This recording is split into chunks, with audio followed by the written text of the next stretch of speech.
Thank you so much. I'll go ahead and start the recording because I didn't do that. All right. Before we kick things off, I just want to say thank you so much to our sponsors. We have a couple of them here. We have our sponsors with Horizontal Talent. I'll give them a minute to introduce themselves, and then want to also introduce and thank our other sponsors as well. So thank you again for making this possible, and we're super excited to have you all here as well. Without further ado, I'll kick it over to Jason, our sponsor. Thank you. Thank you, Corey. I really appreciate it. Happy to be here today. Excited to participate in today's sessions. Quick intro about myself. I've been at Horizontal for 12 years. I sit in a sales manager role based out of the Twin Cities. And a little more information about Horizontal. If you're not familiar with us, we're a top 2 global staffing firm and with a large focus on UX product and creative talent. We talk about ourselves as people powered, technology driven, and solutions focused, and we help match top UX professionals with leading companies from Fortune 500s to smaller privately held companies and high growth startups as well. We are headquartered in Minneapolis. We've got a global footprint. So we're based in the US, Chicago, Dallas, Denver area. Also in India, we've got 5 brick and mortar offices. We've got an office in Malaysia as well as Australia. And we support teams through contract to hire, and direct hire, as well as project-based solutions. I think it's important to note that we are a minority-owned MBE certified company. And we've got a strong commitment to diversity, inclusion, and making a community impact. I would say that we are known for delivering very strong candidates and helping UX teams scale quickly with appropriate talent. So if you're hiring a hiring manager or exploring your next UX opportunity, we can be a great UX talent partner for you. And again, appreciate and love the opportunity to support UXPA as a sponsor and partner in this community and beyond. So, and that final slide is a little snapshot of some of our more marquee logos or accounts that we work. So, as I'd mentioned, large companies, small companies, and everything in between, helping our clients or prospective clients find the right talent, and at the end of the day, win-win solutions is what we're all about. Helping people find work and helping people find great talent is essentially what we do on a daily basis. So thanks again, Corey, and really appreciate the opportunity. Awesome. Thank you again so much, Jason. We appreciate you all again for making all of our events possible, and especially this one. We're super excited to be able to bring in such incredible speakers this year into our lineup. So, without further ado, I'll go ahead and introduce our first speaker of the day who's going to kick it off for us. I'm super excited for this talk. We have Amungwa who's here, and I'm super excited to introduce him because he's also my fraternity brother. And so we are, very much on the same path of brotherhood, scholarship, service, and being able to support our communities. And so I'm really excited for his talk because with his background, he is going to be talking to us today about AI as well as how it impacts our communities and what happens to us, on an emotional level as well. So he'll set up the talk for us today and we'll introduce a lot of the topics that we're going to talk about how AI impacts us. Again, everything from the community aspect all the way to how it impacts us on an emotional level and the way that we work and so on and so forth. So, again, we're super excited to introduce our first speaker, Amungwa, who's going to be talking about the sphere of generative AI influence. So, without further ado, Amungwa, super excited to have you. I will let you kick it off. All right. Hello, everyone. Glad to meet you. Like Corian said, my name is Amongo Bonu. I run a company called Super Techie SYM. What we do is we really focus on PC education, everything from the hardware to software, working with schools and community centers around teaching kids to adults about all the different parts of a PC, how they come together. We also do 3D printing and are about to actually roll out our AI education as well. with it becoming very quickly ubiquitous, we feel it's very important that everyone understand not only how to use these tools, but the impact that they have on everything from our environment to our personal lives, so that as we're using them, we're doing them with a level of discernment that is that is respectful of the impact that it has on all of us. So I'm going to share my screen here, and then we can go ahead and get started.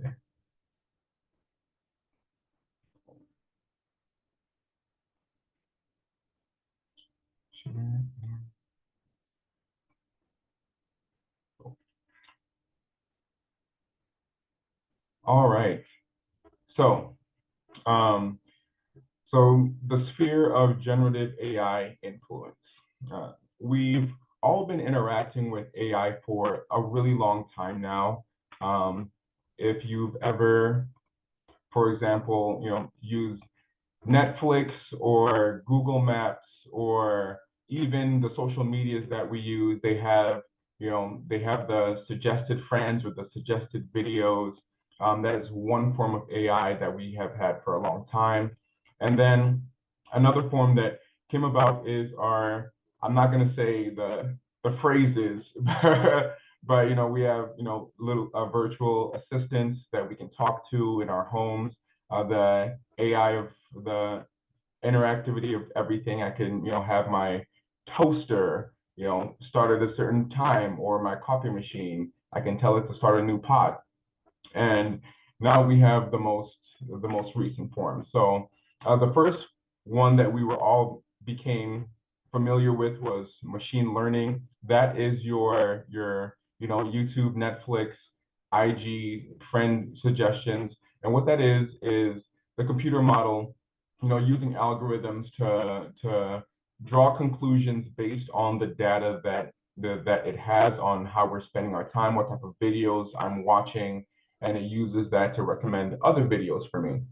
And then we had large language models, which are the assistants that we use. And those are AI systems trained on massive amounts of text data and speech data as well, so that it could help us with general tasks, tell me what the temperature is like outside if I asked it to. And where we've really seen a big shift in things is with generative AI, and this is, things like your Gemini, OpenAI, Claude AI, even, Otter, which I sometimes use to record meetings so that I can have that transcribed. And that is a huge shift in the industry and has a huge impact in all of our lives because of the versatility of it. Not only the versatility, but also the amount of energy that it takes to run these different models. So we've heard some of the breakthroughs that have been happening in every industry, whether that's uh, sciences and medicine, to engineering, to even aerospace and all other forms of businesses that we can think of. And that's really due to, like I said, the versatility of large language models and generative AI. When it comes, it can, role play with us. It can help you in poetry. It can help you with strategy, coaching, a lot of different areas of life that having something that can generate new content based on what it's been trained on has had on us. Now with that, you know, with that increase in what an AI assistant can do, has also come geometric increase in the amount of energy that it takes to run these systems in the forms of data center. And one of the first big impact that I want to cover on that is effect on the environment. So we have our generative AI here. I'm not sure, I might be dating myself a little bit. This is Mal, which is a character from the show Captain Planet. And I didn't realize until I started doing research for this, but Mal was actually an AI. So, decades before we, ran into this issue, Captain Planet was already starting to address some of the things that we're going to be talking about today. And of course, to combat some of those environmental impacts that are a little bit that are on the negative side of things, we have Captain Planet coming in to save the day. So when it comes to the environmental impact of AI, the big factor that we need to discuss is data centers and the amount of energy that it takes to run these data centers. Google search using AI feature uses 23 to 30 times more energy than a normal Google search. And this is from Nature Journal. And so globally, electric costs as far as data centers was 640 terawatts in 2022. And that puts just data centers alone as the 11th largest electricity consumer in the world, topping most countries out there, including Saudi Arabia and France. In 2026, it's projected that that's going to grow to over 1,000 terawatts. And so we're seeing a very, I don't want to say exponential, but more than linear, I would say geometric growth. But unless something is done as far as making things more efficient, as these systems grow, it could become an exponential growth. Now, to tie things back to just the US, several studies, including this one here from Berkeley Labs, and this is the 2024 U.S. Data Center Energy Usage Report, show that by, oops, just a second here, show that, Hey, Among, sorry to stop you. We just wanted to let you know that your screen share is getting cut off, so we can't see the whole slide. Wanted to oh, see if you could adjust that for us so we can see the rest of your amazing slides for us. I'm sorry, I'm not sure where the issue seems to be.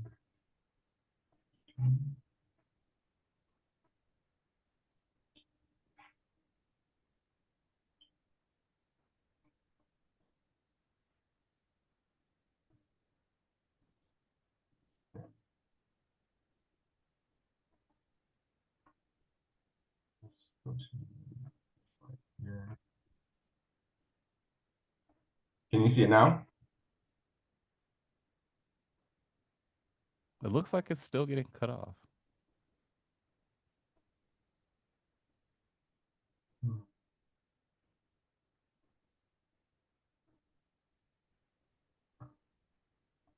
On my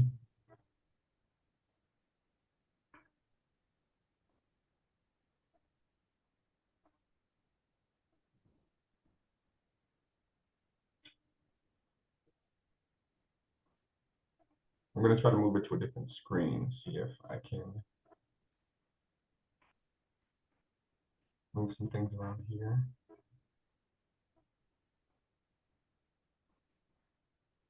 Sounds good. Thank you. I just wanted to make sure we could, see all the work that you're as you're going through it. Um,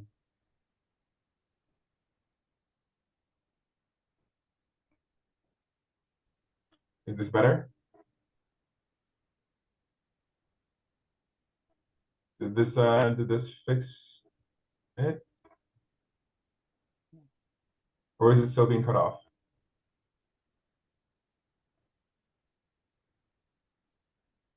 It's still being cut off. We can give me 1 second. We're on the all right, so what I'm gonna try to do here is let me exit out of this.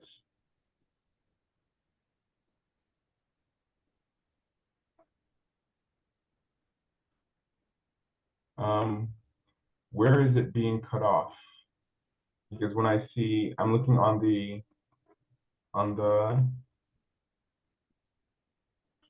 in the Zoom meeting, and from what I can see from the Zoom meeting, it looks like everything is showing up.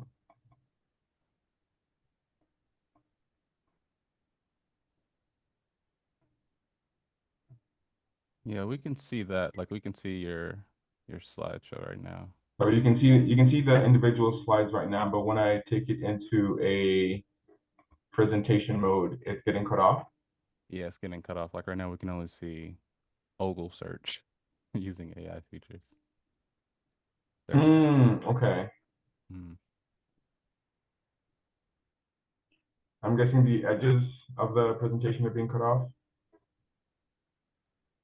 Here, I'm gonna try to stop and then reshare. Stop the sharing, then start resharing.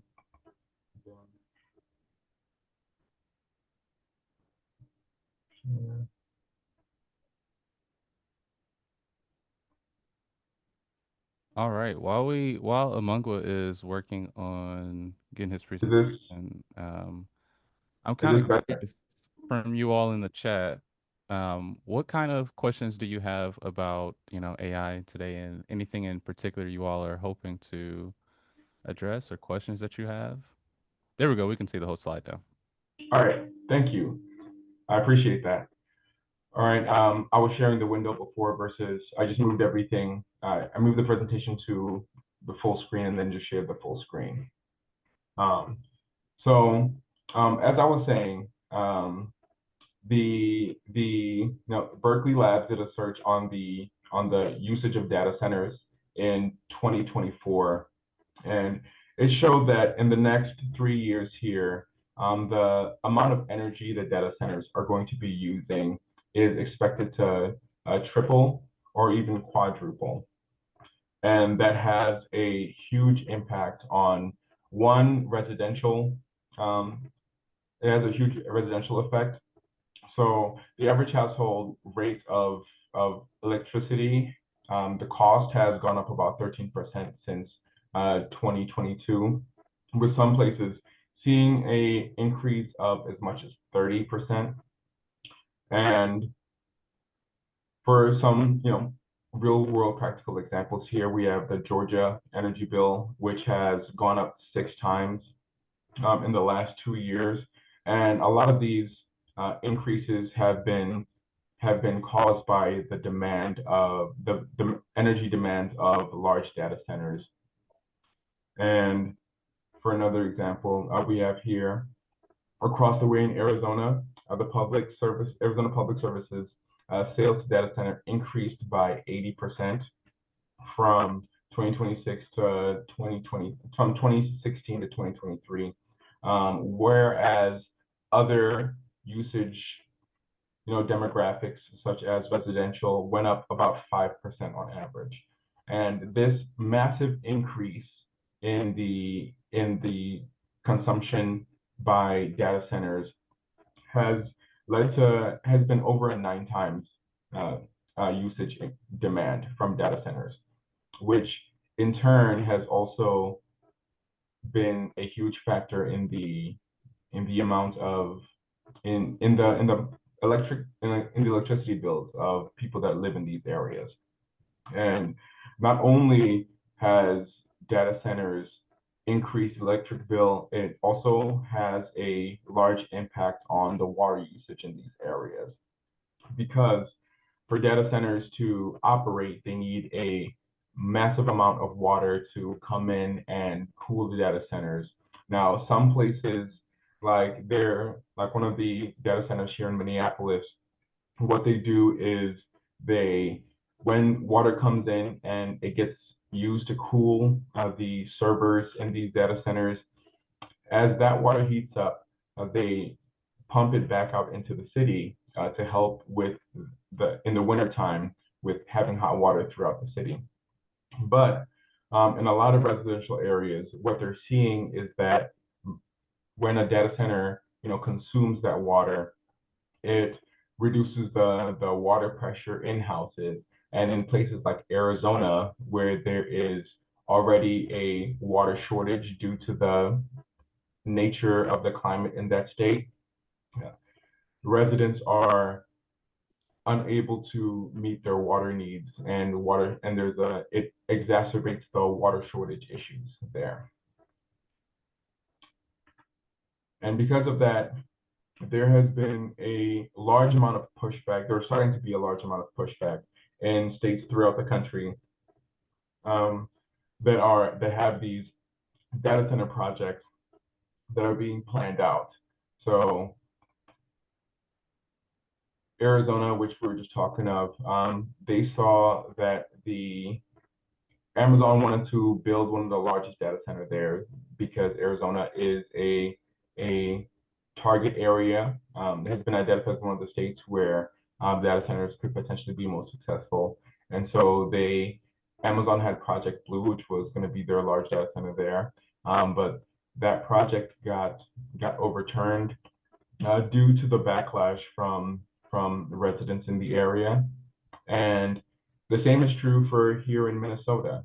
So Hermantown, Minnesota, which is about 8 minutes outside of Duluth, they had a data center project that was slated for development there, but due to the backlash from the communities, that project has been on hold.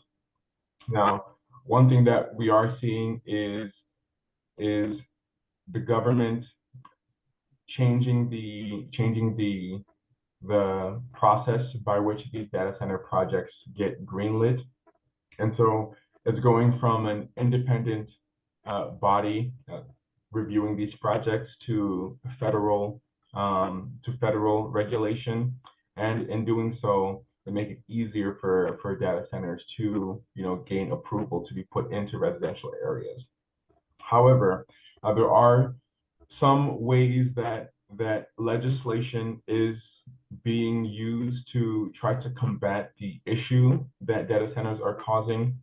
The first one of those is a BYOP system, where data centers are being asked to provide their own power, whether that is in congruency with them putting a data center in place. They also need to, build some type of power generation system, or B, have a contract with the power company where the data center would be held, responsible for using a certain amount of power under contract, whether they use that amount or not, in order to take the burden off of the residents for supplementing the cost of the power company providing this power.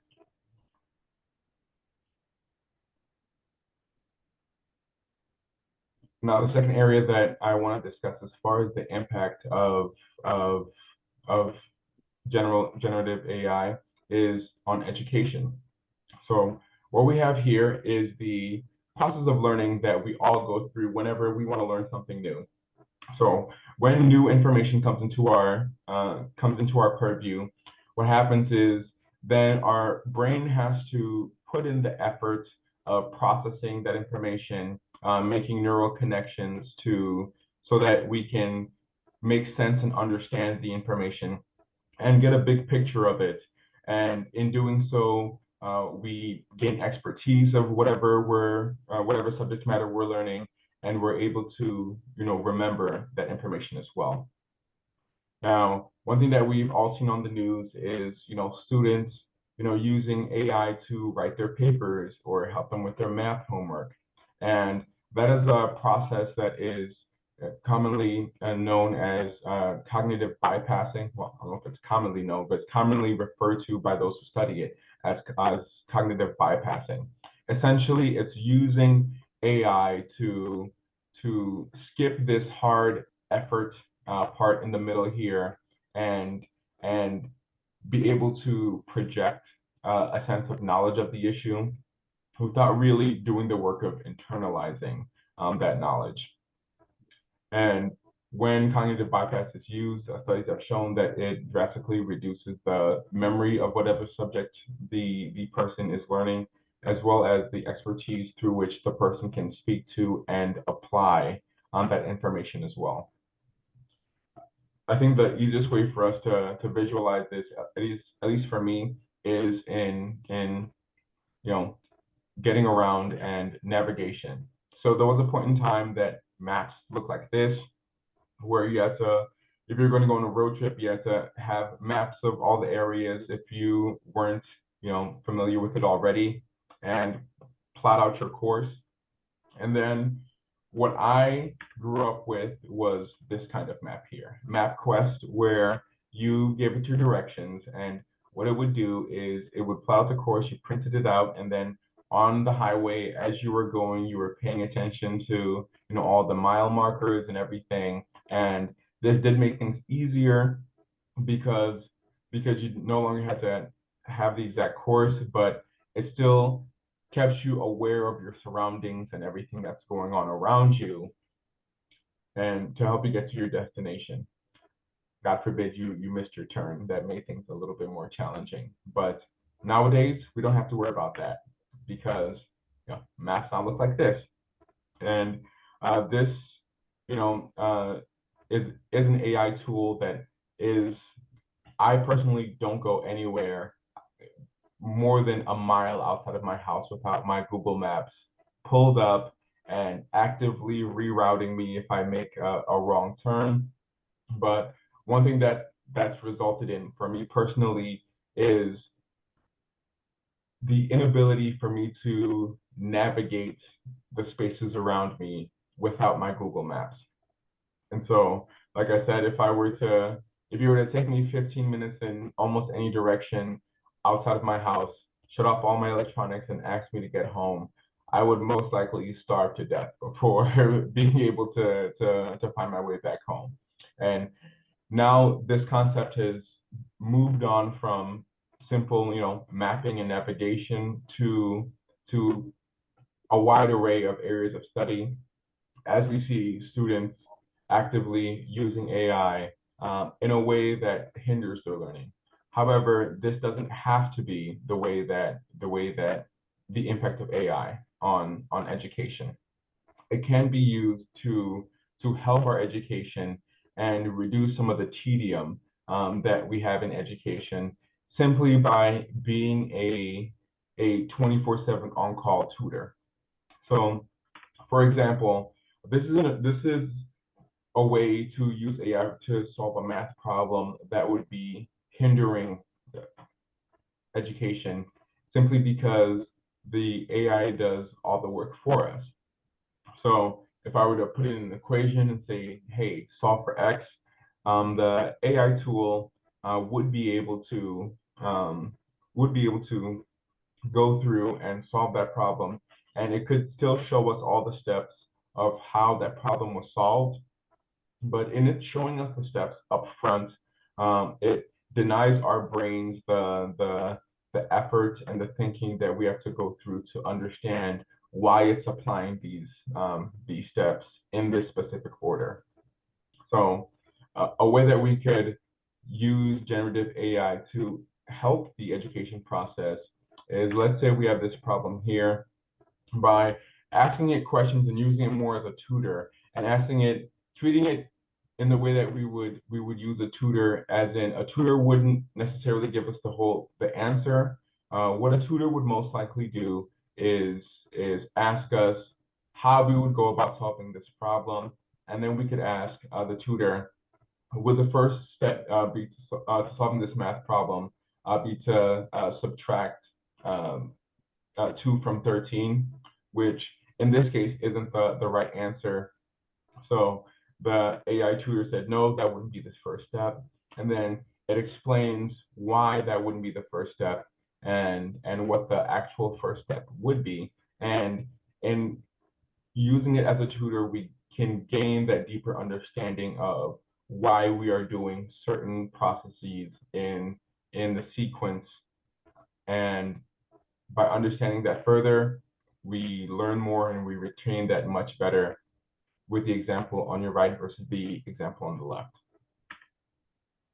So AI learning with you versus doing the learning for you. So good ways to use AI to learn with you are help finding resources, for example. So if you are needing a specific paper, or specific papers or journal articles about about a topic, AI can be used to track down those sources of information and remove the tedium from you having to do so yourself. So it can help with different perspectives. So let's say I'm writing a paper, and and if it's a literature thing, and I just watched the movie Frankenstein, and so it could, after reading the book, if I was assigned to write a paper on it, I could ask it for a different perspective on character motivations, and in doing so, it can scrub the internet or the data that it was trained on what people are saying about Frankenstein, and give me a perspective that I hadn't considered myself. And then it is really helpful with surface level understanding of a concept.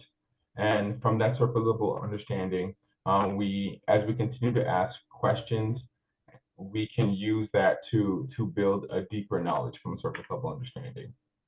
So yeah, essentially, uh, if used to simply remove the tedium and monotony of learning, the things that are like looking up to find the sources of information and focusing, it allows us to focus more on the processing of that information, which is going to be the deeper learning of it all. And then the last thing you can do is helping us with editing. And so if I write a paper, and depending on how that paper is sounds, I can use it to change the tone or the style of the paper so that I get a better outcome. Now, when AI is used to do the learning for us, studies have shown that it drastically reduces critical thinking.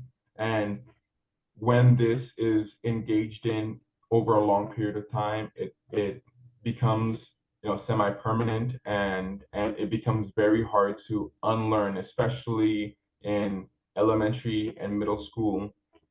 It once those habits have been built, it takes much longer for a person to dial things back and go back to square one and rethink or relearn critical thinking skills. So it reduces information recall, and it has also been known to reduce the amount of creativity that we have in the arts.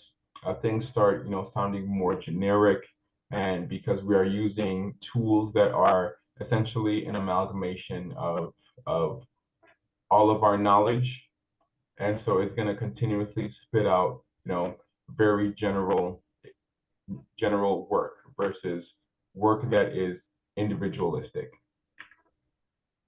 So yeah.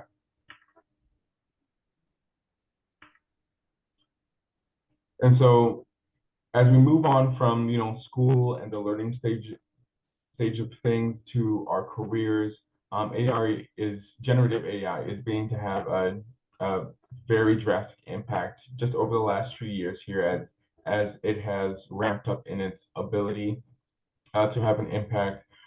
These are recent articles here, as recent as last month.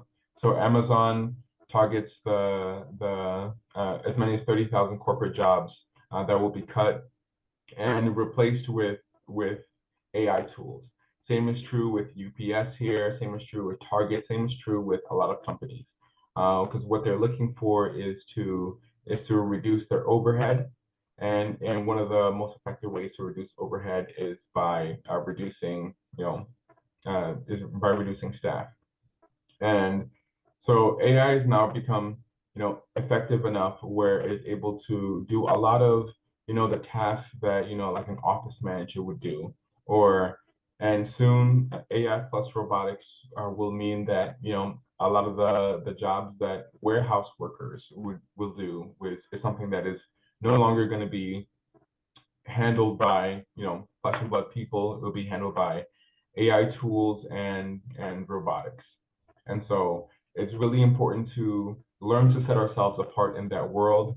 At one point in time, having a degree was enough to set someone apart in the workspace. And then when degrees became a lot of people started getting more degrees, and so we had to do other things to set us apart. And then during the internet boom, being able to essentially just use an internet browser, functionally at a point in time was what set someone apart in the job market. But that also became very common. And now as we venture into this, AI world, at the current time, being able to do the basic usage of generative AI might set someone apart, but very shortly here, that is going to, not become that differentiator anymore. And so the question is, how do we demonstrate value in a way that's going to be marketable in the job field, in the jobs that are going to be available in the future? So the first one is the mastery of standalone, integrated, and custom AI tools.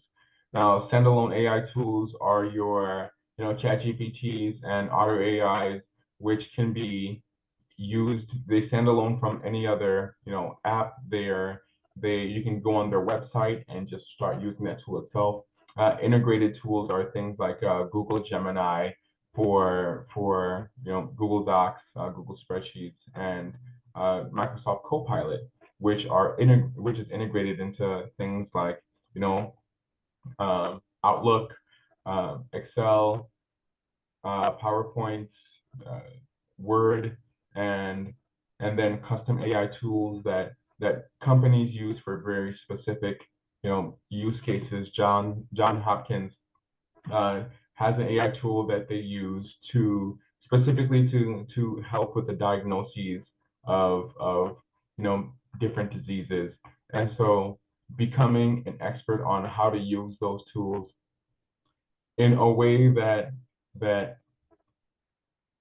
produces better outcomes than a novice using those tools would be able to produce is what's going to set us apart in the future. And one of the most effective ways that we can do that is through prompt engineering, mastering how to ask of AI tool, how to ask the questions that are going to produce high quality outputs. And I believe that everyone should invest the time that it takes to learn how to prompt our AI tools effectively, whether that is using concepts like understanding concepts like zero-shot prompting, one-shot prompting, multi-shot prompting, separating our prompts into small digestible bites so that the tool isn't trying to do one big thing. In separating into small tasks, we generally get better outcomes. And then one of the most important things is understanding and compensating for AI's limitations, whether that be limitations in the training data and the biases there, understanding that as we all as humans have our biases, sometimes our biases get translated into what we choose to teach these AI tools. And so when those biases surface, being an expert on the topic being discussed, enough so that you can spot those biases, is really important. Understanding information cutoff dates. Like I said, these AI tools don't learn things on their own. They have to be trained, and understanding that the information that it's trained on, if an article comes out today, there's a strong likelihood that an AI tool might not have been trained on that newest form of information. And so that is something where we as people can be one step ahead of our AI tools just by being well informed on the subject matter, that we can speak beyond what the AI tool was trained on. And with that expertise also comes the ability to spot hallucinations. Hallucinations, which are the AI tool essentially giving out information that is not correct, because this is AI tools are mostly giving out what it believes is the most probable answer to your question, and what is probable based on the set of data that it was trained on might not be what is factually accurate. And so us taking the time to learn and be experts on the subject matter increases our ability to spot those hallucinations. And so the last thing that I wanted to touch on as far as our AI assistance is its effect on us as humans and our interactions with each other. Now, this is something that,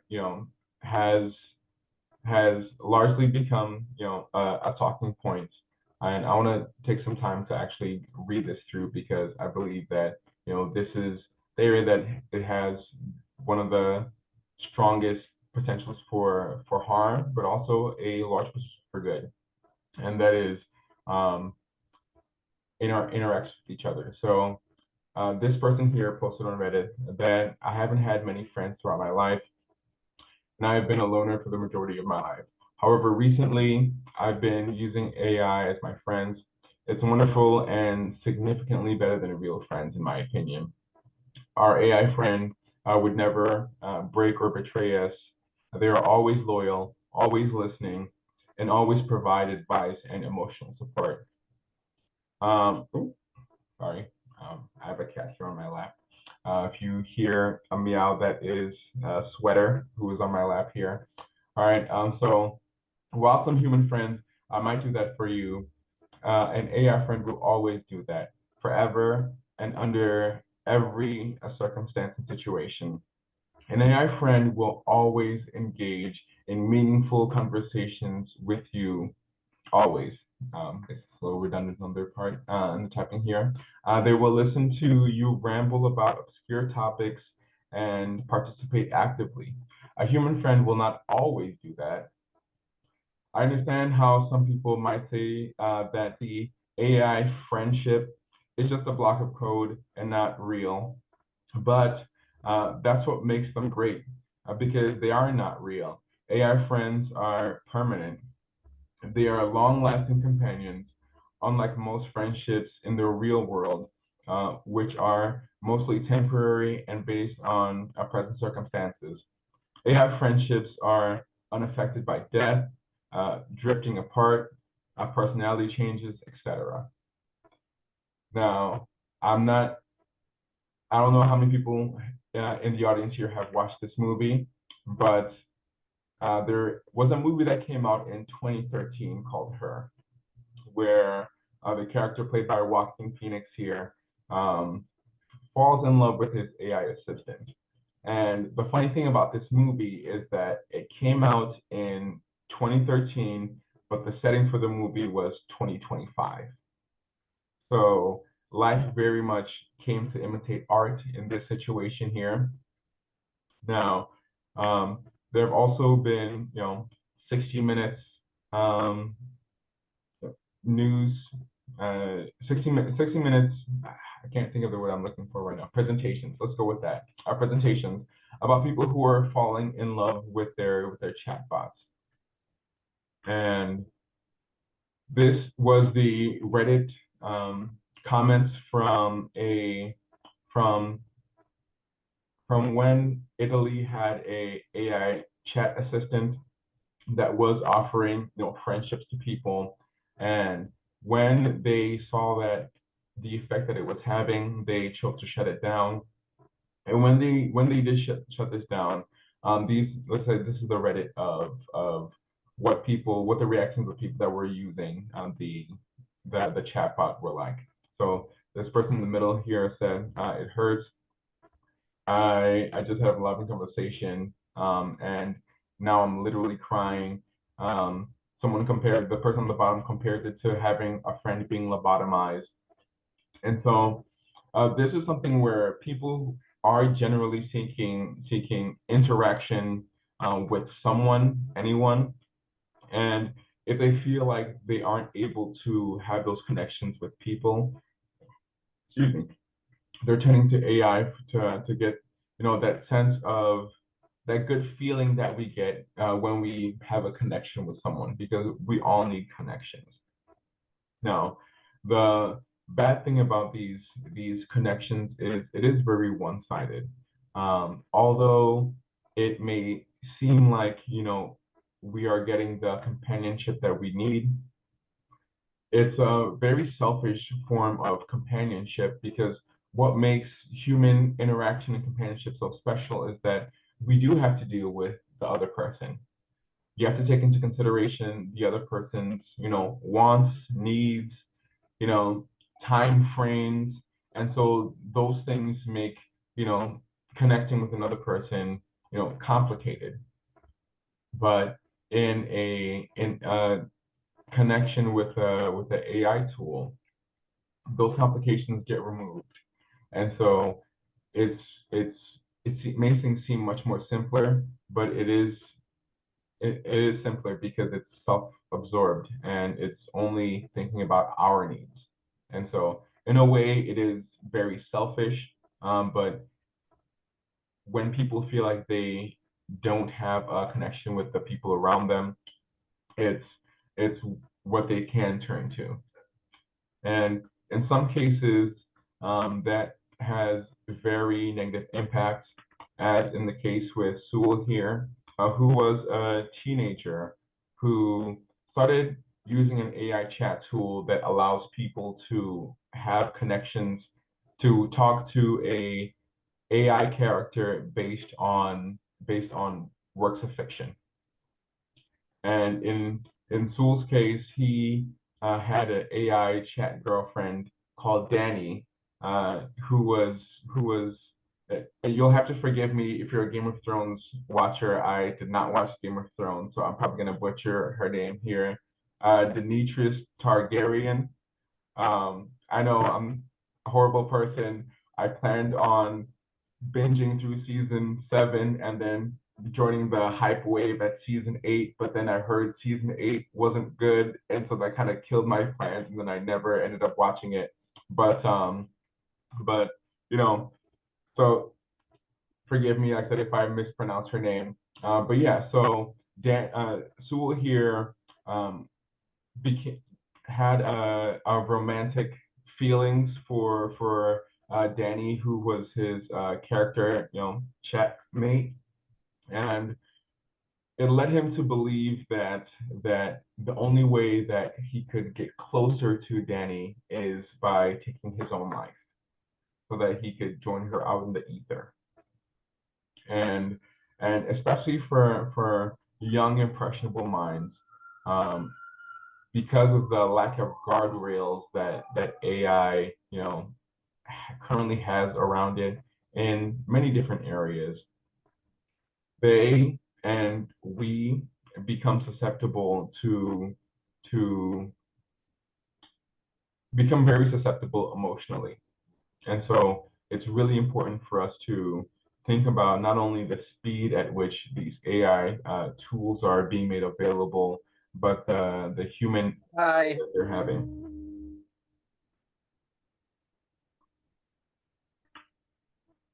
And so some of the negative things that need to be considered with AI as far as our emotional interactions with them is that this is a financially incentivized loneliness, for lack of a better term. So these companies do make money by having us interacting with these chatbots. And so in interacting with them, we are taking away from our interactions with other people, which exacerbates the loneliness problem. It also leads to an inflated self-importance. One of our AI chat assistants are designed to, one, help us out, but in a way that is non-offensive and can often lead to an inflated sense of ego and narcissism, based on the feedback that it gives us and the way in which it gives us feedback. If we specifically ask it to give us negative feedback, then it can do so. but in most cases, the feedback that it's going to give us is inherently positive and boosts us up without considering the negatives. All right. So it can also create very unrealistic expectations of our interactions with others when you have something that is always there for you and can, provide answers without tempering the expectations and understanding the difference between, our AI, assistants and, talking to another person.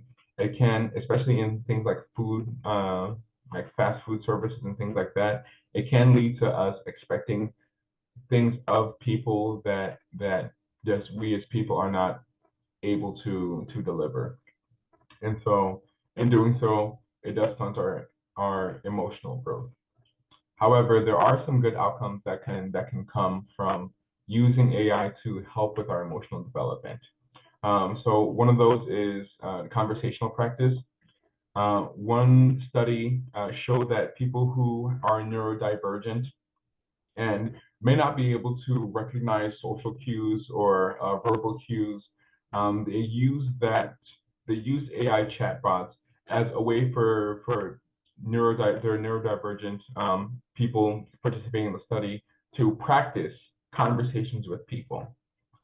And after they would speak to the AI character for a while, they would ask that character for positive and negative feedback on the conversations and ways that they could improve their conversational skills with other people, and saw a drastic increase in the communicative skills of the people participating once they had spent 3 weeks, talking to their AI tools. So it can also be used to moderate our own behaviors through behavioral analysis.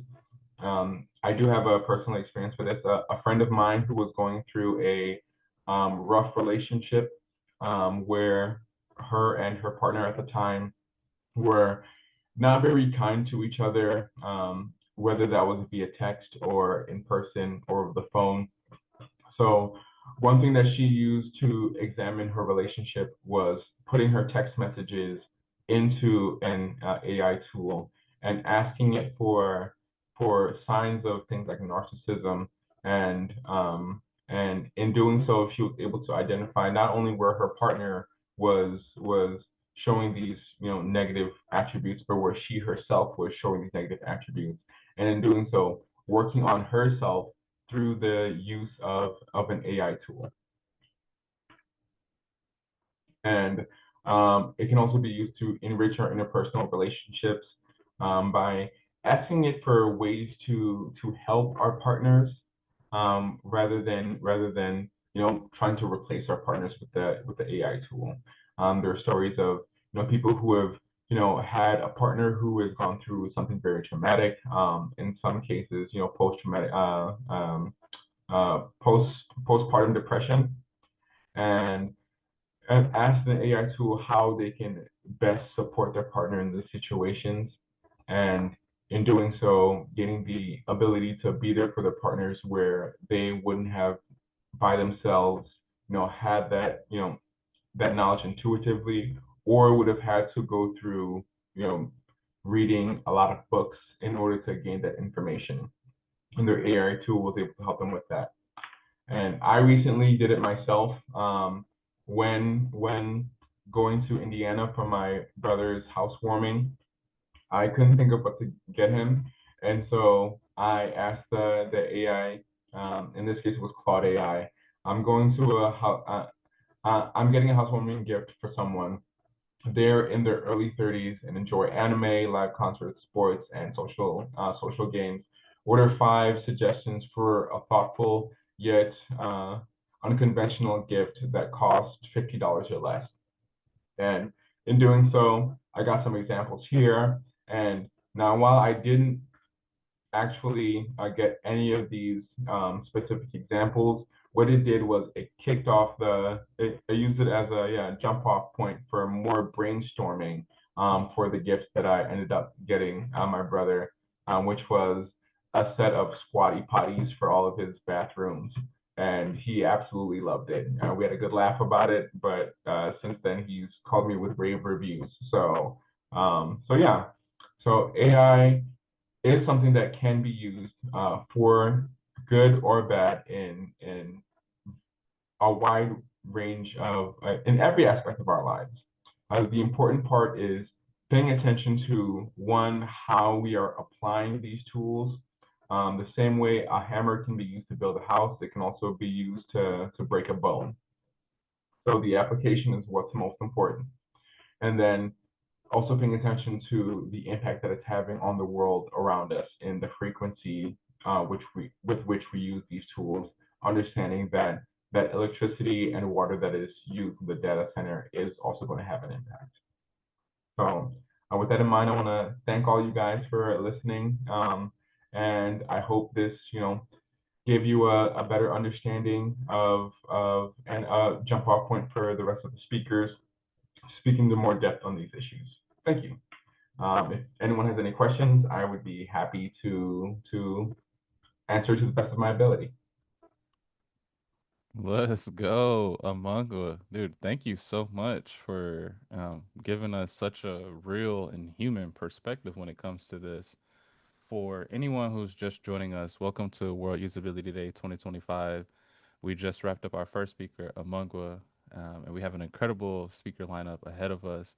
Amangwa has just shared with us and touched on a lot of different aspects of AI and how it can be used to impact us. Everything from how it impacts us at a community level, like being able to power small towns, one as close as 8 minutes away from, what'd you say, Duluth, right? Yeah, yeah, To how it impacts us on an emotional level, right? Like being able to and how we build emotional connections with these AI agents and bots and things like this. And so thank you so much. That was incredible. I mean, I had a couple of light bulb moments. I don't know about everybody else, but like for me, I had the light bulb moment of like I've used AI and Chat GPT to like practice conversations, but I hadn't thought about it using it to like practice like having difficult conversations with people. Like that's an interesting use case to me.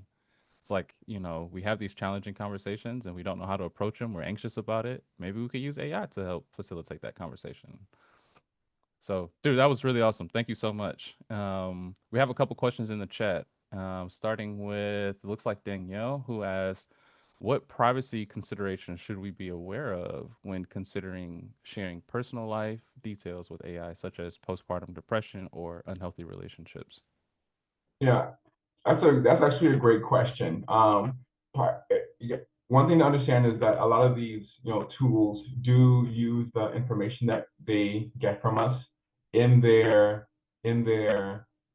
as their training data, and so the best way to maintain privacy is to remove names and other like personally identifiable information like your address, kind of the privacy that we understand as far as when the internet boom was going on.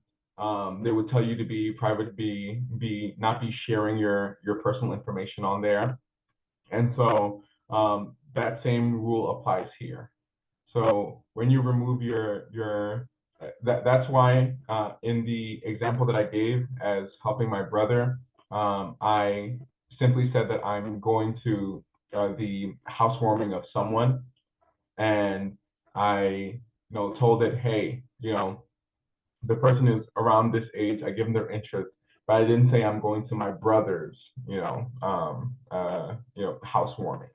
And so removing your personal data from the from the prompts that you give is the strongest way to do so.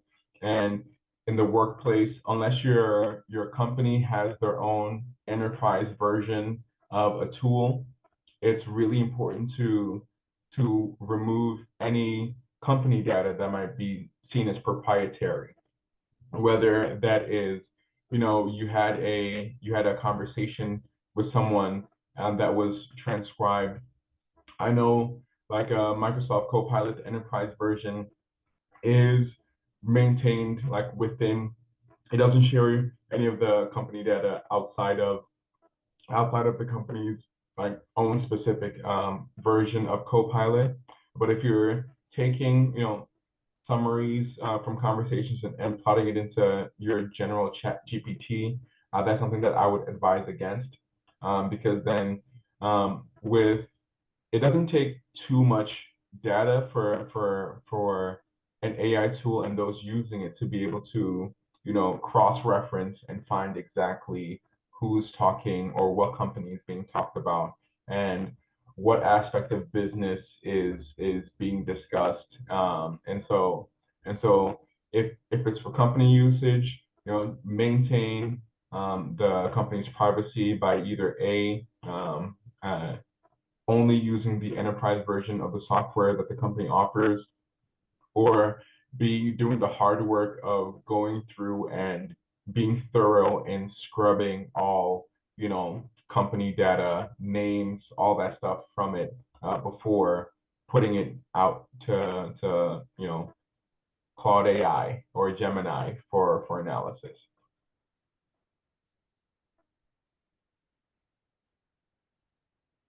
Yeah, that's excellent and super insightful. I agree.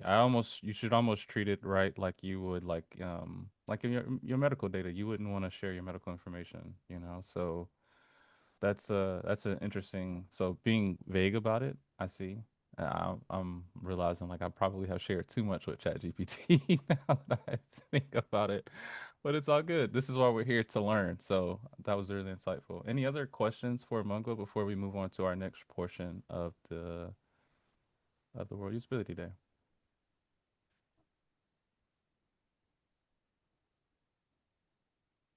All right. Oh, one thing I want to mention here is uh, Crystal, I hope I said that name right, did also post in the chat that you can adjust your settings to not feedback into the model.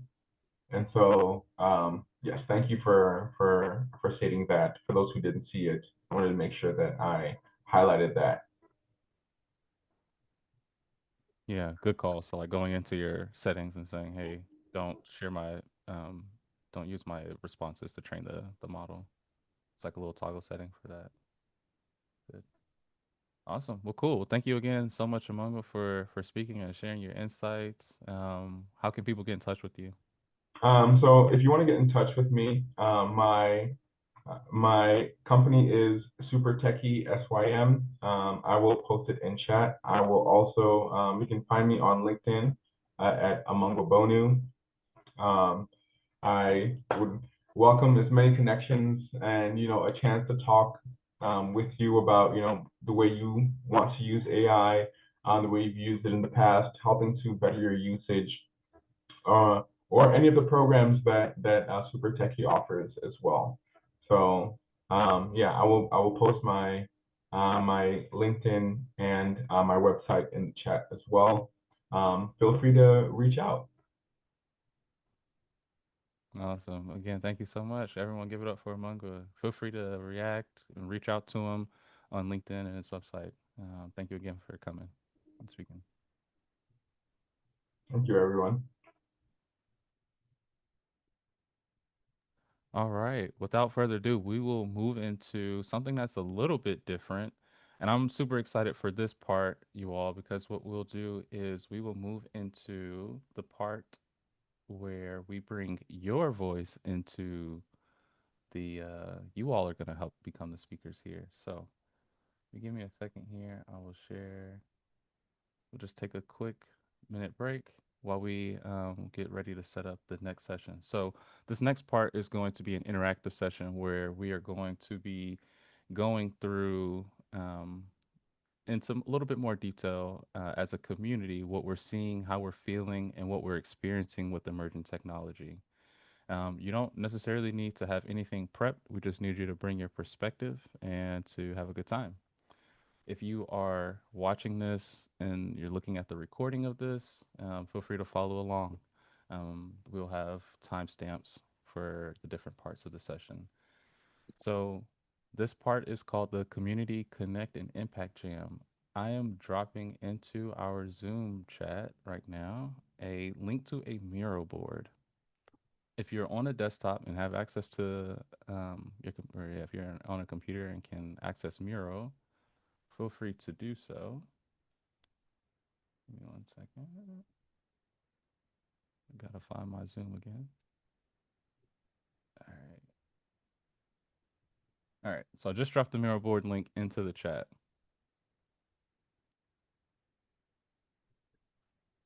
Feel free to jump into that. And if you don't have access to a computer and you're just like listening, that's totally fine too.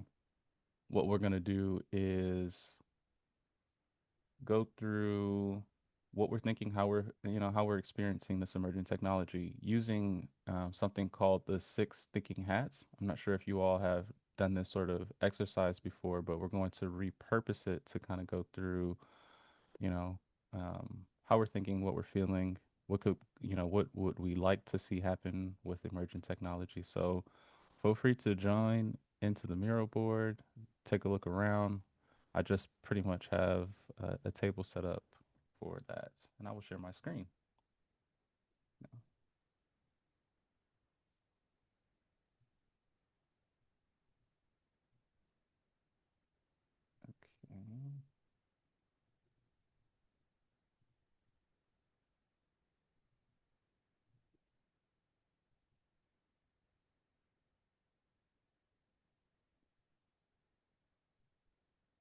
All right. So you all should be seeing the oh, where'd it go? Should be seeing the Miro board now. Hmm. So you'll see in here we have the white hat, the red hat, the gray hat, the yellow hat, green hat, and blue hat. Each one of these hats are representing something different. All right, so the white hat here is where we will start, and it represents the facts, right? So, it's the neutral, the things that we're observing that are things that are actually happening. What do we actually see happening with emerging technology and how it's being used? Amungo just gave us some great examples of that with what's happening in our communities, right? And also what's happening on our personal level. So, what's actually happening?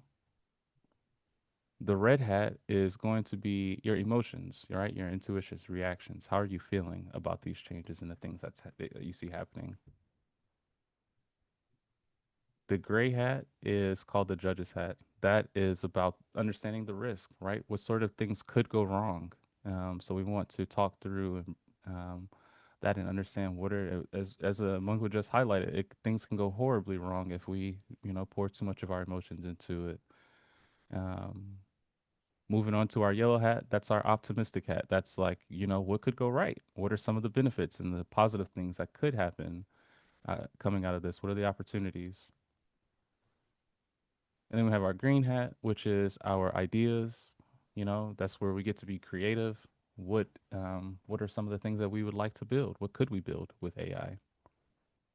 And then the blue hat is going to wrap us up with the next steps. So this is our where we will synthesize our final insights. And so I'm super excited for this. You can see I already have a few examples in here.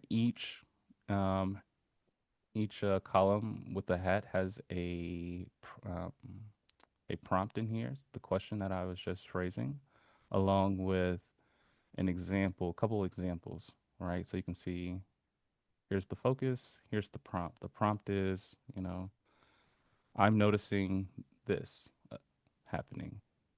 And then I have a couple examples in here for you all. So each one has examples like that to help you get started. So let me pop back open the Zoom and see if there's any questions. What questions do we have? Is there a password? No, there's not a password. Are you able to get in?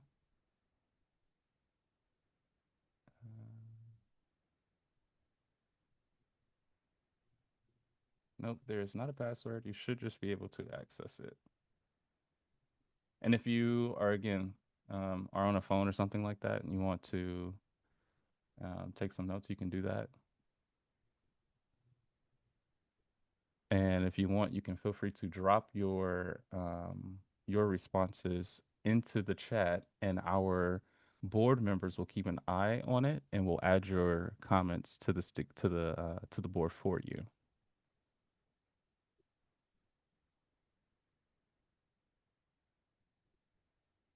Okay. So cool. Now that we all kind of have an understanding of what we're doing, how the board is kind of set up, we have about 45 minutes before we get ready for our next speaker.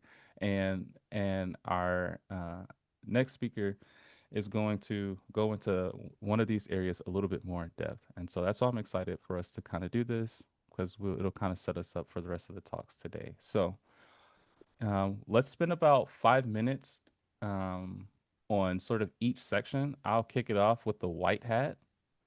The white hat is what's actually happening, right? These are the facts. So, what are we noticing? What are we seeing happening in the world, real world? And let's spend 5 minutes. I'll put a little timer on. If I can remember where the time is, here it is. And I'll throw in some, what are y'all thinking? Chill beats?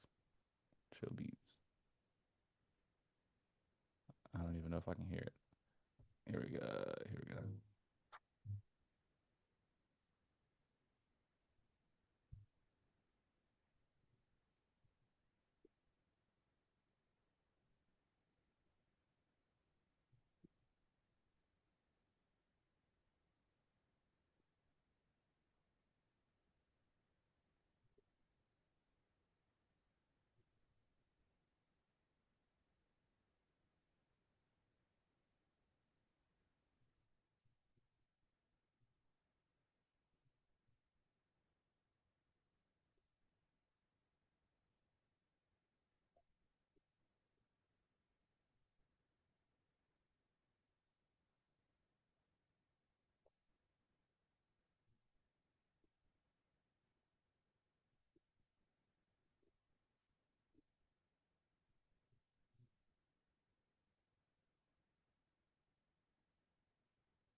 Time check. We have about 2 more minutes for this section. Feel free to keep dropping in notes. I like what I'm seeing here. I'm seeing expectations are changing. Uh, it looks like lots of folks are using AI currently to summarize things. Jay, I'm just, I don't know if you. Yeah, feel free to come off mute. We heard you for a second, but you went away there.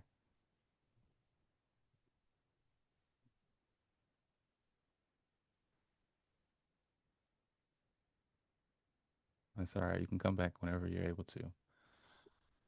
All right, let's continue the music. We've got 90 more seconds.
Okay, that's time.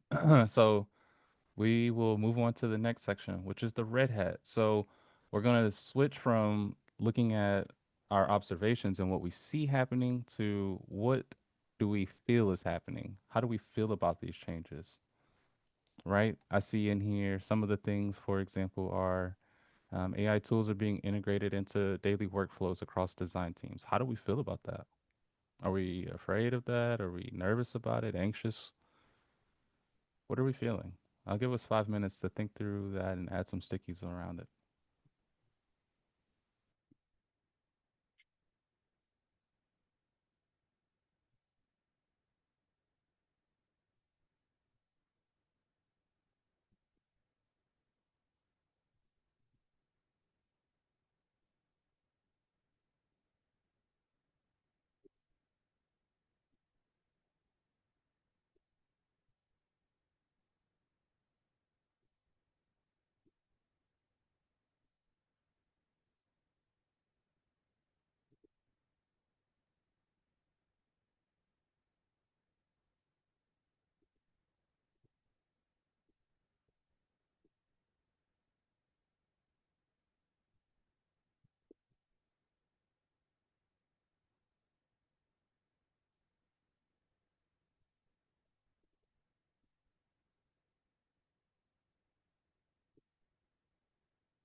Okay, about 90 more seconds to add in. How are we feeling about these? I see lots of folks saying they're feeling excited in some ways, right? Excited because it gets to open up, it looks like our creative process, frees up some of the time that we have to spend more time thinking on concepts and strategy, but nervous because you might lose some of your creativity. That's real. Or skeptical that the outputs are valuable. Also accurate. So let's 30 more seconds here.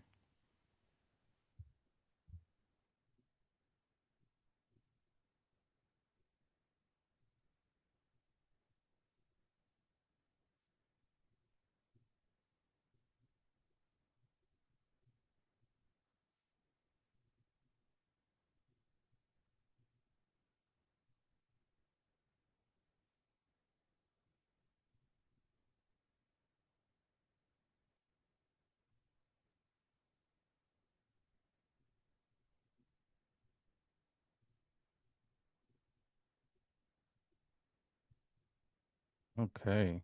Excellent. Thanks for adding in some more. I see folks have lots of emotions around this and thoughts around it. And um and I'm realizing now some of my stickies I probably could have put in some of these other sections, so that's okay. That's okay.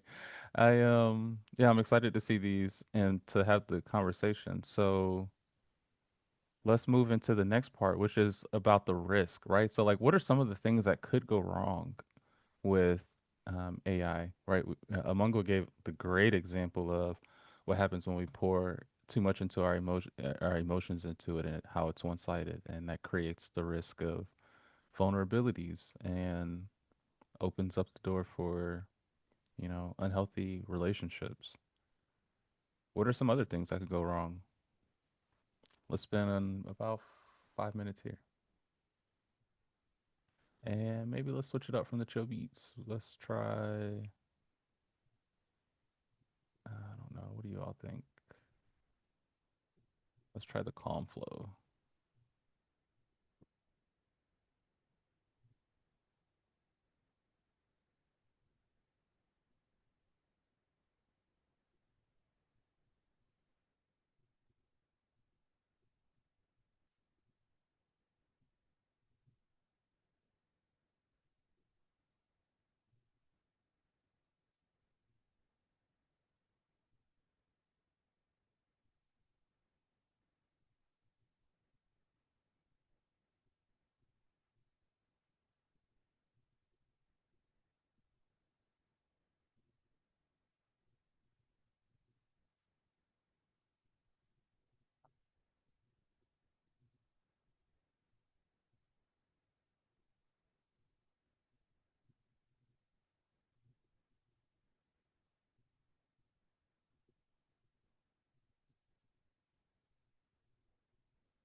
Okay, about 90 seconds left on here. What could go wrong? I'm seeing lots of things about regulations, data privacy. Oh, this ethical part is really interesting. The ethical part of using AI is not defined yet. I'm super excited for our 1 o'clock talk. We have a couple of folks who are going to, Jen and Bo, who are going to be speaking to us on the ethics of it. So definitely stick around for that one. I'm also seeing concerns about it being used to take away our our opportunities to work. Yeah, that's understandable. So Aaron's going to be sharing next, actually, about how AI impacts our workflows. So about 30 more seconds here.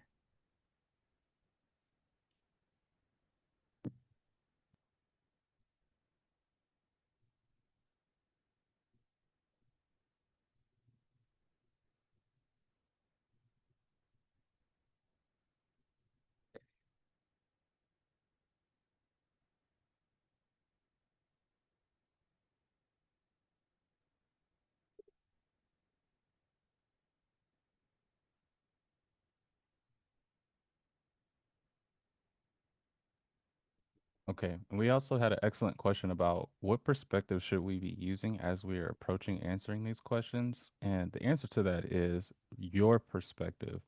Um, AI impacts a lot of the different areas of life and the ways that we're working and moving now. And so share your perspective. If your perspective is how AI is impacting you right now at work, because that's what's most relevant to you, feel free to share that. Let's move on to the next section where we'll talk about what could go right. So, what are some of the opportunities that exist? We talked about, we just spent a few minutes on what could go wrong, but what could go right? What are some of the things that we're excited about or that we wish AI would be used for? Let's spend 5 minutes dropping in some ideas around that. And I like that music. That was pretty, it had like an inspirational sort of feel to it. So, let's try that again.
All right, so about 90 seconds left. And I'm like, I don't know about you all, but I'm feeling a little stuck on ideas. I mean, I'm excited. What I can see is like, I'm seeing folks are excited about it being able to eliminate tedious work, could open up new opportunities for in healthcare and manufacturing to create a better quality of life. Just added one like AI could possibly help reunite family members, people who have been disconnected from each other, helping to find and bridge connections. So some other ideas. Yeah, what are some other ideas? We have about 45 seconds left for this section. What are some other ways that we could use AI?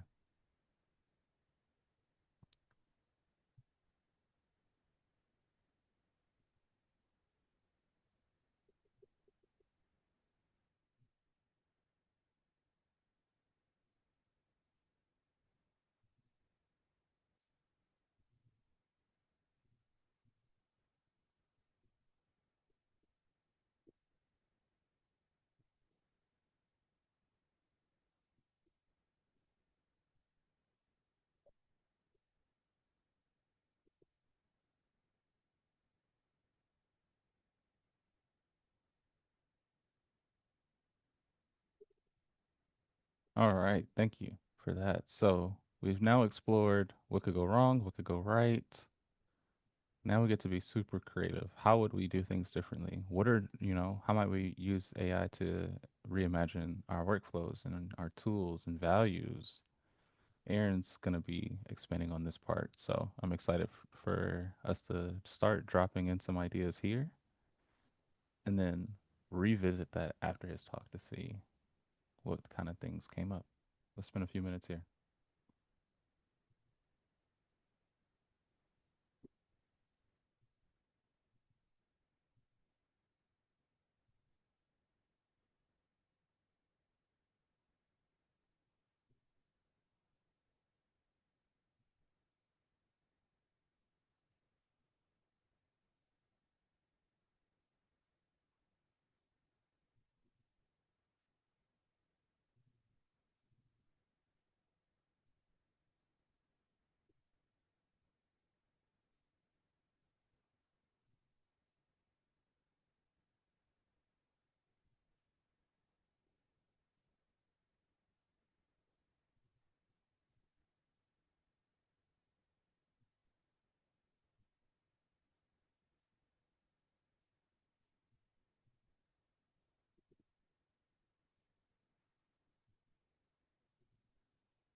All right. So once again, we're about at 90 seconds left here.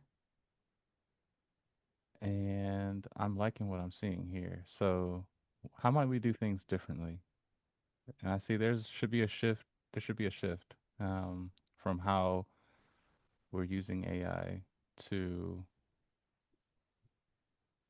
from convoluted and constraining job title roles to archetypes and creatives, using AI to do more of the heavy lifting so we can focus on the impact, absolutely, and the outcomes, more importantly, right? Like the impact and the outcomes.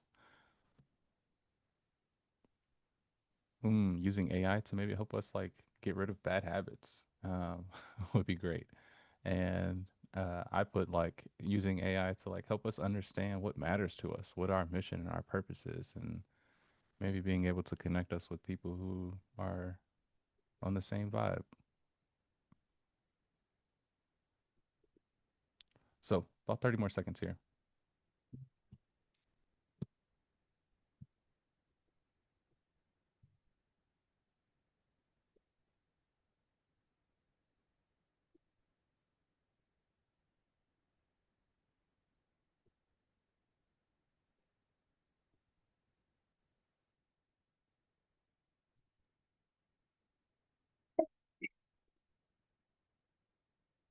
Okay, the hyper personalization, Tim, is super interesting, and I totally agree. Like AI can be used to like, create these super personalized experiences. It's like Netflix is obviously already like was way ahead of the curve on this with like, um of finding all the five Halloween, movies or whatever, and like creating these like really specific playlists. Go ahead, somebody was gonna share. Okay, maybe not. That's okay. No, so I think that one is super interesting. Let's spend a few minutes thinking about the blue hat. So the blue hat is how do we bring it all together? And then after this, we'll spend a few minutes with discussion. So how do we bring it all together? What are our next steps? What is our summary, our call to action? The prompt for this is my takeaway for the community is, or together we should do X. Let's spend a few minutes here and then we'll open it up for discussion.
All right, 90 seconds left, and then we will open it up for group discussion. I'm liking what I see though. So I really like this idea of creating the legislation, like that bridges the gap. It says between AI, between the freedom AI gives us and the protections against its use by people with bad intentions. I mean, I love it. Yeah, absolutely love it. And using AI to using it to advance humanity, not provide a profit. Uh, Absolutely love it. Yeah. All right, we have about 30 more seconds. Let's drop in a few more and then open it up for discussion.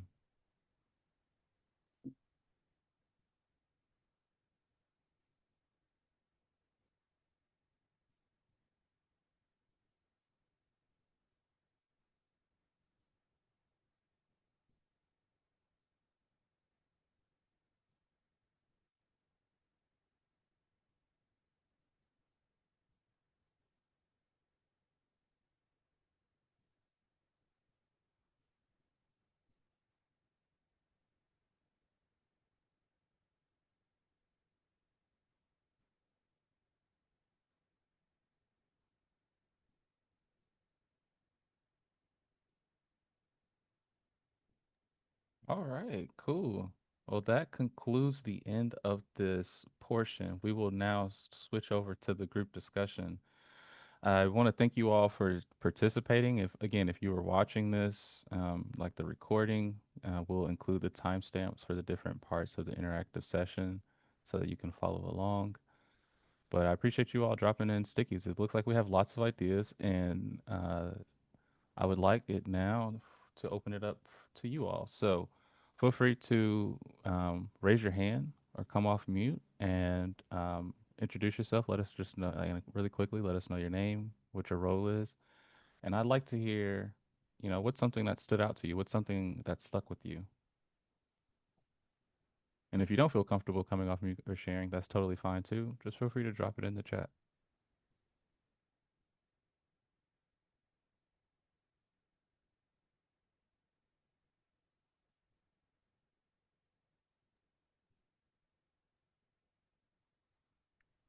Who'd like to share first? I'm seeing lots of things here. Anything that stood out to anybody? That a takeaway, a quote? I've got something that stood out to me, and it looks like it stood out to a lot of people as well. Is the uh, use this to advance humanity, not provide profit. Um, I feel like that is one of the greatest potentials of AI is to is if we use it to take away a lot of the burdens that we have on our lives, so we can focus on the things that we want to do. Um, but as we're seeing with the current job market and people companies laying people off, it can also be used as a way for them to simply increase their profit margins, and hurting people. Increase their profit margins while taking jobs away from people, so people aren't going to be able to provide for themselves and their families as much. So, in yeah, and how we bring it all together, that's a huge factor that I think that we need to consider. I 1,000% agree. Like that one stood out to me as well. How do we advance humanity forward while using these AI tools to support that, right? And not like putting the focus on how do we advance these tools or these solutions, starting with the solution and then trying to work backwards to the people. It's like start with the people, and then work towards the solution. So I like that a lot. Thank you, Amangwa. I see Michelle has put in here with all these new AI tools, companies are so eager to jump on the AI bandwagon. They aren't thinking about what users actually need. They don't need AI for everything. That is true. That is absolutely true. Because AI is now a competitive advantage. Every company is an organization is interested in figuring out how do we utilize it and how do we speak to how we're utilizing it. And unfortunately, the rush to try to just get something in, often means that there's not a lot of intention that goes into that, right? So Great call, Michelle. Anything stand out to anybody else? We have a few more minutes before we get ready for our next talk. Anything else that anybody would like to share that stood out? Feel free to come off mute.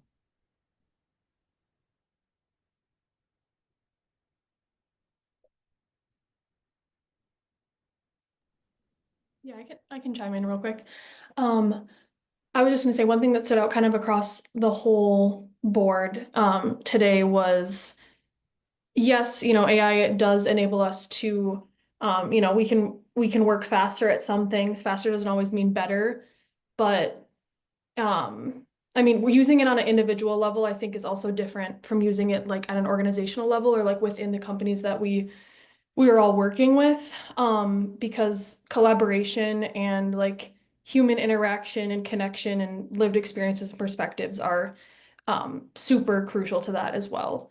So I think part of it is like, yes, there's some things we can learn with it, but there's also, you don't have to Google search everything or just bringing the community back into it and like in conjunction with it, I think is going to be really important. Yeah, thank you, Sophie. That's a great call. It's yeah, like you said, I'm seeing lots of like AI is being used to make things more efficient. But we don't want to lose people in the process of doing that, right? And automating our workflows is great, but there's like you said, there's some things that we can do on our own. And I think that gets to what Amungwa was talking about, with which was like using AI to learn, learning with AI versus it learning for you. So, Hey, great. Go oh, ahead. hey everyone, this is Tim Armato, and I think there's a great blue sticky over on the end that sort of captures a lot of the other concerns about, and it's just an idea of having like a pledge or an AI ethics oath. Even if something like that is voluntary, I think that's something that as a community and organizations like this could maybe put out there um, to kind of be to nucleate some of this activity and thought, or to bring that the community can kind of center around and set out some standards that yes, we acknowledge there are these great advantages but also risks, and like any pledge, it's these are the things that as professionals in this industry we value and want to work towards. I think that something like that is a really great opportunity to be as to kind of take leadership and own what we're doing on this frontier a little bit. Absolutely. No, thanks for calling that out. And I agree with you. That was actually my sticky. I added that one because like and I Awesome. because so like so my background isn't in design for anybody who's watching or listening. My background is in biomedical engineering, right? And one of the things you do when you graduate is you have to take an oath and say, hey, like I'm pledged that what I'm going to build is going to be good for the world, and so I think that having something like that in place, at least like kind of holds people to their own accountability of like, you know, yeah. But anyways, I do think something like that would be really interesting. Now, Anna, I see you had a question about, is there a way to analyze this board with AI? Yeah, absolutely. I'm pretty sure we could have Miro analyze it for us right now, but we only have a couple minutes. So I actually want to transition to our next speaker because Aaron, who's going to be speaking for us, is going to be talking a lot about how we automate and eliminate actually some of our workflows, basically kind of reimagining the way that we work with AI. So, again, if you're just joining us, we just wrapped up our Community Connect and Impact Jam for World Usability Day, where we kind of went through an interactive session, seeing how AI impacts us and how we feel about it. And of course, one of the biggest things that came up during that was work. What's changing? What's breaking? What needs to be reimagined? So, Aaron, without further ado, super excited to have you. Thank you for coming to speak with us and share your insights.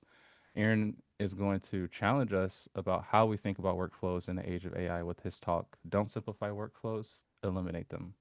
let's welcome Aaron. Thanks. This is exciting. So I will say it is slightly different than you originally anticipated. So it's less about how we eliminate workflows for us and more about how we eliminate tasks for our users and for the people we are designing for. Was the spin on this. But no, I mean, this was a fascinating workshop, and as much as I was sort of fretting how I'm gonna speak during all of that, I was paying attention and seeing how folks are focused on how their work can change, and I think that's an exciting and important piece of this. I'll focus on the other side, which is, well, then how does what we create change, and how do we think about what it is we're creating? So let me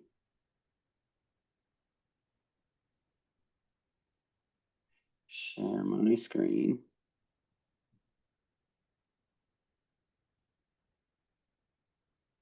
Share.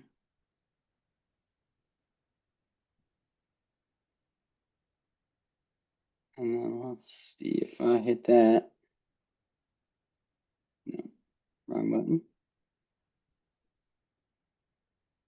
What are y'all seeing? We can see the whole screen. We're good. All right, phenomenal.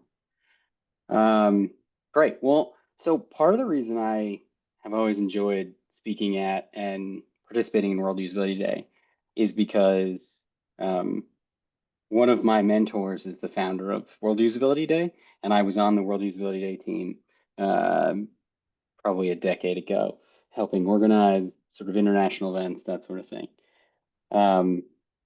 But for those who don't know me, my name is Aaron Nathan. I've been in UX design for a little over a decade, doing this work in healthcare. I recently co-founded a startup in the electric vehicle charging space, but it was healthcare until I did this. So, and I've worked at hospitals, lab service providers, insurance, education, all in the healthcare space primarily. So, so thank you so much for having me. I'm going to start with, so I called Elizabeth, who founded World Usability Day, to ask her if she had a quote for us for today.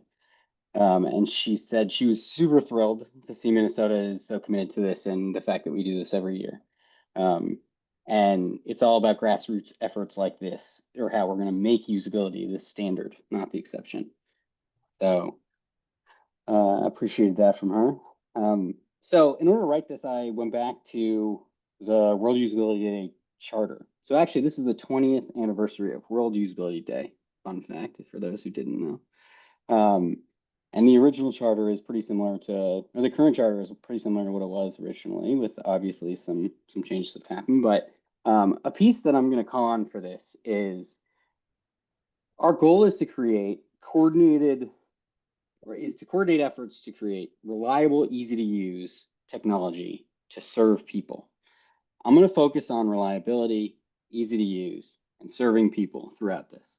Because I think that as we're thinking about these emerging technologies and how they can work for our users, those really are the core tenets of this. So today we're going to talk about how have product expectations changed with AI? How do we decide what to automate? And that'll be the bulk of this, will be that second piece. How do we decide what to automate?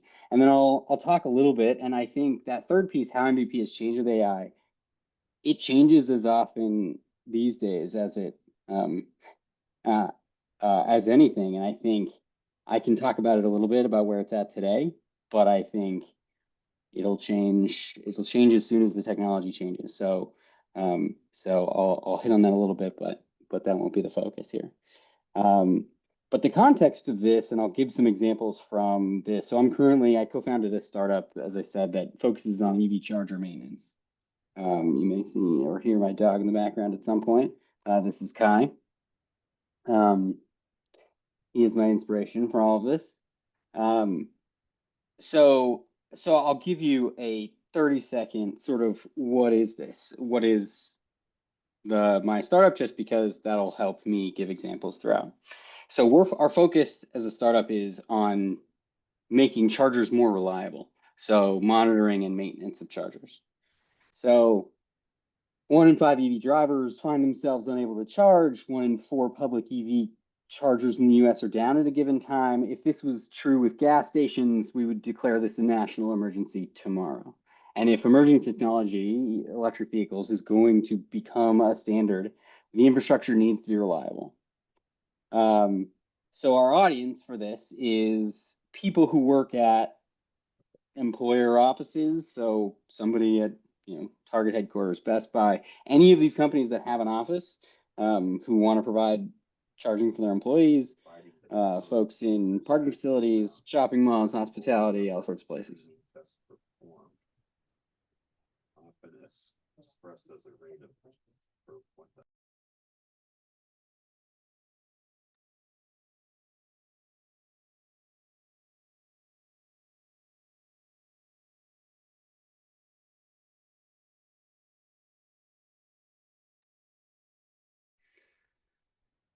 I unmuted myself. I think we're good.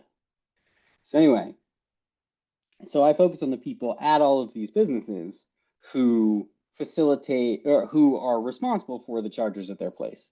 If you've noticed, none of these companies is a charging company. And by and large, that's a big, and that'll be a big piece of the examples I provide. So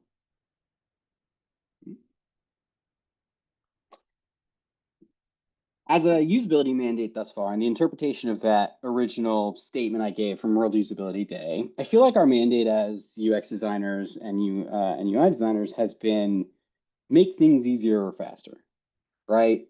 Take 5 steps down to 3, use usability heuristics to make it simpler and easier to use, so that when I go to do something, I don't run into errors and I can do it easier or faster. And the basis for this talk is that's no longer really the expectation of us. But I took, when I co-founded this a couple of years ago, that was still sort of the approach. And so we did interviews to determine some of these problems that these folks were facing, right?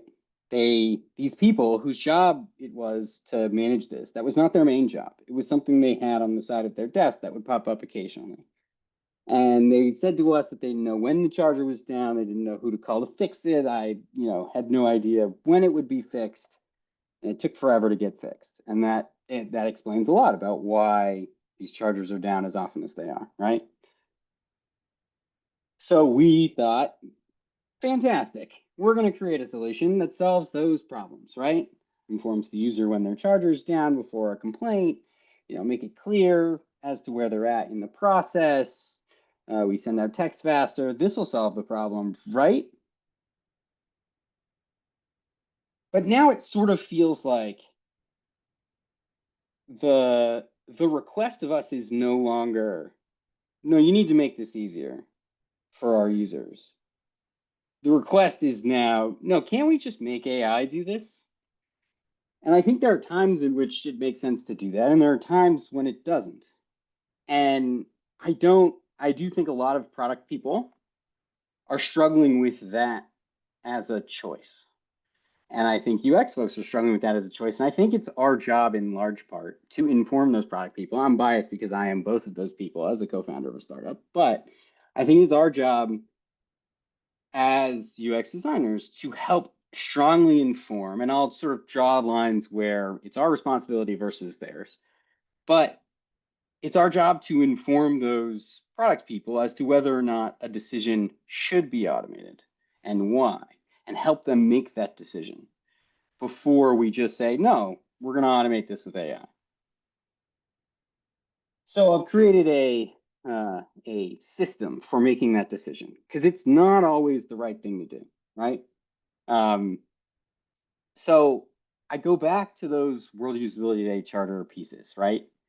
Our goal is to serve people reliably and make our products reliable and easy to use. Well, each of those things lends itself a piece of this, right? So the first thing is, are we serving people? by automating something and removing it from their hands? Does the user want to do it themselves? Does it provide some value? I'll give an example that's not from my startup, but the example I would provide is, strangely enough, when mental health patients are in hospital internal medicine, which is hospital internal medicine is where you go when you don't have a single specialty. You have, significant needs, but you don't have one specialty that is treating you. It's usually myriad specialties. And so it's often very serious. It's often very difficult. And it puts a lot of stress and pressure on the people who work in that space. However, and it's also the overflow from the other departments. So if there's a psychiatric department and that psychiatric department is full, which is commonly the case, those patients end up in hospital internal medicine, which is not the right place for them. It is important to get those people to the right place.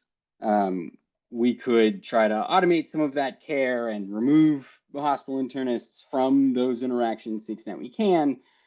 But actually, in doing research on those interactions, I found that the stark contrast between somebody who is struggling with multiple infections and yada yada and struggling to live, and someone who is yelling at you in a language that they made up, who is suffering, no doubt, from a severe mental illness, provided a comedic relief that allowed for the hospital internists to make their day a little bit lighter.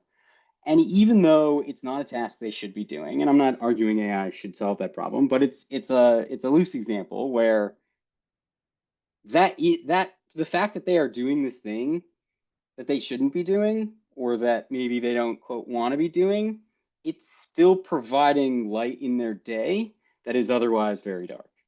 The next question is, but the answer to the following questions: can a human do it well? If so, how well? These people cannot treat these folks, right? Can a human do it efficiently? So you sort of have to ask yourself, and especially with these things, I think I'll use the example of self-driving cars, right? Can a human do it well?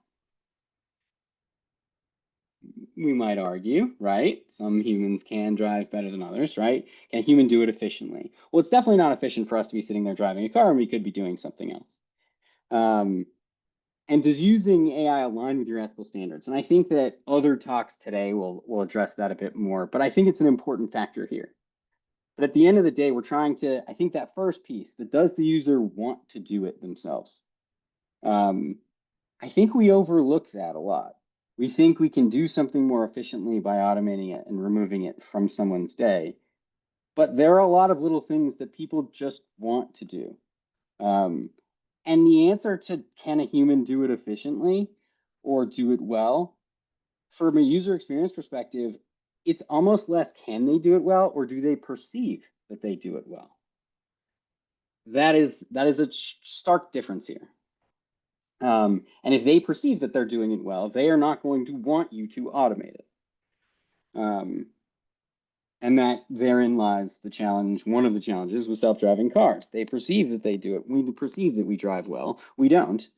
But, and I include myself in that, but because we perceive it, convincing us to not do it will be difficult.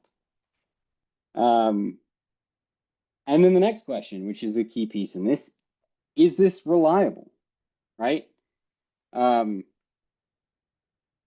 Now, I loop into reliability. Can AI do it? And if they can they do it well, right?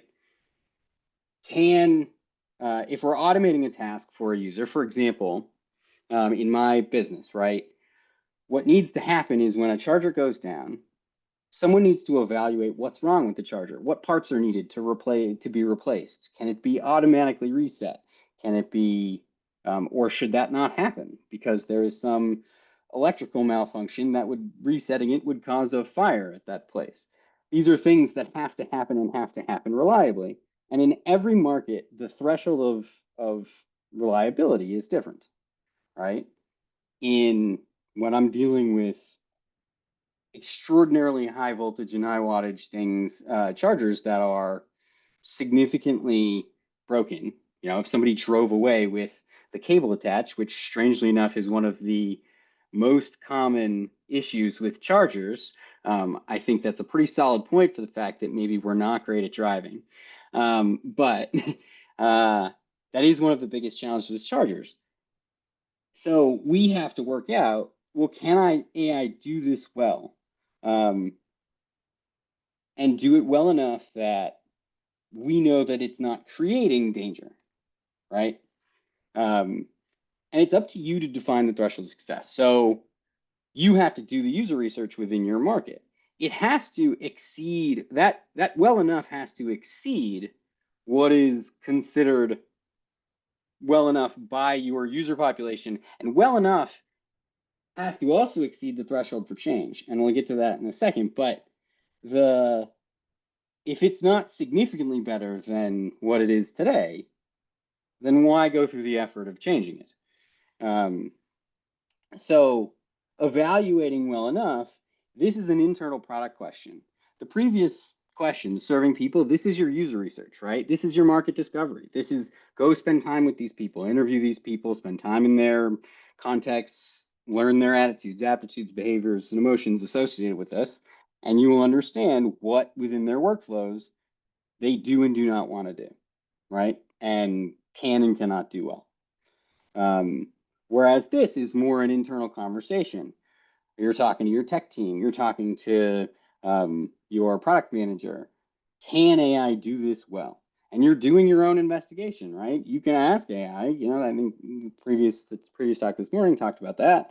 AI may have creative solutions for how this could happen more efficiently or effectively or more reliably.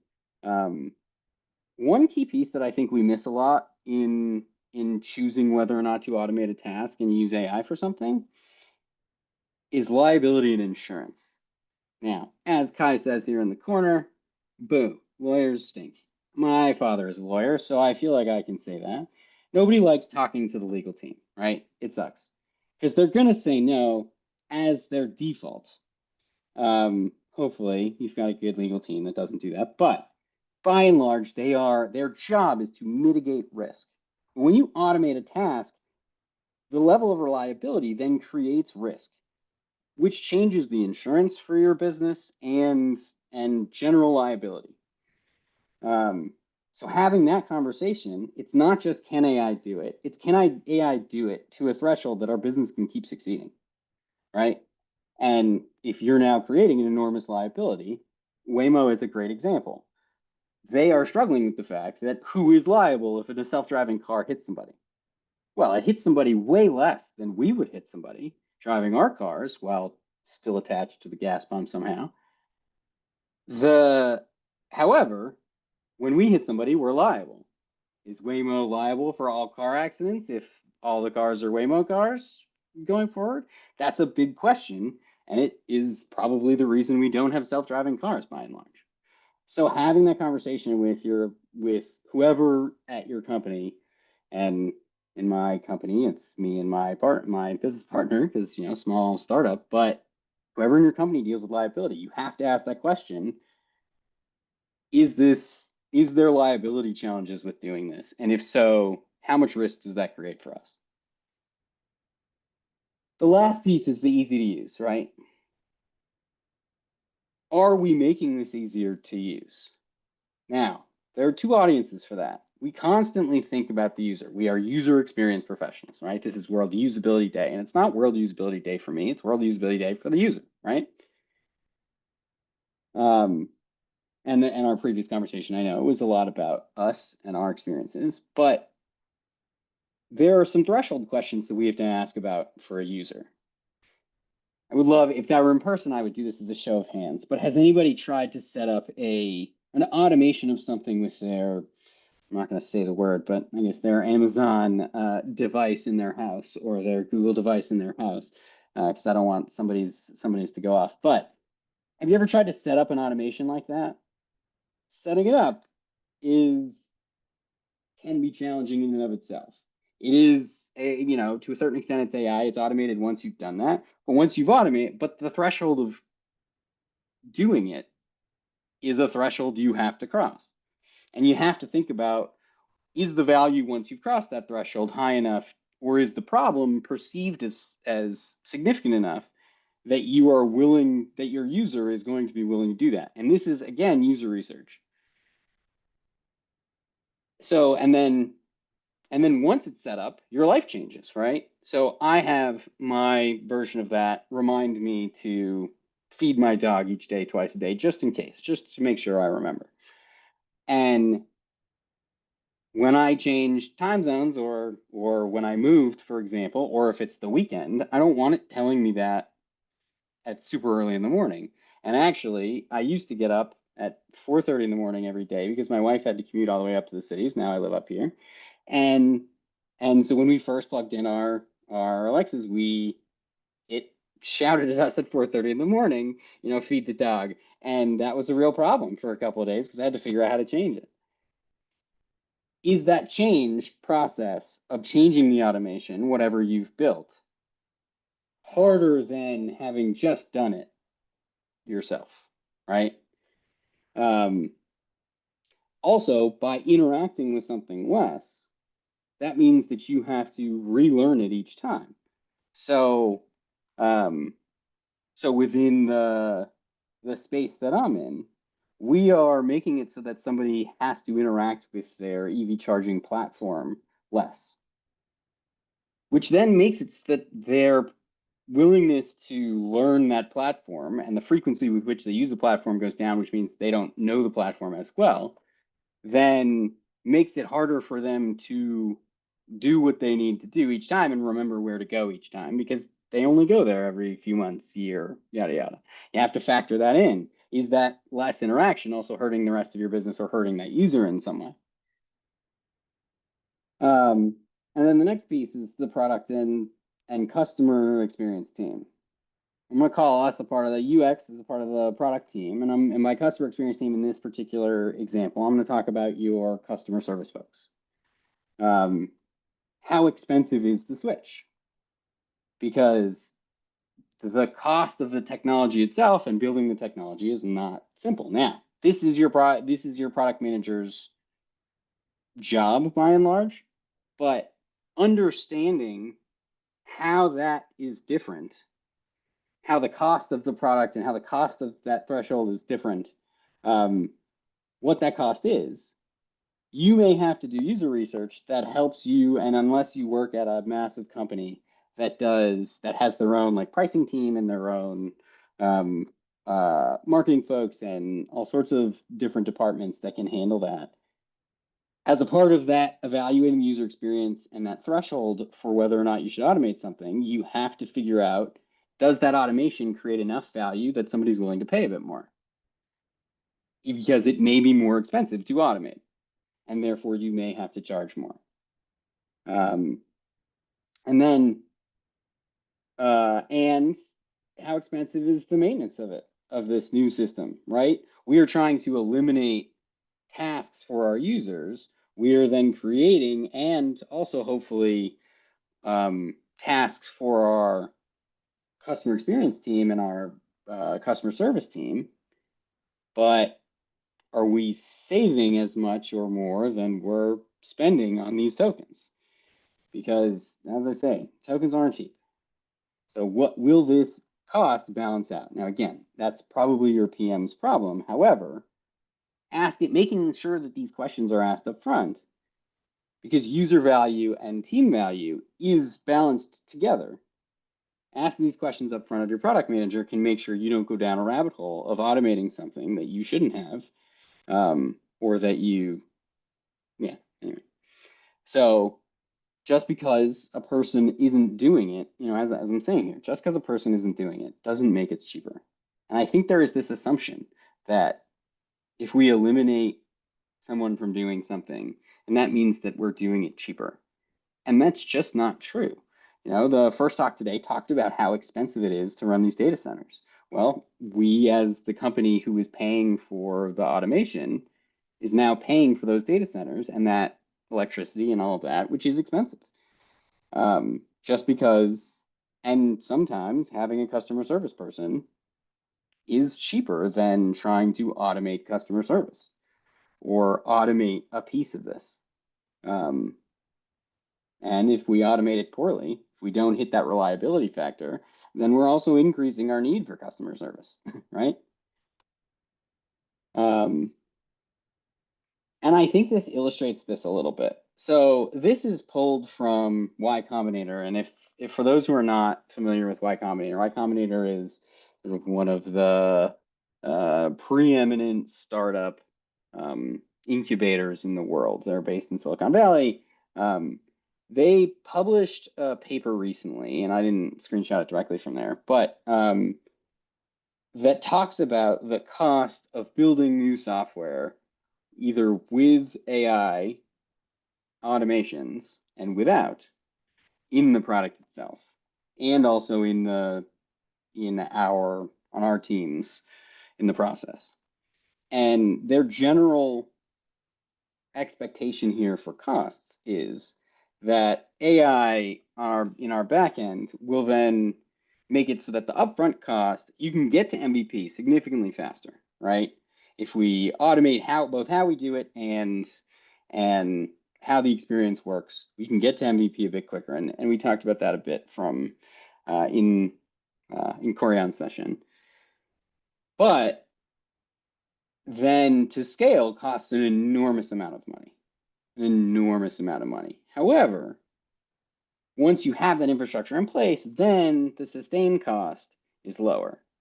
And that's often what they're seeing. Whereas when we do things manually, the time it takes to get to MVP, to do all of this, just takes a little bit longer. And then the effort and cost to scale is also high. And then once you've scaled, you are then at a consistent price. Whereas to get up and running with AI takes less time and more money. But then once you are up and running, it takes less money to keep it running, is what they're seeing in the market. So fewer customer service reps because you have AI experiences built into that that can facilitate some of that. You have eliminated tasks for the user, which then reduces the need for customer service in some instances. So factoring that in is important. So that as you're having that conversation, this is just worth keeping in mind. So then this is, so kind of reviewing what we've talked about, right? This is Kai's should you AI model. So go back to yourself. So as you go forward and you're having these conversations with your PM who is saying to you, we need to integrate AI into this and make and automate some of these experiences. As you're evaluating each thing that you want to take off the plate of a user, ask yourself, does doing this serve the person? Is it reliable? And is it easy to use? And if you can say that and answer these questions for that thing, that's how you evaluate that and make that decision. And there's going to be some give and take here, right? As with all the decisions we make. In some cases, maybe a user doesn't want to do it, but it provides so much value and makes things so much easier. And it's so cheap that we really have to do it, right? Or maybe it's the other way around. Maybe it's extraordinarily expensive. It's going to be really difficult to build, but we are going to save our users an enormous amount of headache with a job that they don't want to do. And that's more than always in our platform. So our platform took this and decided, well, instead of solving those problems that I originally stated of of not knowing when the charger's down and not knowing who to call and all of this, instead, we are using AI and automation to just take this off their plate in its entirety. Because we decided that the user doesn't want to do it themselves. Yes, they're struggling to do it and they don't like doing it. And they also aren't doing it particularly well or efficiently. The answer to all the serve people questions was no. So now the question is, can we do it reliably? And we're figuring out how to do that and how to get from point A to point B from fully manual on our end, where we're just taking on the manual work they were doing, to now automating it. So for us, the answer was yes, and using this framework was extraordinarily helpful for that. So then getting to automated viable product, right? Now you set your goals based on the answers to the previous questions on how you made this decision. If your goals are enhanced reliability, that's your metric you're measuring success against with your product manager when you build this. So you have to start by setting your goals for building this automated task. And you have to set your baseline, right? We all have to do our baseline research. I feel like a lot of times we make the mistake that we're not measuring how people are doing it today without this automation and what the experience is like. It's important to do that, right? Sometimes we just throw in the solution and don't have a way to prove that what we did was valuable because we didn't get that measurement. And measuring these three factors will help you get there. And then from there, sort of again, follow the money, right? The reason that for that upfront cost in most cases is because building that automation starts with data, and data is extraordinarily expensive and difficult to come by, right? You need to understand what the workflows, tendencies, and decisions of these people are that you are then automating, and understand enough about how it is they're making the decisions they're making to then automate that decision and action process. And in doing so, I think from our standpoint, you can have data scientists, but they're going to look at sort of the behavioral data that they have access to.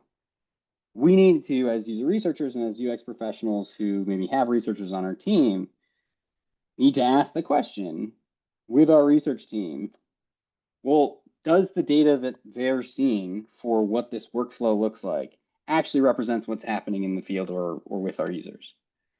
And we talk a lot about bias. Obviously, bias is extraordinarily important with any data set. Is this the workflow of all of our users or just a subset of our users that they're looking at, right? But it's our job to then do that user research, figure that out, and figure out if the data is clean in partnership with our technical team, and constantly sort of A/B. And then once you're building that automation, you're A/B testing to compare with an existing manual workflow. Again, with a new product, it's a bit different. We're trying to automate from the jump, which is why it just takes a little bit longer to get there. And in some cases it doesn't, because there's not a lot of internal sort of technical work to get over. But at the end of the day, what we're trying to do here is identify the workflows we are automating, and manually identifying that is very okay. Most agentic AI experiences and solutions are us teaching an agent how to do a workflow better, or not better, but how to do it, and then replicating that. And that's a lot of what these AI workflows can be, and AI solutions, automated viable solutions, can be. So getting this data manually. So for us, for example, we are taking it off the plate of the current charger owners, but we're going to do it manually for a while. We are in this buildup where we're learning how to do it manually. We're going to have a lot of customer support. And then once we learn from that, we can then build AI agents that can then do the work. And we can have a smaller team once that happens. But that buildup for us, especially, is going to be extraordinarily manual, to get that data set as to how you repair these chargers with the data that we have. And I think that is, I've done a lot of research on this. I've spoken to a lot of people who have done this. That is a pretty common experience with trying to create automated solutions.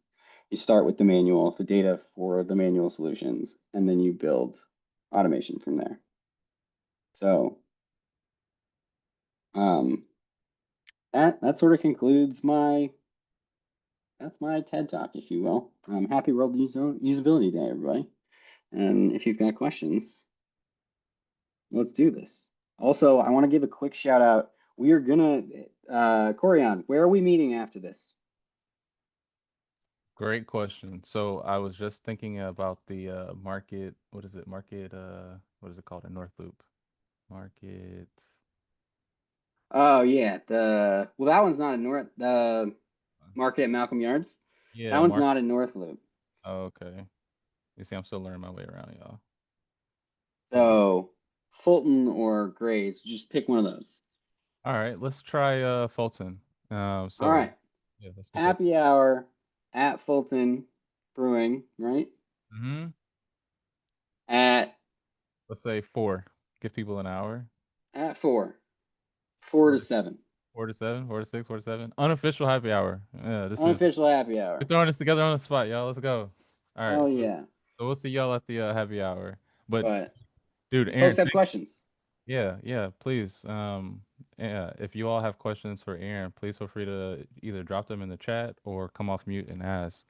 Aaron, thank you so much for such a provocative, conversation. I mean, like I had a lot of light bulb moments that went off, right? You talked a lot about like how we can use AI and more importantly the implications of it, right? Of like automating things. So you gave us some great questions to ask and more importantly a model that we can use moving forward that is actionable. So thank you for that. Uh, yeah. yeah, do you all have any questions for Aaron?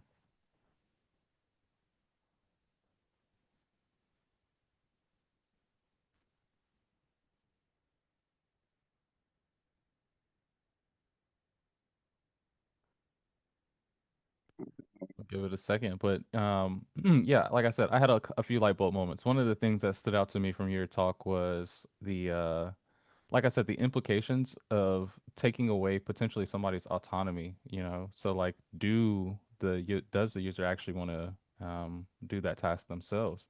And if they do, and you're deciding to automate it, you could be taking away their autonomy and a lot of the empowerment that they might feel from, making that decision or taking that step themselves. Um, but to your point, you also mentioned like, like there's that graph I thought was really helpful. Being able to see, like what it looks like to incorporate AI. Yeah, here we go. Automating a whole experience. Like this is super helpful because this is really what it's like, yeah, you can throw AI in there, but it's gonna look very much like that blue line. But if you start with intention in mind, you can scale a lot faster while still building intentionally. So yeah. Yeah. Yeah, I mean to your first point about the about does somebody want to do this? If somebody is coming to you at your job and says we need to be using AI and they're very serious about it and you can't get them to just drop that that's true and you have to come up with a way to do that. I guess the first way I would do that is I would go to our users from a user research standpoint and say, what in your day to day do you just not want to do? And then we can figure out a solution, right? It's a great place to start. So it's not necessarily what is their biggest pain point, but what are just some tasks that they do that they just don't want to do? And and even if you can eliminate a few of those things, you're adding value. Yeah, absolutely. People will love to tell you what they don't want to do. People don't want to do a lot of things. Yeah, right? Yeah. Yeah, and then you're and I will say, once you have automated something from an AI standpoint for your users, doing the second thing is a lot easier, right? Because your company has invested in the infrastructure, the talent necessary to do this. Then you learn a lot from having done it the first time. And then once you have done that, then doing it for the next thing. So picking something easier to automate is always the right way to do it. And also picking something where the data is in-house. It's a lot harder if the data is in a system you don't technically have like API access to. Um, That makes sense. Could you go back to your slide that had the model on it for us sure. with the questions? Yeah, here we go. Thank you, Kai. I mean, this is a Yeah, great. no, he's killing it for sure. You're feeling it. So I'm curious, let's say you answer all these questions and you decide that you should automate something, but you shouldn't do it yet. How do you approach that? Like the timing aspect of it? Well, so the question is your company providing that solution not like automated or not today? And if the answer is yes, then making sure that you own the data for the current not automated solution. So who's doing it? How often are they doing it? What are the outcomes? What process are they taking? The service design components. What's their workflow? That sort of thing, and that you are gathering that data and working with your analytics team to make sure the analytics are there. I feel like we as a UX group have to really push for analytics and the right type of analytics. Um, so I think if we don't have, because if you don't have that data, can AI do it? The answer is going to be maybe with a lot of guesses, right? Right. Can it do it well enough? Will be no, probably. If you don't have that understanding of how people are, of how people are doing it today. Yeah. No, that's a great point. I really like this that you mentioned about the cost of switching, right? And switching back. I think that that's something that we don't really think about, especially when we are just given the task of, hey, go automate this thing or go make AI and incorporate AI into this thing. You don't really think about like behaviorally, like I'm thinking about the Combi model, for example, right? Like, thinking about people have to be capable, they have to have the opportunity and the motivation to do these things in order for the behavior to actually change. And Right.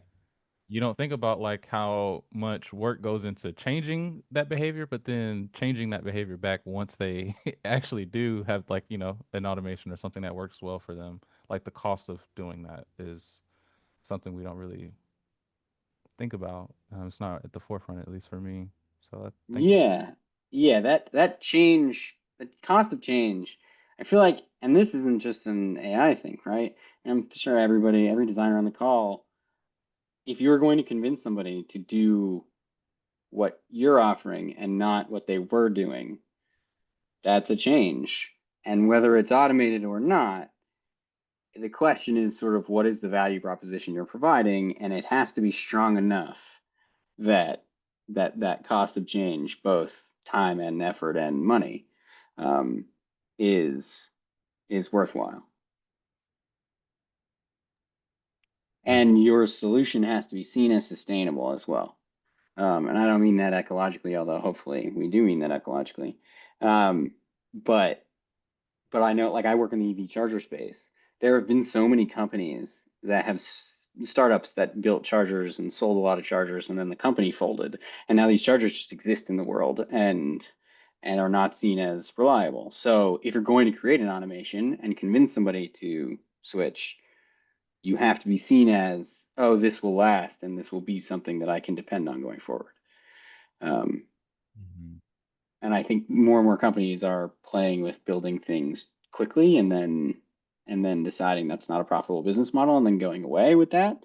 And that is going to erode confidence in your business generally.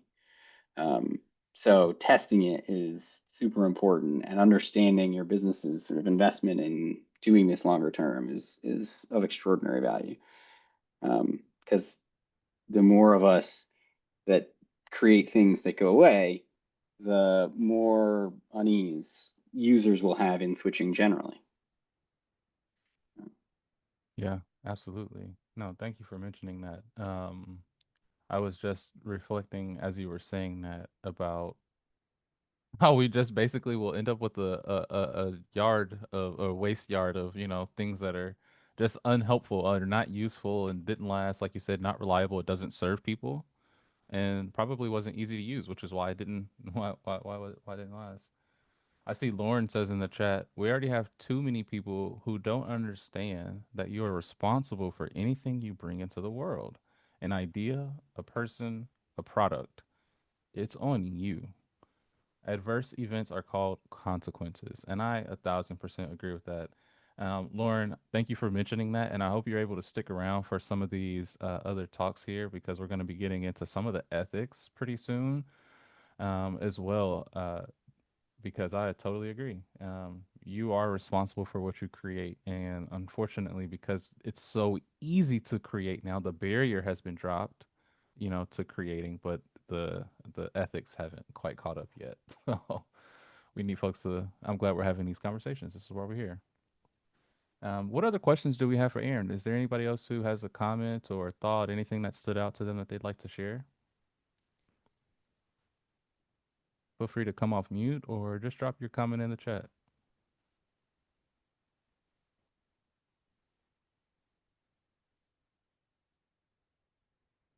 And come see us at Fulton Yeah, at 4. yeah, come see us at Fulton at 4. We'll be there at 4, 4 to 7. So come get a drink with us after this. We'll have some fun. Again, Aaron, thank you so much. I thought this was really, really insightful and really helpful. Thank you so much for the questions and the model that you gave us. It's actionable, so you gave us something we can take moving forward. I really appreciate that. Appreciate Um, you. yeah, man. So that being said, we have about 15 minutes before our next session where we will bring on, I'm really excited to introduce them, our friends of Figma folks, and we're gonna have a really interesting, engaging conversation about usability. So let's take about 10 to 15-minute break to go, stretch, grab some water, grab a snack, grab lunch if you haven't already. And feel free to join us back at noon, where we will be kicking off our conversation with Friends of Figma.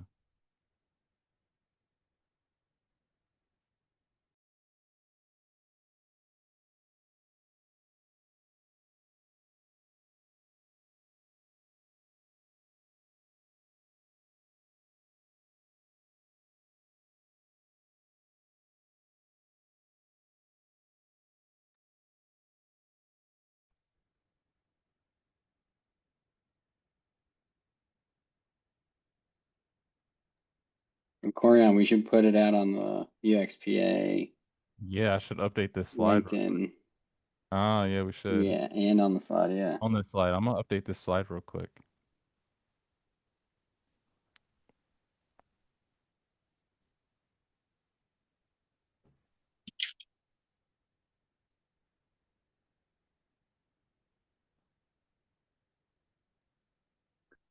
There's my puppy. Hi, Bonnie girl. How you doing? Yes. Oh, so nice. Thank you. Got a couple doggies. I hear somebody has a dog there. All right, y'all. We'll take a quick break. Happy hour, Fulton Brewery. Let me refresh.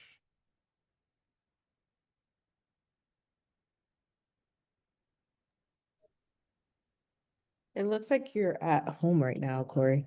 I am. So the happy hour, of course, is going to be at 4, but everybody for this virtual or for this meeting is all virtual. Correct. All Yep. right. Everyone's virtual, but looks like we just threw up a happy hour. So we'll Eh, after this ends at 4, take that little hour to decompress, scroll on social media, doom scroll for a minute, change, and then yeah, come and get a drink with us. We'll have a good time. all right. Yeah. Sounds good. So yeah, Misty, we're just gonna take a quick break for about 10 more minutes, and then we'll bring on our next group. Sounds good.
All right. We'll give folks a couple minutes to come on back, and then we'll get started at noon with our next group, which I'm super excited about.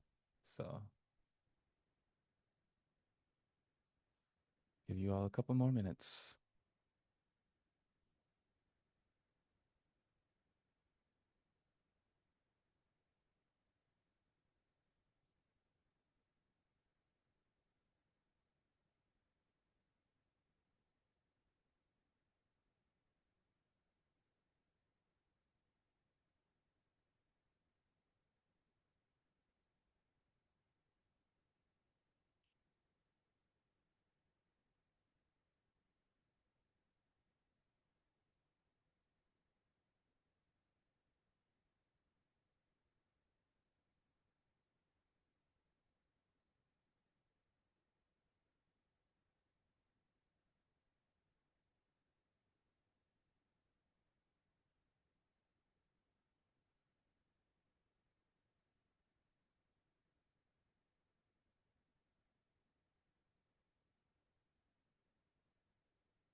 All right.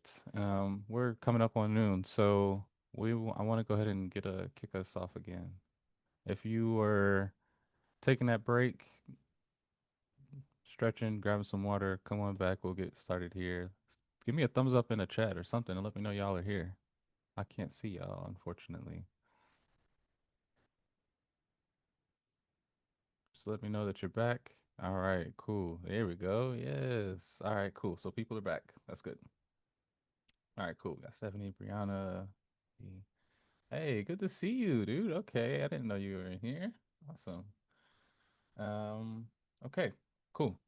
Looks like we got most folks back, so we will go ahead and kick it off to be respectful of our speakers and their time. I want to introduce an incredible group that I have been getting to know, and I'm excited to introduce to you all. It is our group. Uh-oh, looks like my slides, hold on, got out of order. Let me refresh again. It's our incredible group, the Friends of Figma. Oh, where are they? Nope. Hold on. We're in Something there happened. somewhere. You're in there somewhere. Something happened. Something happened to the slide. Maybe I accidentally, literally just deleted it. I was in here making changes while y'all were taking a break. I might have accidentally deleted it. Okay, well, give me a second. I will get the slide. But anyways, in the meantime, I want to go ahead and introduce our guests. I'm super excited. We're gonna have Ryan, Stephanie, and Camilla from Friends of Figma, who are gonna be sharing with us a conversation, a candid and open conversation, really about, about how usability shapes real world design.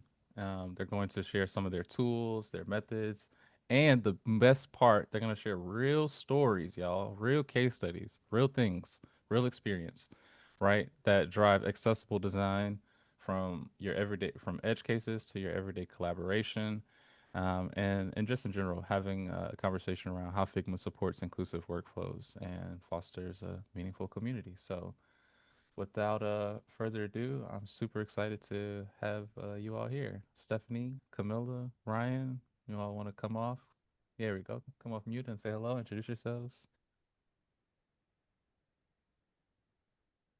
Sure, I'll go first. Hi, my name is Stephanie Fluen. I'm a UX principal designer at Solventum, formerly 3M Healthcare, if you guys are familiar with that. I primarily lead our design system for the organization, but on a day-to-day, I'm helping build UI and products for in the digital space for healthcare applications, primarily back office. I've been doing this for almost 15 years now, I think, or maybe a little over. I have a developer background. I went to coding boot camp, so I'm very passionate about that area as well. And I recently just got into hockey. So if you want to talk about hockey, I am all day long. I will talk to you about that. Nice to meet you all. Thanks for having us. It's a good activity for the Minnesota area stuff. So good hobby to have. Hi everyone, I'll go next. My name is Camilla Cartagena. I am also a designer at Solventum, a senior user experience designer. My background is more actually, I got my bachelor's at the University of Minnesota in graphic design, so very much more visual. And then kind of jumped a little bit and did my master's in design management, so kind of tackle a little bit of like that business strategy background.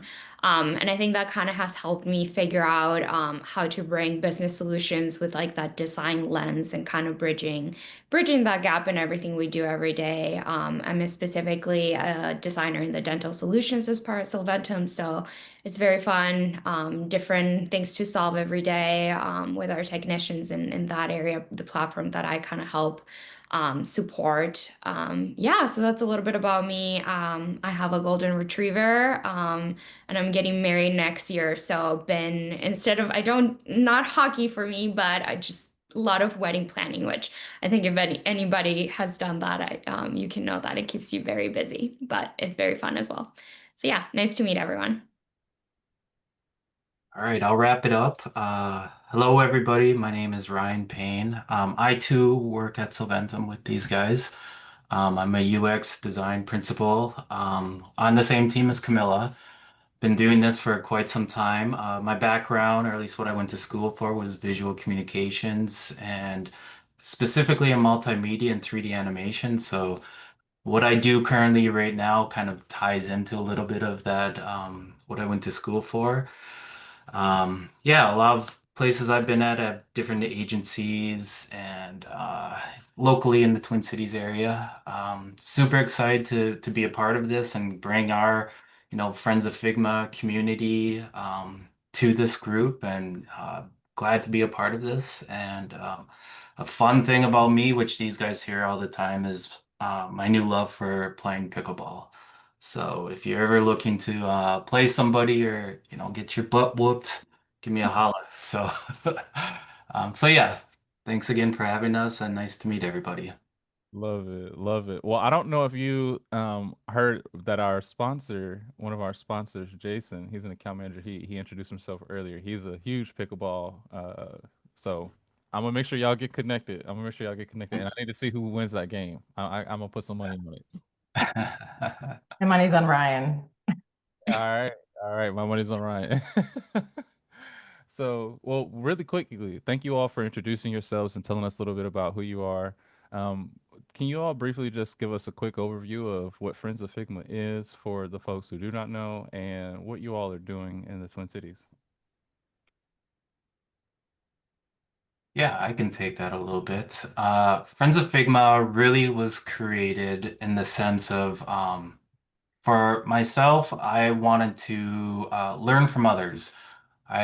Being remote and being in our kind of small world, I looked online for a watch party to join to watch one of Figma's config events, and there really wasn't anything in Minnesota whatsoever. And so I reached out to some other designers and we created this. But the main thing is just really, for some of us, this is a tool we use all the time and wanted to bring a community together to help learn about it, see new features, level up your skills, tips, tricks. Like we're doing today, showing real world, or talking about real world experiences and such. So it was just a little bit of trying to bring a small community together that isn't really in the Twin Cities. So, and feel free others to say whatever you feel like.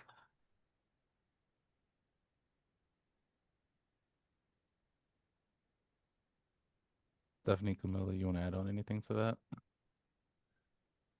I mean, I think Ryan hit it on the head, right? We're a new-ish group in the community, really passionate about Figma design in general. We're looking for, yeah, a group that we could share ideas in a similar space. Some companies, there's not a big UX group, so just having another place to go to, or some people are just getting started learning Figma. Figma just released a bunch of new features, right? So just having an outlet for people to come and learn about that in a community setting, I think is really great. There's not anything like that. We were the first one in Minnesota. There's a bunch all over the globe. That's a really nice community. So depending on where you're at, you can always drop, into different places. There's a lot of virtual events. So yeah, we'll drop a link at the end of the conversation, and then you guys, if you're interested, you're all welcome to join. It's all free events. So yeah. Yeah. And it's all, like you said, all free. And it's easy to sign up as long as you already have your Figma account, just tap, tap, boom, you're in there. And I registered myself, so feel free to register for Friends of Figma. We're going to be collaborating and doing more events into 2026 together. So we're super excited to kick off this conversation with you all. Thank you all for being here and for sharing your expertise. I wanted to open the conversation with the why. Um, why is usability such a critical factor for inclusive design today, from your perspectives? So I can start sort of touching on that. So I think on my aspect, and like Ryan mentioned, we're on the same team. I think we usability and inclusivity go really hand in hand. We kind of, I think if you don't have good um sort of usability, by default, there's no really that sort of solid inclusivity as well in terms of your design. So I think when we look for solutions, we look to figure out that voice of the consumer or end user in our case. And I think that also helps just understand those diverse needs that our users might need and creating a solid design at the end of it, which is, I think, in our area what we're trying to develop and serve. For me, I feel super passionate about this space because to me, inclusivity and accessibility, right? All that just goes hand in hand with usability in general. If you have an accessible product, that's going to benefit everybody. It's going to make the usability just better in general, regardless of whether your user has some sort of disability or whether, they come from a different background. I feel like it helps the broader good of the application.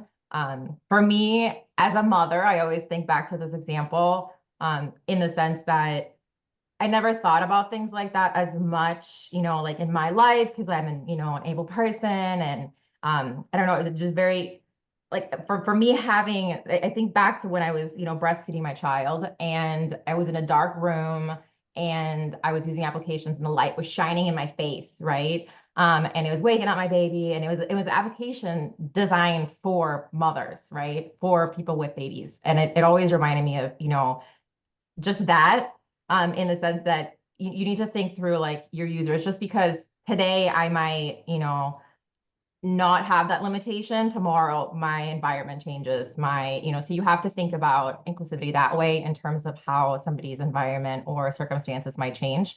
And I think that thinking ahead and thinking a little bit more than the initial use case, I think will make for better products. I love that you mentioned that as a mom. I mean, because I'm a father and I have a almost 2-year-old son now, and you will learn a ton about usability and accessibility by just observing them, and how they navigate the world. I'm like, you have to put things at their level. I mean, it doesn't make sense for me to put like even in the fridge. My son now, he goes into the fridge and he just grabs yogurts like there's no tomorrow.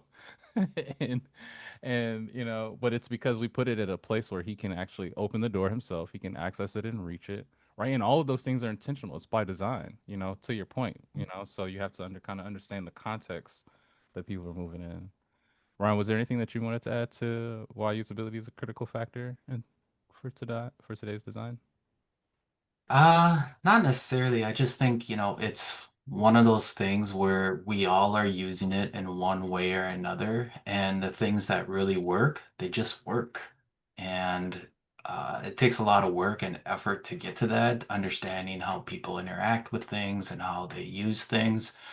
We're lucky enough to have some pretty robust workflows and a very diverse group of people that we work with, from uh, some technicians that are in Brazil to working with developers in other countries. So there's a lot of diversity, and sometimes within all of these different communities and groups we have that we work with, solutions come out that we wouldn't even think of based off of their background and stuff of language barriers or just cultural wise of things. So being able to have that type of access and, your own personal things that you bring to the table are indispensable. So, yeah. No, absolutely. It's like your perspective, your the perspective that you bring to the table. It matters so much, but your perspective isn't the only perspective. You need to like understand what the actual people who are experiencing these things are going through and the context that they're experiencing them in. So that makes a ton of sense. I'm curious from you all, like on that note, so are there any techniques that you use that you feel like work particularly well for diverse user groups? Usability testing techniques?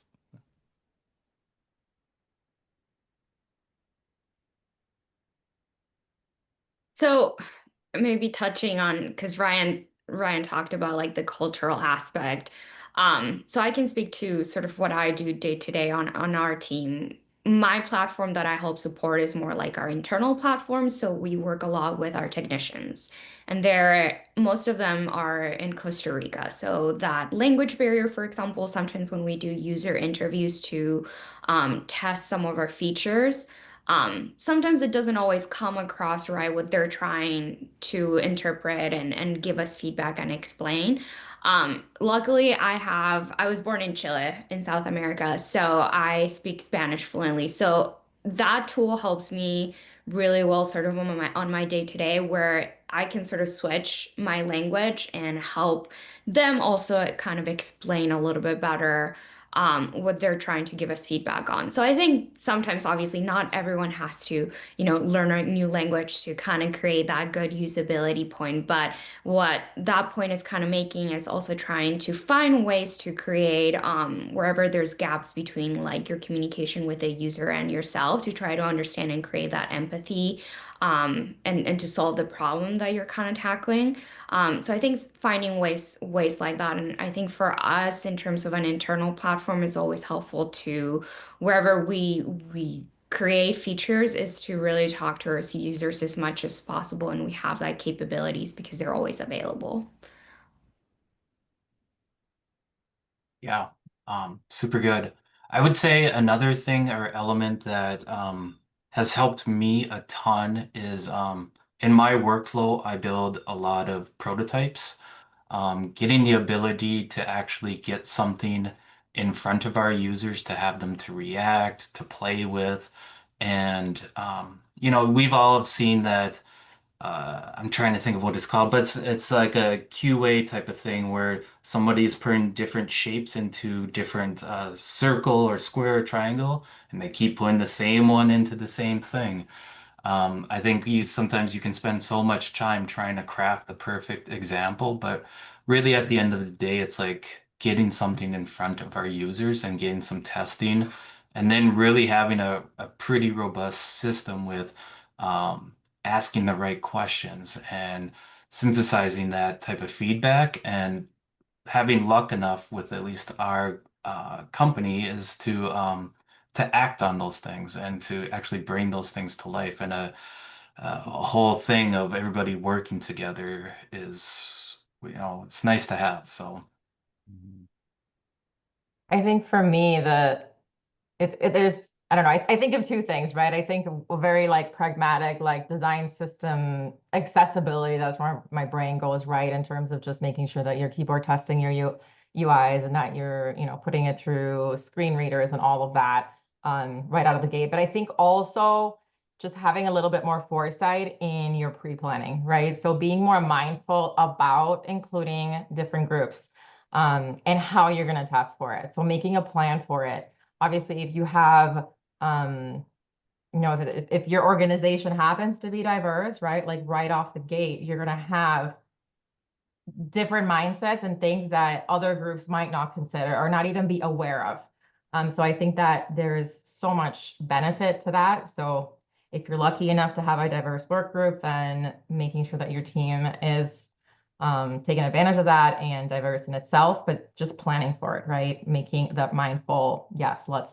test for that. Let's see how it affects or how other groups of people might think about this differently. That's excellent.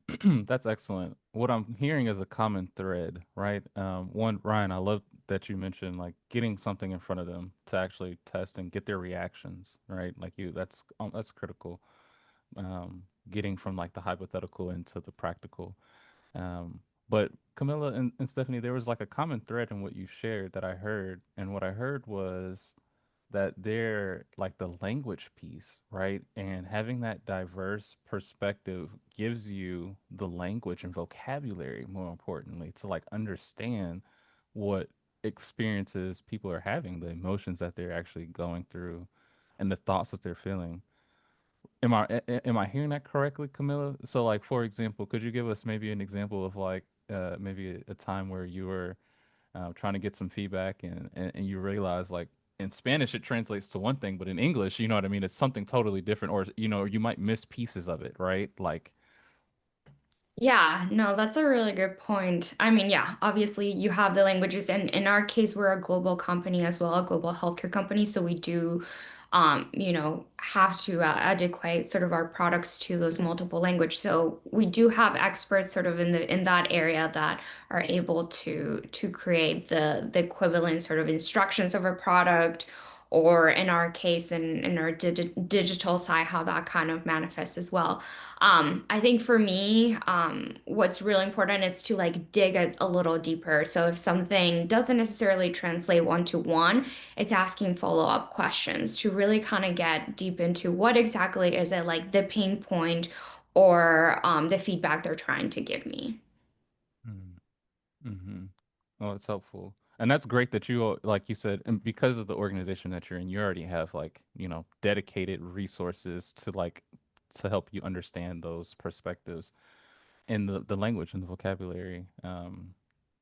So I'm curious, are there any tools or methods that you all use throughout your processes that, you know, are accessible and inclusive that you'd like to share? Yeah, I can share a couple that we use. So, sometimes when we're creating things, right, and uh, you're thinking of what looks like on a screen and such, but there's also like when you're thinking the handoff process to the dev team and stuff like that. I use Figma has a really huge community that is always creating plugins and tools to kind of just help with a lot of those things. And one of them that I use quite a bit is a plugin called Annotate It.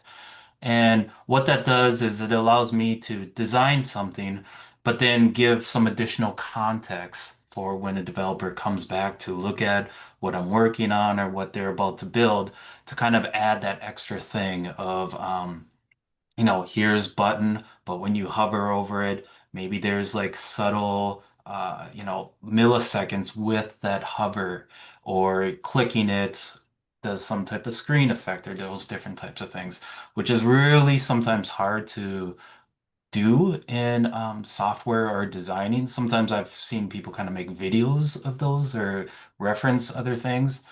So, Annotate That is a really nice tool that helps you on the fly just hit new or plus plus, and it just gives one, two, three, and you can place that around your design on where you want to kind of leave your message, and then just start typing, and it puts it in a little panel on the side where it just keeps track where one is one, changing things around. It just does that on the fly.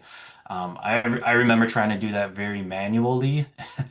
That's a pain in the butt when you have, sometimes you have 15, 20 screens and annotations on those individual can become a real nightmare. But that tool just kind of handles all of them per screen and organizing and rearranging and stuff. So it's really slick. That's awesome. Yeah, I've used annotated I think a few times and I really like it to your point. It's like and I like that you can just click the screens that you want and then bam, you can include your additional context because to your point, if you don't include that context about we need to build it this way specifically to make sure that it's accessible, that it's easy to use, it serves people, it's inclusive. A lot of that stuff can get lost in the process of building, you know, and through translation. I see that Jen put in the chat. I think it's reasonable to assume that in today's world, we have diverse users of whatever we are designing for. And I agree. I mean, you should, be assuming that and having that perspective as you're going into building. It's like obviously you're going to be building, for a user and a use case, but understanding that there's diversity in those users within that segment still, that you need to be designing and considering. Um, Marie asks, is annotated an additional cost? No, I think it's like like they have like what, a freemium model, right? Like, it's free and then you can maybe upgrade for some additional, like little doohickeys, but Yeah, it's that's pretty. right. The nice thing about it too is sometimes with that dev handoff and buying the license of the full dev version for the developers to get the built-in annotation tool inside of Figma gets to be a little bit expensive if you have multiple developers on your team. So this is a little way around that is using that plugin. And yeah, I think it has like you can try it out.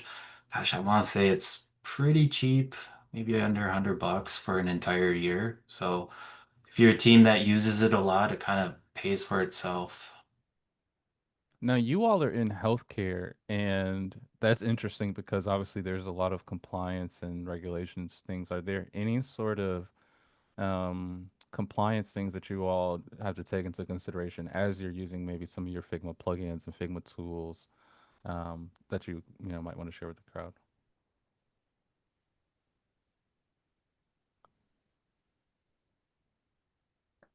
I can't think of anything specifically in that sense. Obviously, compliance to accessibility is a big thing in the healthcare space, so that obviously goes hand in hand. But in terms of like plugin limitations, um, we we make it a point to just be really mindful of like PII and not even having that in Figma to begin with, so it's never really a concern. Yeah, from an accessibility perspective, it's really just, like Brian said, just making sure that annotations are in place. And sometimes also we include like keyboard, like tab order annotations, right? To make sure that again, that dev handoff is on point. But yeah. Yeah. And I will say too, and Steph is not fully talking about it and stuff because she is the design system specialist.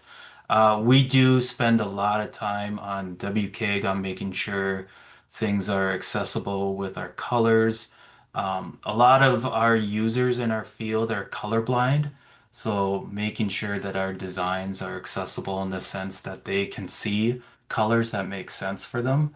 And Figma does have some built-in plugins too that, not built-in that you can add that will allow for some of those unique cases because again, you're trying to design for the masses, but you're also trying not to leave anybody behind because of simple color things and stuff like that. So um, there's been a lot of work done around making sure Steph has said like screen reader stuff, like when we're building components that they have the necessary thing if you hover over or you have a screen reader that talks to you, that the right alt text and area information is in the code and stuff like that. So yeah, some of this stuff is just things you kind of do on your own, but not everybody does it. And doing that to a point that like makes sense is really makes a difference in our designs and stuff.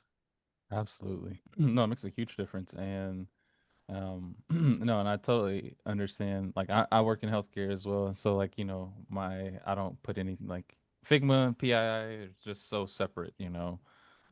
Like if anything, that stuff was in the code and that's like completely separate from our Figma. So usually don't have to like deal with it too much, but I know that's a question that comes up for a lot of folks who are interested in working in healthcare. So I wanted to make sure we address it.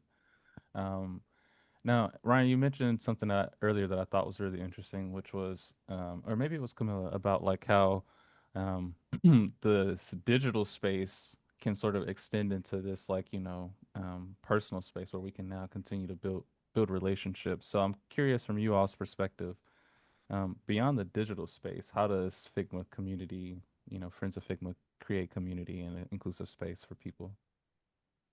Yeah, I think that's a great question. At least with our community and what we're trying to do is, you know, we are, a lot of us are remote right now. So being able to bring a place where, you used to have those moments where you would kind of come over and look over somebody's shoulder and be like, dude, how'd you do that? Like, what are you working on? That looks super cool, you know? So it's trying to bring that type of community back. And like I said, Figma is a tool that we all kind of use. The nice thing about it too is, yes, it's in a digital world and such too, but we all know each other and seeing people's faces and getting together and sharing stories and we're trying to get and learn from everybody is a new type of world that we're kind of living in. So I don't know. I think the main thing is just trying to get people together and learn from each other and, have a spot where it's around the subject as Figma, but it's bringing other like-minded people to network and those types of things as well.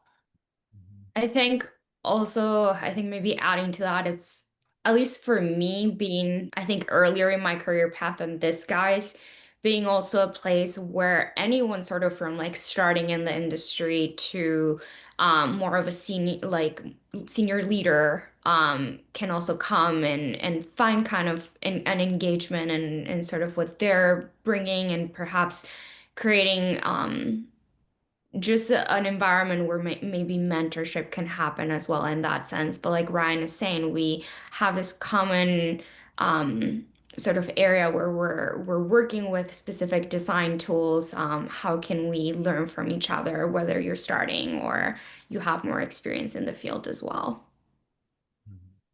Yeah, I think what Ryan said, in general, just, we wanted to build a community where people can come together and share. And I think that for on one hand, it's more around kind of what Camilla said, where it's people that might just be getting started, or possibly you are not working at a big global corporation where you have access to a huge diverse group and a lot of tools and et cetera. So maybe you're an independent contractor, maybe you're a very small team.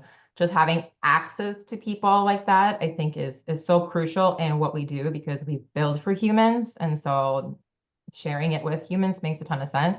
But on the flip side, if you are kind of more of an expert, or you have some learning to share with the world, you can come and share that, right? And we have that common, UX design, Figma thread. But if you have something very specific that you learned and you want to share, you can come do that and be part of the community that way. So I think it benefits kind of both spectrums of people, which is what we were hoping to do. Yeah, absolutely. And I think that's what I told you all I was super excited about when we had our first conversation. Like you all are in a great spot to be able to do that. And I'm so glad, Stephanie, that you brought up the fact that not everybody works on a large team, right? Like we have a ton of people who are the only designer at their company, right? Or maybe they are just doing it themselves and they're just trying to learn how to build something. Like you have folks in all different places in their journey. And so I think what I'm excited about from what I hear is, or what I'm excited about from what I hear is that you all are like extending that digital space to create, to like bring a space where people can create and learn with each other. It's about like building the community with each other, but at the same time, building together and learning how to build together, right? That's kind of what I'm hearing. Is that right? You got it.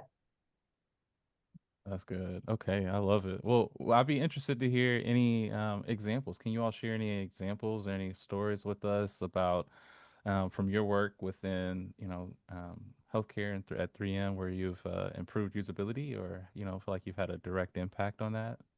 Um, Open that up for any of you. I mean, I'm biased in the sense that I think design systems are the best. Like it's just such a great tool to have.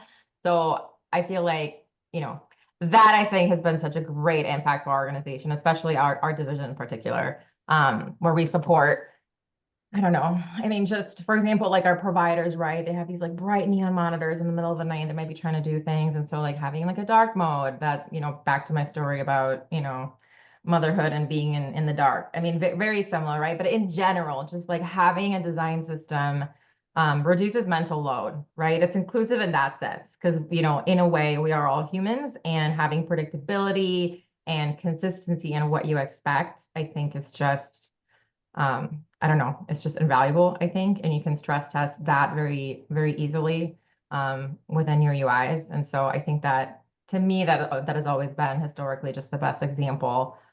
Personally, no matter what organization I've been in, like having that design system is crucial for those kinds of things. Absolutely. And design systems are becoming even more crucial with the rapid growth of these AI tools, because now a lot of these AI tools you are needing to train on your design system. A lot of companies are trying to figure that out. How do we, because you got to the point where, okay, the company's like, okay, we can use AI and, we can create some stuff. Cool, cool, cool, cool. And now we got some stuff created, but it doesn't look like our brand or business at all. Right? And that's where like having that strong design system and being able to and tie some of that in. Can you maybe talk a little bit about some of that, Stephanie or Camilla, Ryan? Yeah, I mean, I think obviously AI is being pushed lately on all of us as designers, and we're trying to keep up and learn as we go as well. I think, Corey, what you brought us that point that, companies are realizing that you can create something with AI, but it doesn't always match either their brand or what we're talking about today in terms of inclusivity or good usability design. And so that's where we, as designers, come in to really be able to emphasize, like, yes, AI it's a tool that can help us to speed up some parts of our workflow, but at the end of it, it's always back to that human component, in my opinion. So how is it that we really concentrate what we're doing in that? And so, in terms of healthcare, obviously, that's very important, because if there's any sort of errors that really doesn't serve the end patient, and the doctors as well on our end, who are our target consumer, or target primary market, right, doesn't kind of have that good experience, and maybe the patient doesn't come back, etc. So it's really our responsibility to, if we're including AI and creating this customizations, to really make sure as designers that user experience part is being met. Yeah, that's critical. I'm so glad you mentioned that, especially obviously in the scope of healthcare. It's like so much fragmented experiences. So like being able to have that cohesive experience from the patient to the provider, all the way to the plans and the health and like that are supporting them. I mean, yeah, that's critical, and you need to have that design system and the accessibility and stuff like that intentionally baked into it. Otherwise, you won't be able to just like spin up, new things quickly. You know what I mean? It's like now if you have that stuff, you can create any sort of ideas and go with it and test it and validate it a lot faster, is what I'm hearing. Do you all have any other stories? I'd love to hear a couple more that might you Yeah, know I've got one. And I think about a lot of the time around research and some of the things that we do for the different types of research studies that we do and such. And when I try to think of like how does AI help with that or anything like that, sometimes I struggle with that because we spend so much time designing and working on screens. And I think of while I'm in a study and hearing the feedback and asking the question on what do you see? Talk to me out loud on what you're seeing when you're looking on the screen. And they're navigating and talking about it. And I would have a tough time with like, how would I somehow use AI to, pick up on somebody saying, "Oh, that's interesting," and me, like being an actual physical person, be like, "Well, what do you mean that that's interesting? Talk to me a little bit about that." And then you get into sometimes finding some of those things that Camilla touched on, those deep dive type of areas where you can really dig into like what does that stand out for you? And someone could say like, well, in my day to day, we'd use this for this, or vice versa.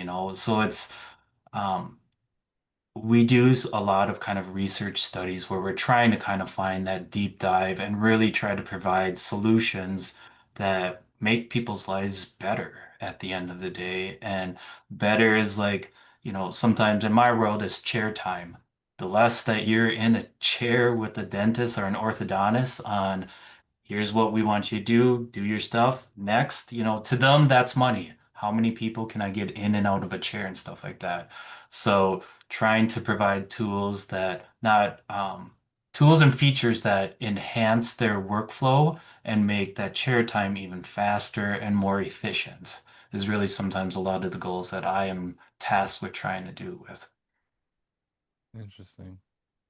I think it's cool too with the like I don't know, I'm thinking about research and AI and just how things are changing. And to me, research is becoming even more important because in a way, I mean, I would encourage everybody that if you do have the research or once you get it to kind of embed it and help AI co-design with you, right? So for example, as you're giving your prompt to your AI, maybe say, okay, consider the fact that my users are, in this environment, or that they're context switching a million times because they're seeing patients, 30 patients a day, and then they're like responding in the hallway to somebody or quickly hopping on in between patients.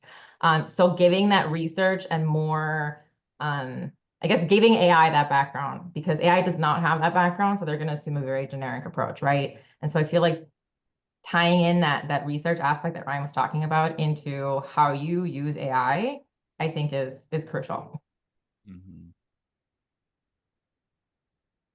Yeah, I totally agree. Camilla, was there anything you were about to say? Sorry, I didn't want to cut you off. No, I mean, I think those guys touched on it really well. I think maybe one example I can think of on Ryan is more like he does more like the doctor base, and I work more on the platform that is more internal, like I mentioned, our technicians. So, for example, one of the projects recently we've been tackling is updating our platform to better serve, again, with time effectiveness, which is a key metric that the business is driving, right, in order to be able to get more treatments to doctors faster and therefore doing a quicker turnaround. But that really becomes a problem to solve on our end as to how do we make it so that they still have their tools accessible. And everything that they kind of need to work with in this platform, which is um, there's a lot, basically, a lot of buttons, a lot of different functionality things that do a specific. So that's where like that research aspect comes with, again, I think connecting to what this guy said. And from the studies we've done, for example, this year, so we've gotten upwards of 100 answers, 100 plus answers. That is also time consuming in terms of synthesis. And so I've been able to use as well. I know we're tackling or sort of like talking more about Figma, but Mira is also a good one that has some of like that AI capabilities that helps you summarize and find patterns. And from that, you can also bring that into a better prompt into Figma, like Steph is saying. So I mean, it's a growing area, I think, with AI everywhere we look at it. So I find what I'm trying to do as a designer, and I think with the team support as well, is finding ways where we can utilize it to serve our work in those areas where we can create maybe like a more effective time workflow on our end of things, but always making sure we check that human factor, I think. Hmm. That's so critical. No, thank you all for sharing that. And like you said, the common thread that I'm hearing is you have to understand your people. You have to understand them. And more importantly, you have to understand what is happening in their day to day, like what's going on. When you all were saying that, it made me think to this exercise that we do for the small business workshop facilitation I do, and it's called a day in the life. And basically, we like kind of map out, okay, well, what exactly, if you're a business owner, small business owner, you're trying to create a product or service for somebody, you need to know what's happening in their day-to-day life, right? Like, if you want to figure out how to market to them, you need to know when are you going to reach them? How are you going to reach them? Right? If they're experiencing the problem, like, they're trying to solve it a certain way right now, and your solution is trying to help them do it a different way, right? Like, so you have to really understand exactly, like, and then be able to give the AI that context so what Stephanie is saying is like, hey, the person I'm designing for is she's a new mom, she's she just had her first child, and she's doing a lot of feedings and she's staying up late at night and giving that context so that you can say as I'm designing this, keep this in mind. Like that's what I'm hearing. Mm. Nice. Okay. Well, thank you for sharing that. I'm curious. So, Camilla, you had started to mention like how AI is like how it's just evolving so rapidly. And I'm curious from you all's perspective, what trends do you see emerging in usability and inclusive design over the next few years?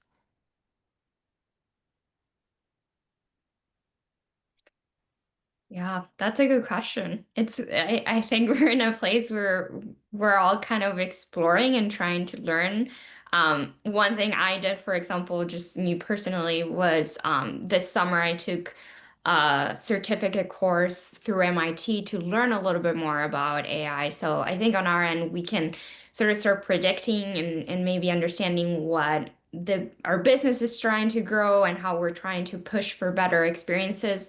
I think our responsibility again as designers is to be able to learn as much. So my intent was, all right, if like understanding AI through the perspective more of what it really does, not necessarily from the lens of UX, but understanding it as a whole. And I think that has given me sort of a better idea and concept as to how to bring those ideas and see how they can be integrated into things that we're doing inside our platform for our doctors, for our patients, our technicians.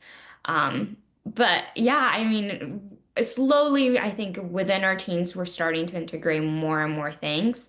We'll see what this next year or so brings. I think there's going to be a lot of fun and interesting change through use of AI for sure.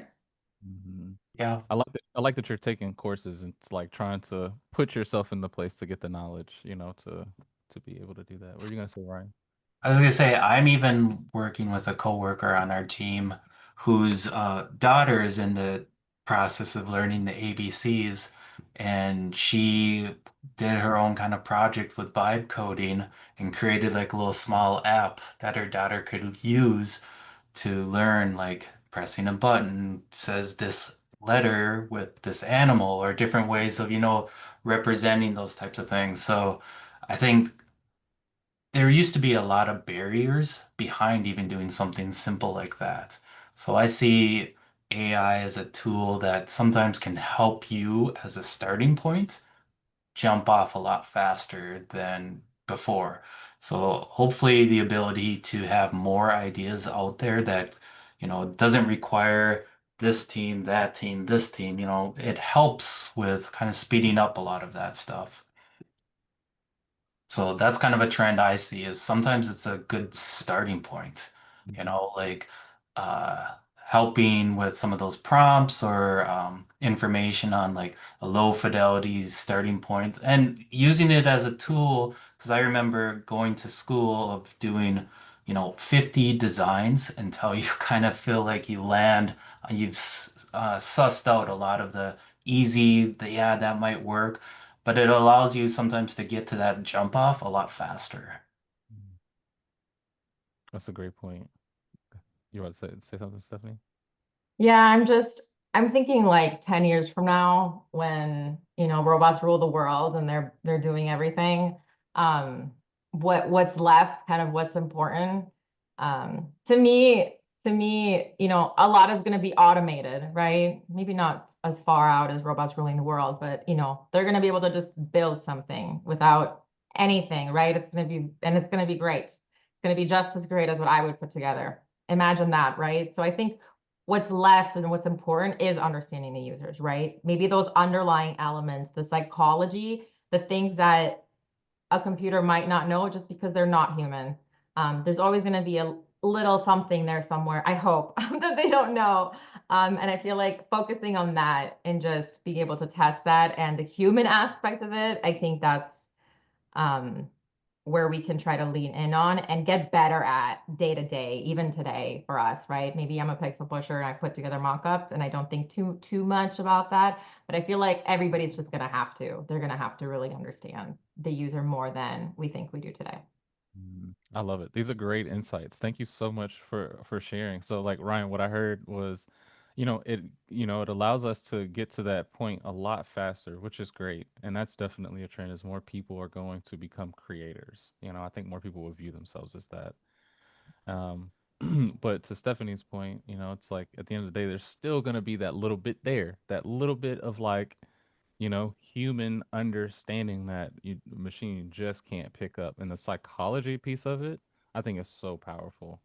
So I'm really interested to kind of see how that grows. But they have like AI and like they can build whole houses now, like automated. Yeah, Like not even joking. They can just press a button and go 3D print a whole house.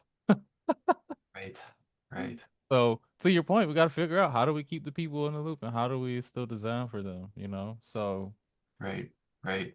Yeah, I would imagine somebody's got to be like, well, what is the best type of layout or something that fits for that or whatever. So there's always still little curious questions to ask and stuff. absolutely. So we'll get ready to transition into some open discussion. We'll open it up for Q&A here in a second. I have one last question for you all, and I want some real answers on this one. All right. What is the worst mistake that you see designers making, and what's your real advice for avoiding it? Usability mistake. I'll put that qualifier. What's the worst usability mistake you see designers making, and what's your advice for avoiding it? Yeah, I'll start. Sometimes not understanding how high or low fidelity you should be with your designs. Um, Sometimes getting those lower fidelities in front of your stakeholders is almost better than going so far down with trying to be pixel perfect and stuff. Because a lot of times it's that storytelling and showing where the process or whatever you're working on, sometimes that's more important than the polish of it. So I think sometimes you got to spend a lot of time understanding your stakeholders and really not coming to the table sometimes with a finished product because you lose that area of a conversation. They feel like this is so finished that it's not open for, well, what about this or what about that? So I think sometimes as a new designer, trying to understand how high or low fidelity you should start with your concepts. 1,000% agree. I mean, you could drop the mic on that one. Like that's like most. No, seriously. I mean, that's a tough one for most designers, and because especially now because you can like use AI to create things in such higher fidelity so much faster. It's like you have that I guess knee-jerk reaction to just want to skip to the higher fidelity.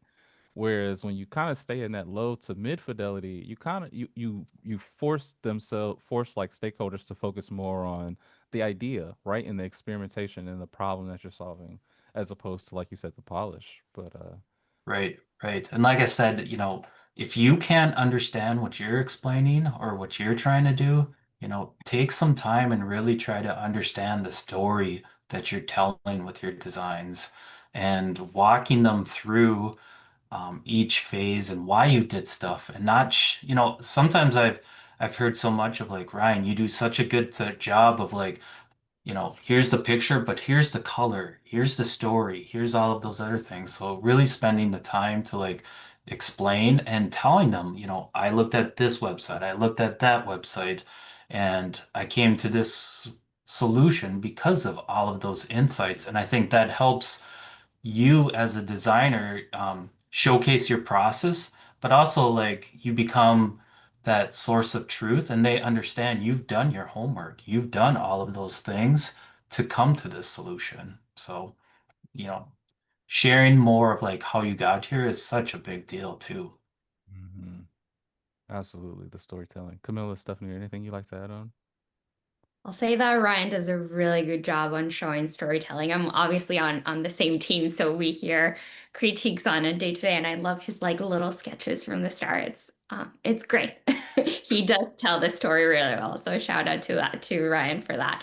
I think sort of connected to that, we've touched on sort of AI and the ability to also help us as a tool to create, help us in terms of usability and inclusivity. But I would say and I think even I made this mistake as a younger designer as well, not always sort of asking for that feedback and seeking it as much as possible as well. Even if I think you have a smaller team, I think there's always the ability to kind of show to some stakeholders and put it in front of users, and the ability to iterate through that. I think that as designers is a critical tool to kind of help us revisit what maybe we are not meeting as a criteria for that user, or what we can do better. So I think doing that as much as possible. And I think if you don't necessarily, maybe like we've talked about, have those bigger design teams or the resources for research, I think communities like this, right, they're super important. And I think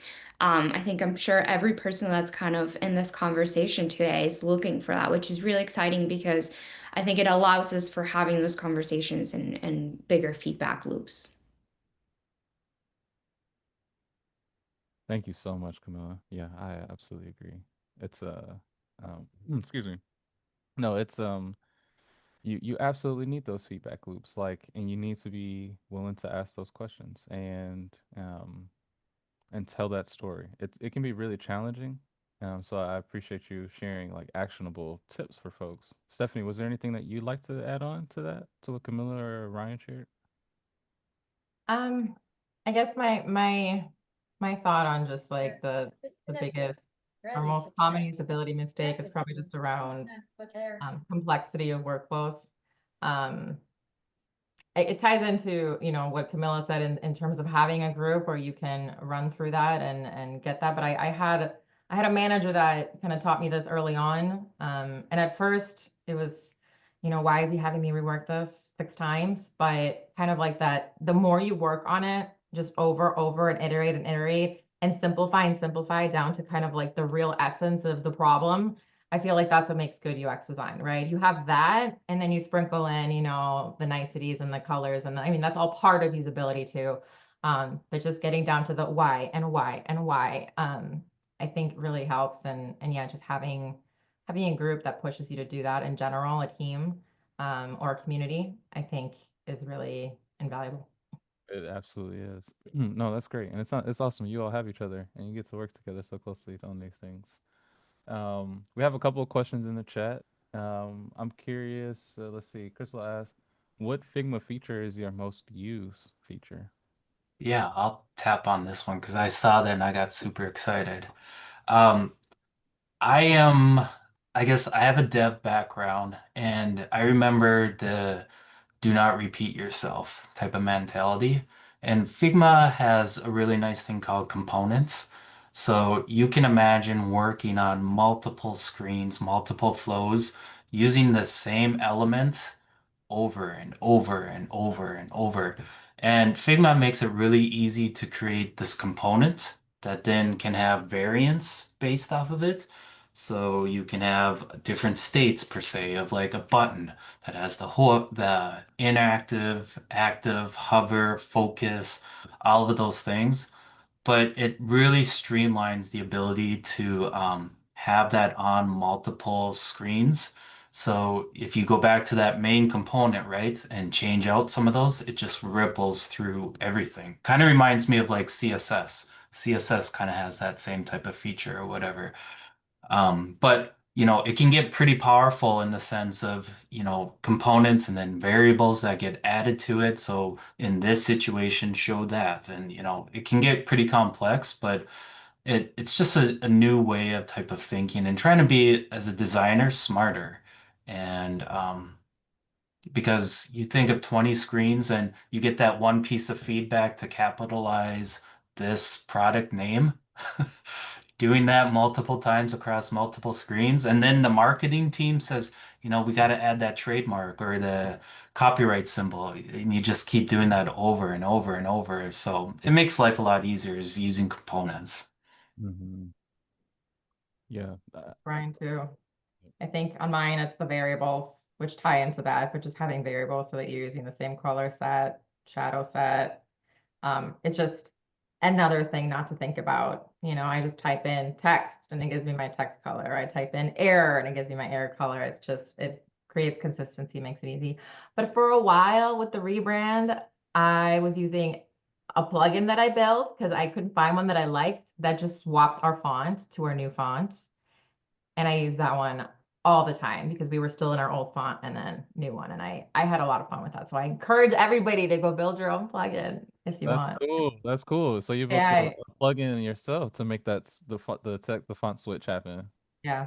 Nice. What about you, Camilla? What features do you use the most?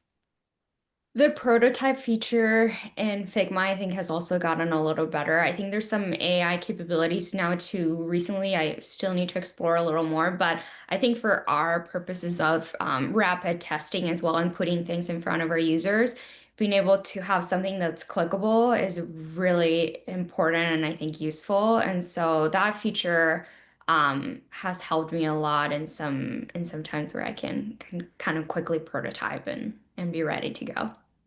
That's awesome. Yeah. Oh, that's great. Um, yeah, the prototypes have gotten better for sure, and people need to like have something that's clickable. It's like the end users. So I'm curious, Ryan, since you have your dev background, have you been able to explore, experiment any with like Figma Make and in any of the MCP like servers and stuff like this? I haven't yet had the chance to actually build a site or anything like that, but I actually will pass this off to Steph because one of our first events that we held with our community was around Figma Make. So Steph, why don't you share that briefly? Yeah, I'm trying to think. I mean, I don't know. I have dabbled around with the MCP servers. We're in the middle of a hackathon right now at Solventum for our division in particular. So working with the team to build an MCP server, but we haven't hooked up to the Figma one yet.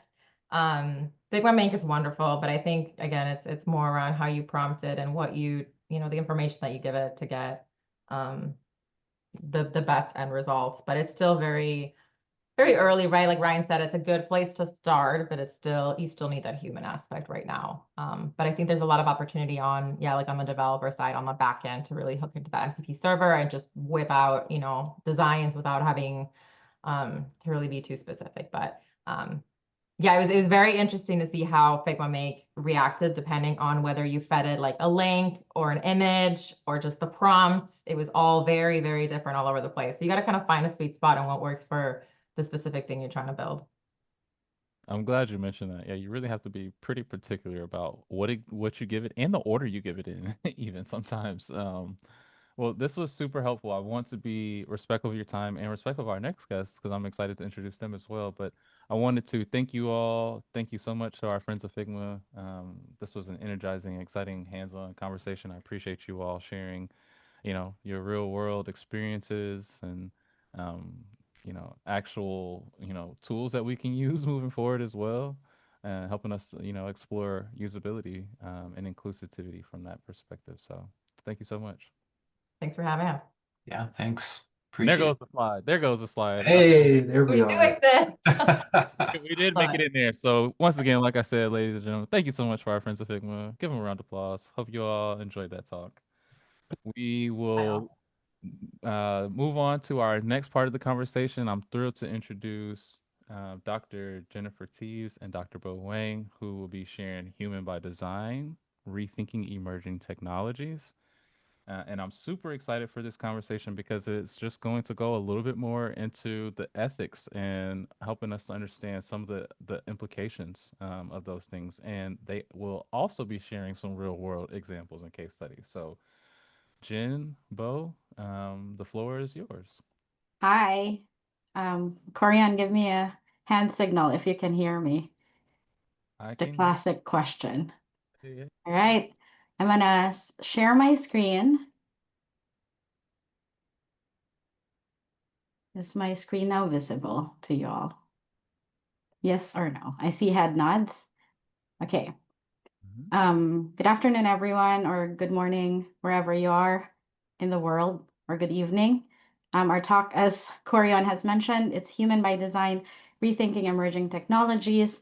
It's going to be a twofer for this session. You're going to have myself and Dr. Bo Wang for the second half. I'll introduce myself and have Bo do the honors when he starts his own portion of our talk today. You can call me Jen. My last name is pronounced as Teves. I am a proud Filipino American, but I think I'm Minnesotan enough that I would say 50 degrees today is warm, right? That works, right? Right. So as I mentioned, this is a two-part thing. My role is to actually be, give every one of us a dose of reality.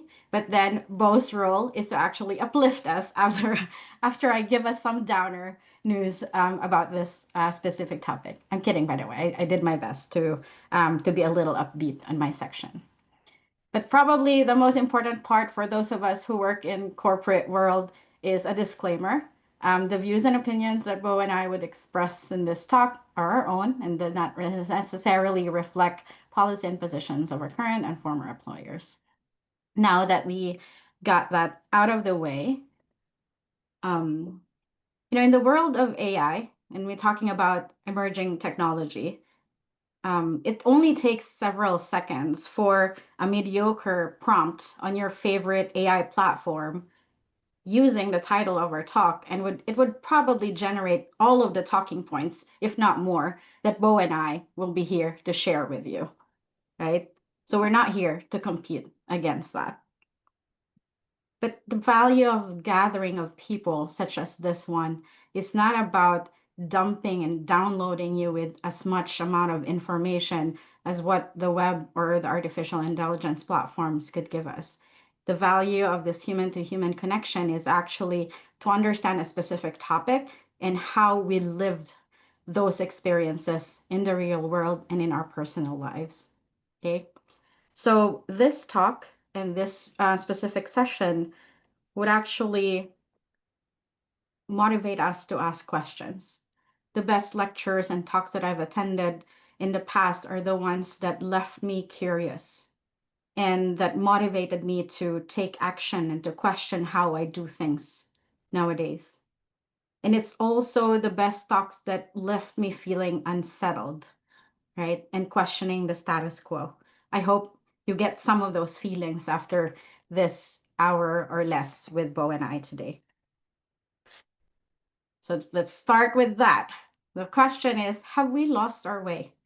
As product, technology professionals, user experience professionals, or students of design and research, have we lost our way on what the value of our roles are in technology and in the products that we build? When did our destination change and who changed it? Right? As we are fulfilling the responsibilities and the busy requirements and the deadlines that we're trying to meet in the companies that we work for, have we lost sight of the value that we bring to the product and the company that we are working for? And what might that be, right? The value of our perspectives is actually bringing the users or the humans in the middle of product and technology development. Remember the time when we were still learning about building products and innovation, and it was meant to solve problems, right? It was meant to study the realities of the world and understanding what are the missing pieces, what are the difficulties that humans have as they're navigating through their day-to-day life, and those are the ones that we're targeting to actually solve and meet through technology and through design. Let's take, for example, the humble eyeglasses, right? And feel free to use the chat box, although I might not be able to see it. So Corian and Bo need your help with that. What were the problems that the humble prescription glasses solved for us and for society in the past? Right? If I could get us started, please keep on typing and I'll read it later. If you allow me, right? One of the problems was that we need to help people, especially those with visual deficiencies, navigate their world safely so they can able to see. So it solves a problem for the humans. Remember when products were designed to actually meet user needs. And so when technology evolved for the better, we were introduced to the evolution of the eyeglasses and for it to have transition lenses, similar to what I'm wearing right now. And what were the user needs that transition lenses solved for us? Similarly, people are able to navigate safely in their environment, especially when they're driving, perhaps, because it reduces glare from sunlight. The other user need that it solves is people won't need to carry two different glasses anymore because they can use it for like a more brighter environment and a darker environment. That solves a user need. But what happened? What and whose needs are we now solving for?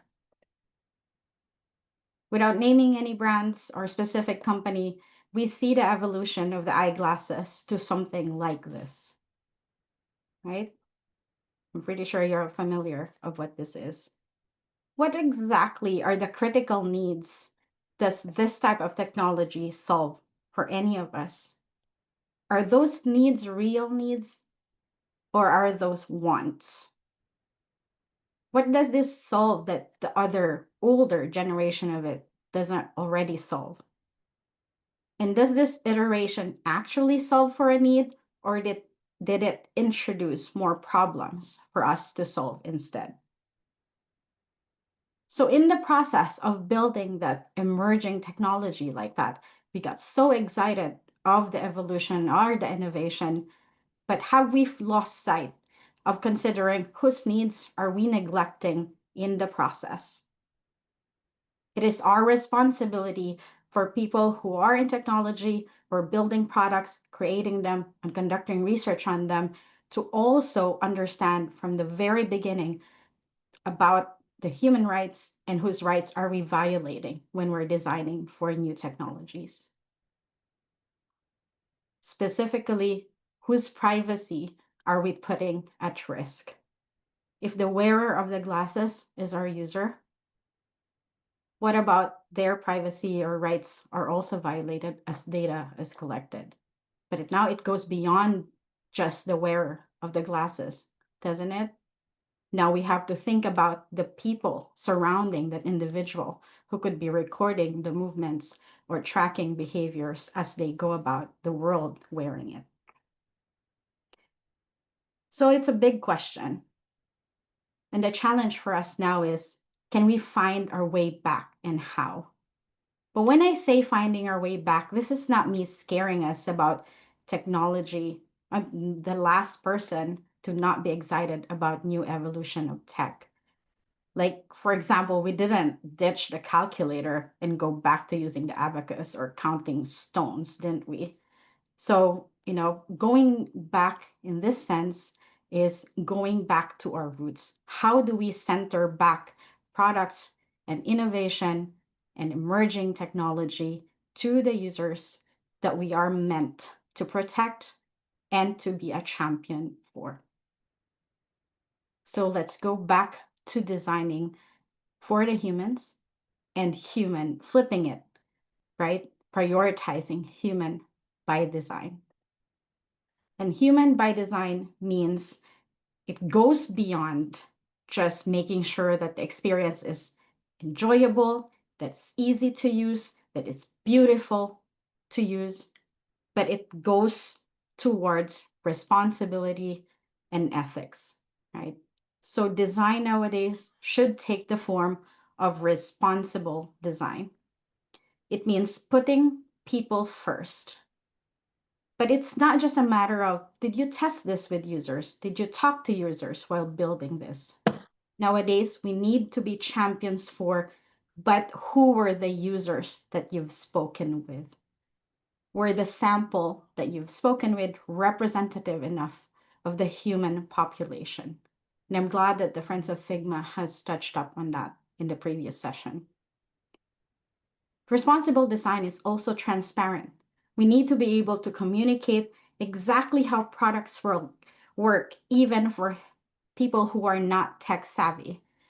And since products nowadays are continuously collecting data from our users, we need to tell them and be transparent enough to tell them how we are using those. If we're using their data to be training the large language models in the AI that we are promoting our products to have. Connected with that would also be privacy protection. Then you'll tell me, well, I'm not the data, I'm not working on the data side of the business, but user experience and design roles are the ones who are actually building the front end of these experiences. The simple text entry, we need to ask ourselves, what of these information are actually necessary? And we need to ask our team members on how we are safeguarding those information that we are collecting from the users. This includes the participants that we include in our studies. Accessibility is a thing that we hear nowadays, and it's in reference to making inclusive products for those with disabilities, different abilities, and different backgrounds. And the reason is that because, not doing so is just, it doesn't make sense, right? You want everybody to be able to use your products. It's good for business, but it's also, you don't want to be that person to tell people that they cannot participate in the society that we're building. Avoiding manipulation is another. Behavioral science, behavioral design, behavioral modification has been one of those popular words in the past 1 to 2 years used by non-behavioral scientists.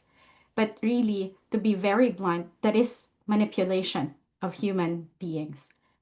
There's a fine line, right? We might be building a habit for people, especially if it's a healthy habit, fine.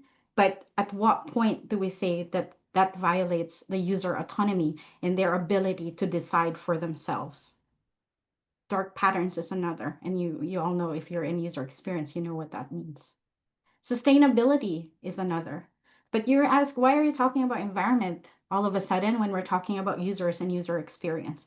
But it's kind of hard to separate that nowadays, isn't it?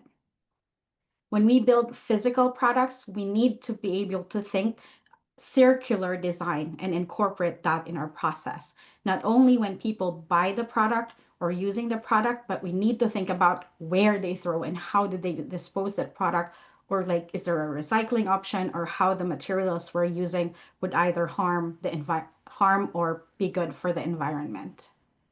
But even if we're not designing physical products, digital products nowadays, especially in the world of AI, would also mean we need to account for how much energy is being used for every call that we need to make, for every prompt that we encourage users to use using our systems. And lastly, as product professionals and enthusiasts of technology, we need to take accountability of the outcomes of the products that we build, whether it is good or bad, because it's only when we take accountability that we can actually correct our actions and make better products. Right, so now I'm taking us home to the end of my talk, and I transition it to Bo. Like I said, we need to go back and revisit our roots, but we need to push it further. Not just an enjoyable user experience and easy to use, but we need to build responsibility and ethics to the core of our product development and design process. There's this one image that I borrowed. The source is at the bottom right of the screen, but it's just a reminder and as a tee up for Bo's portion of the talk. Whenever we hear designing for the margins and designing for the underrepresented members of the population, there was a class I taught in Florida a couple of years ago, and a student asked me, but then how about the rest of the users? If you're telling us to think about people with disabilities, people from different walks of life, what about the rest of the majority of the users? And I hope this graphic here would help us out. Designing from the margins is not them versus us. Deciding from the margins is actually meaning that we include everybody else. No one loses in this process. When we account for the needs of the least of us, we account for the needs of all of us. And lastly, this is my call to action, my CTA for all of you. I hope you stay accountable and remember that we have this, the beauty and the burden of our jobs as technology professionals. We are guardians for responsible product development. So whatever technologies we create now will influence the technologies that will emerge in the future. So I hope you enjoy that privilege, but also I hope you feel the weight of the responsibility of it. And with that said, I'm going to hand it off to Bo.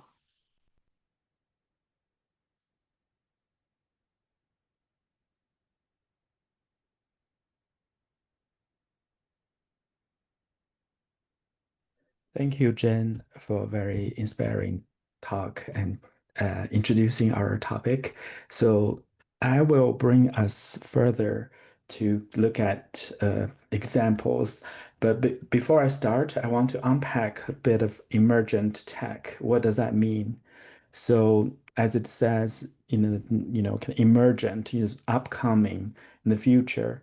So some examples include, cryptocurrency, for example, um, that's one. And then cybersecurity, as more AI application is widely available, so there might be cybersecurity concerns about privacy. But there's also, for example, recommendation machines, we see on social media, on many things, kind of determines what we pay attention to and what kind of media we consume. So like these are some examples. Of course, in my own healthcare tech. So there's a lot of innovation, that introduces sensors, remote care delivery, and many other things. These are all examples of emergent tech. So I don't know in the audience, whichever you are targeting at or you are currently working on. So I think our topic is really to think about the emergent tech. And I think I want to make 2 points. One is in this emergent tech, design has a place. The second one is inclusion is a way for us to achieve, our leadership in these new emergent tech spaces. So first of all, like going back, so I'm an anthropologist and I also lead chronic condition management at Teladoc Health for about 3 years. And disclaimer, like these slides, I think the focus is more on the storytelling. So the slides, I did use Copilot to generate the pictures. So to distract you if you feel this talk is boring. But I think the point I want you to focus on, the ideas and thoughts I walk you through. I think, as I said, there is a way for us to advance the tech, which is through inclusivity. And then we should focus on people-centered development for product. Like Jen said, going back, I think, this is how I understood it, going back to people-centered. So a lot of people just quickly abandoned, even the workforce itself and embracing AI, or a lot of other people are just very pessimistic. So I think I've been reading a lot about AI. I think it's an opportunity for us to learn, to catch up, but at the same time, we should think about how do we make it more people-centered. And for health tech, I think the crucial way is to really build trust because essentially we are asking people for data and then we are asking, using those data to recommend people something. So I think, if people don't trust this tech that will bring them anything good, so I think that then we have a problem. It's really kind of preaching to an audience. Probably all of you would celebrate, inclusivity in your practice, in your theory. I think, I just wanted to quickly kind of reinstate that, I think to start early, right? So if you want to have inclusivity, start from the idea, from the beginning. Think about if you were to build the next Google and you were the first five people to build it. Start with inclusivity and also start with broader accessibility. Think about all abilities, all different needs, how they can benefit from this tech. And equitable benefits, think about people currently, we're not on the same starting point. We are in different positions, in this hierarchy of society. So how do we make sure that we can even these? And then the strategic advantage is that if you have inclusive design, you're already way ahead of your competitors. Other people may just, think of you as edge cases, but when the edge cases is worked on, the solutions usually benefiting all. Okay, I'm gonna delving into some cases. So I'm going to share part of the research, um, kind of the stories, but without, kind of the whole context, um, front loading to you. I think the point here I want to make is that, some examples I want to just talk about, think about how do we do inclusive user research. I think, we are very scrappy, and Jen and I, we used to work on projects. For example, we worked I don't on think it was medical Jira. That's when devices. Jira started. Oh, sorry. Yeah, I think we wanted to kind of build inclusive recruitment. We want to test all kinds of people. So I think sometimes you have to be creative. Jen found a clinic that has patients that fits our requirements. We went for it. And a lot of times in clinical research setting, I think because of difficulty in access, sometimes user research can be part of clinical research and studies as well. So I did research on GLP-1s. So I think I was surprised that, I collaborated with doctors, with other colleagues. I think these are, from frontier knowledge we are producing. And the impact on design outcome, I think, again, this is just, I think we have to shout louder. You have to uh, kind of exaggerate a bit of the findings, through your inclusive research, because, I think that's a pushback because if we don't speak up and those are going to be buried, attributed as edge cases and forgotten, and then the product, once it's delivered, then you find problems later on. So I'm gonna say a few things about how do you design inclusive screeners. I think first of all, you have to think about the demographic diversity. This cannot be replaced by your colleagues. You can't just ask every colleague to think about their family or friends, because, likely you are working in a very niche, very small, most cases are very privileged compared to the wider user group. So I think about broadly race, ethnicity, gender, age, income, language, diversity. And I worked on the weight management project. I also encourage people, to think broader. There's always those who we left behind. So we don't think like people may not be included in a lot of new technology like smart scale. And I think, yeah, you have to put down like what's the benefits of such inclusive screeners and also addressing the needs. I think another way of having inclusive is that we actually did some in-person ethnography. So I think it's for researchers, it's education. Once you enter people's homes, you can think from their needs. Those are powerful moments I think that stayed with me as I, kind of collaborated with the team.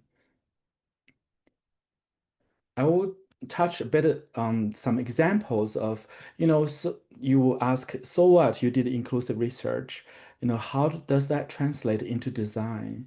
So the first example is that, so when we design medical devices, there might be people whose primary language is not English. They can be Spanish. And then, for healthcare specific terms, like if you think about body index or like body fat percentage, like these words in English is quite long already, but if it's translated into Spanish it could be longer, right? So it does not really fit the screen, so which may harm the understanding, and then people usually blame themselves. They feel like, oh, I don't really know what you're trying to tell me. I think that's the worst user experience, because the design should be open and accessible and inclusive to all. The same goes with clear and simple language. And also the sound feedback is very important because, for people who have lost some hearings, or they may feel like are waiting for, if they don't see the visual cue, they don't know to take actions. I think in this scenario, sound feedback is very crucial. And lastly, the positive, encouraging tone is very important because whatever you design, if you don't start at the right place, if you don't encourage and provide something positive outlook for people, you're already losing this user. No matter how effective or how behavior science based your whole design of the journey is for health, if you start with, oh, I notice you have gained a lot of weight over the holidays, and then people already being triggered by this message. So I think instead we have to think about positive, encouraging tone, because when people are picking up the phone, probably they already know they have to fix their health issues. They are already stressed. They already feel guilty, alone, shame. So I think that's why, when I argue with my colleagues, I always go with positive, even though they are kind of tempted to do the guilt tripping, of people like, hey, you didn't check off your exercise. It could be raining or it could be snowing. So I think, and then lastly, I want to kind of advocate for people first, tech second strategy in the age of AI, because ultimately we are building, the solutions through the AI. AI is also very different. For example, I've been reading about AI hallucination was used a lot. I think starting from us today, let's stop using the word AI hallucination. One, hallucination is a serious mental health condition. So it's already having negative connotation. Let's not adding more. Second, assuming AI is hallucinating, already recognizing AI is thinking like a human being, which is not. So AI is doing a bunch of things. For example, it generates text, image, or all videos based on statistics, right? AI is recommending things based on past data. And AI is, tagging and ranking things. I think all of this is not thinking, right? So because human does thinking way more, and we take much less time. If I ask you, what food you're gonna prepare for a party, you probably answer that much faster than AI, and you probably answer that more accurately because you the best. So I think in these scenarios, we want to kind of going back to people-centered technology development.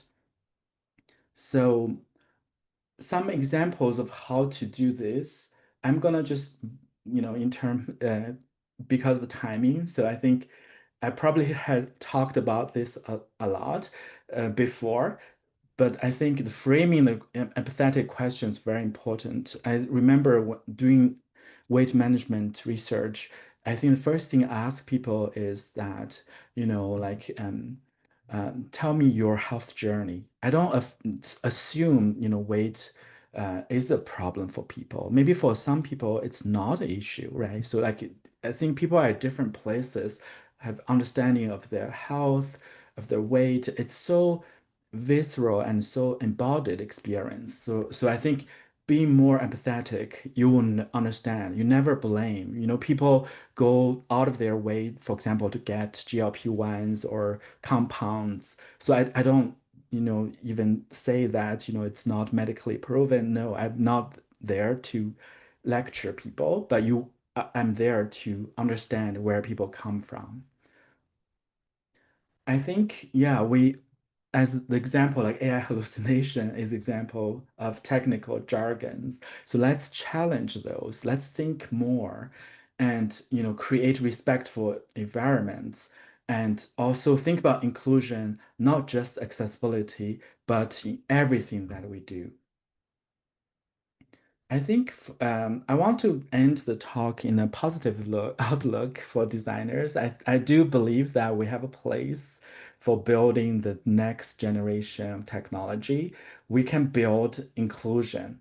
and because inclusion brings trust, and we can prioritize user privacy as AI is coming at us without even sometimes without us knowing, getting to our data, can even order things for us, can sign consent on behalf of us. I think these are frontiers, emergent technology where we can, champion the inclusion and doing research and design to create a more inclusive future. So yeah, I don't think UX designer is a profession that's going to disappear. Rather, we have a larger role to play, and why don't we become the first five founders of the next, big company, Google or Meta? So, I'm sure that will be better, that will be more inclusive, that's more equitable for all human beings. Thank you very much. Awesome. That's incredible. Thank you so much, Jen and Bo, Dr. Jen and Dr. Bo. Like that was incredible, super insightful. One, I mean, I'm trying to still digest some of the because I had a lot of light bulb moments and aha moments as you all were sharing. And so I just wanted to thank you both for helping us to understand like it needs to start with the human first. Human first, technology second. And that was the thread that I kept seeing and hearing is like put the person first, put the human first, because putting the human first will shape the technology, not allowing the technology to shape how us humans are working and evolving. Um, so thank you so much. That was really insightful. Now we can transition into some Q&A. So I want to open it up to the I don't know, I gotta fly here. Open it up to the audience and see if you all had any questions for Dr. Jen, Dr. Bo. Well, not if you have any questions. What questions do you have? I have questions myself, but I'll wait. I'll let the group go first.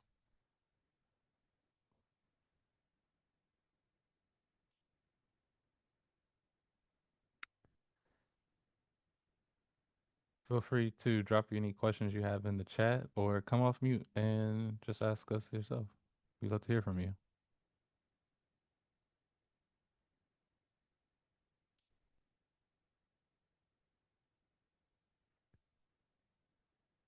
Okay, well, I'll ask some questions. So one of my first questions that I have, Dr. Bo, I love the inclusive screener and the way that you're talking about like framing questions for that. Can you talk a little bit more about how you might set that up, how you frame questions, like, what sorts of things are you considering when you are putting together your screener survey? Yeah, thank you, Corian, and thank you again for the invitation and facilitating this important topic. And I'm very honored to be part of it. Um, and I think for inclusive screeners, depending on which subject area, which industry, so you probably have already known knowledge of what are the important part we want to um, focus on or highlight. So I think even by figuring out these could be a very important because early on, like you already have inclusion in mind. For example, I will give you like among all those demographic like race, ethnicity, gender, age, income, language. For healthcare tech, one big part is the assumption of age.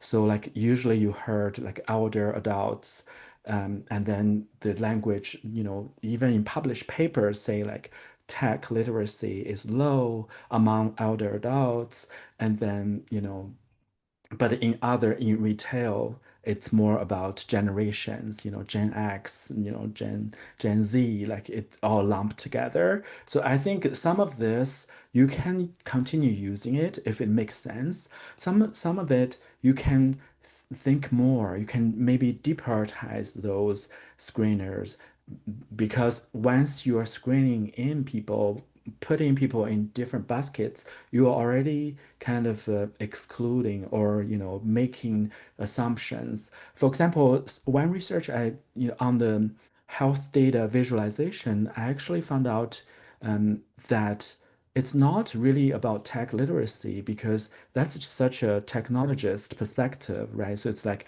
I have the tech and then you need to learn what this means. But what we learned was people usually kind of felt excluded if they feel like not confident what that means. Sometimes it's not about literacy, it's about familiarity, right? So people don't really look at those in their daily settings. So that's why it feels intimidating. It doesn't has nothing to do with age or income or education level. So rather people go after the information we want to illustrate by those visualization. People ask, what does this mean? Am I safe? Am I healthy? Do I need medication or do I need less medication? These are the questions. If we know the answers, I think should be prioritized, should tell them straight away instead of having a bunch of like stock market, crowded with charts or all sorts of colors. I think yeah, that's an example to show you how important to even start doing this in the screener stage. Yep, there's Thank you for the also question. and Bo, if you and Corey, Jan, if you may, bringing us back to the example, the case study that Bo shared with us. At one point in our careers, we worked on smart weighing scale. And when you're designing for a weighing scale that connects with Wi-Fi and supposed to help people build healthier habits to help them manage their weight, Boaz mentioned earlier, right? Like we should not make into assumption that everybody wants to lose weight because some people actually needs and want to gain weight. But one of the biggest learning that we had at that time was, when you're researchers and you want to move really fast in product development, you get tempted to just talk to users that are quite easy to recruit. But in one of our conversations, we realized, and it's like a DAW moment for us, right? That people who have mobility issues, those who are in wheelchair, actually are people who also need to manage their weight because their type of physical activity that they need to perform would be limited because they would not be able to walk or run like most of us. In that case, right, if you're building a weighing scale, it is a consideration. Like, how would someone in a wheelchair be able to weigh themselves without any assistance of another person in their household? It's such a fundamental question, but if you think about it right now, it's not that easy to answer, isn't it? So, those are some of the, going back to Quirion's original question, whenever we build like screeners, how do we decide who should be a part of our studies when we're conducting user research? We need to like think outside of the box of just the usual demographics that we need to recruit for. Thank you. That's really insightful. I mean, I feel like I'm getting a mentoring session. Thank you. I'm like, you all are just getting this for free. This is awesome. This is helpful. Thank you. So, like, going beyond our usual groups and like digging deeper, I absolutely hear you. No, that totally makes sense. I see a couple other questions in the chat that I want to make sure we get to. So Crystal asked, "What term would you use to replace hallucination?" Which is a great one because I understand where you're coming from, Bo. It's like I kind of felt the same way when I transitioned into design, and I felt that the term users was like not a great term for it, because the only other users I know are you know drug use, and so I always thought that like the words and the language that we use is incredibly important. So, anyways, Dr. Bo Wang, what would you use to replace that term? Yeah, of course, that's a good question. I think I actually, learned this from a book called The AI Con by Alex Hanna. Um, and his co-author. And I think the recommendation they give is first, avoid using it, but kind of be specific. If you are thinking about there's error in AI, think about what AI is doing, like what you're handling with. For example, if it's text image generation, you could see like the error in generating relevant content or like in context content for you. Or if it's doing recommendation or tagging, for example, the AI misrepresented darker skinned, human beings, something else, there's more error rate. So I think, whatever you're doing, be more specific. So then you are focusing on the issue that it has, avoiding kind of anthropomorphize the AI, right? It is doing, kind of because if you see hallucination, you tend to think AI is a human, or if you use the ChatGPT 5 now encourage people to say like think deeper, think broader. I don't really understand what those mean because it sometimes it could mean guessing, sometimes could mean summarizing, sometimes could mean inferring or interpreting. So I think for humans, those are all very distinct, different thought processes. I think the solution for us is to be more specific. As a researcher or designer, advocate for those, for more appropriate, more accurate usage of words. Thank you. That's super helpful. No, thank you, Dr. Bo. Dr. Green, was there anything you were going to add on to that? No, I was waiting for you to ask me the next I'm question. about to, yeah, exactly. I'm about to go to the next question. I see you're excited, and I see we already got a response in there. So the next question is, how can we ensure AI systems make decisions that are fair and transparent without slowing down innovation? All right, From my Christian. turn. And Bo, help me out if I fumble on this one. But one thing that we all have to understand about AI is, AI gets this bad rap and get blamed that, oh, it hallucinates or it's wrong and made this mistake. But one thing we have to remember ourselves is AI is like a kid, right? That's learning, it's an environment. It's absorbing all of this information that we're trying to teach it.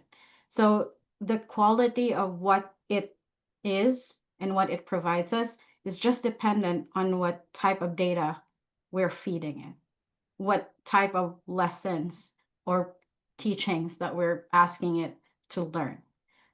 So, in order not to slow it down but still building it responsibly, ethically, and fair, one of our key responsibilities, those of us in tech, is to make sure that the data that it's being trained on, the models that are being trained on, should be a representative set of that information, even if we disagree on what the real representative set is, right? Let me give you as an example.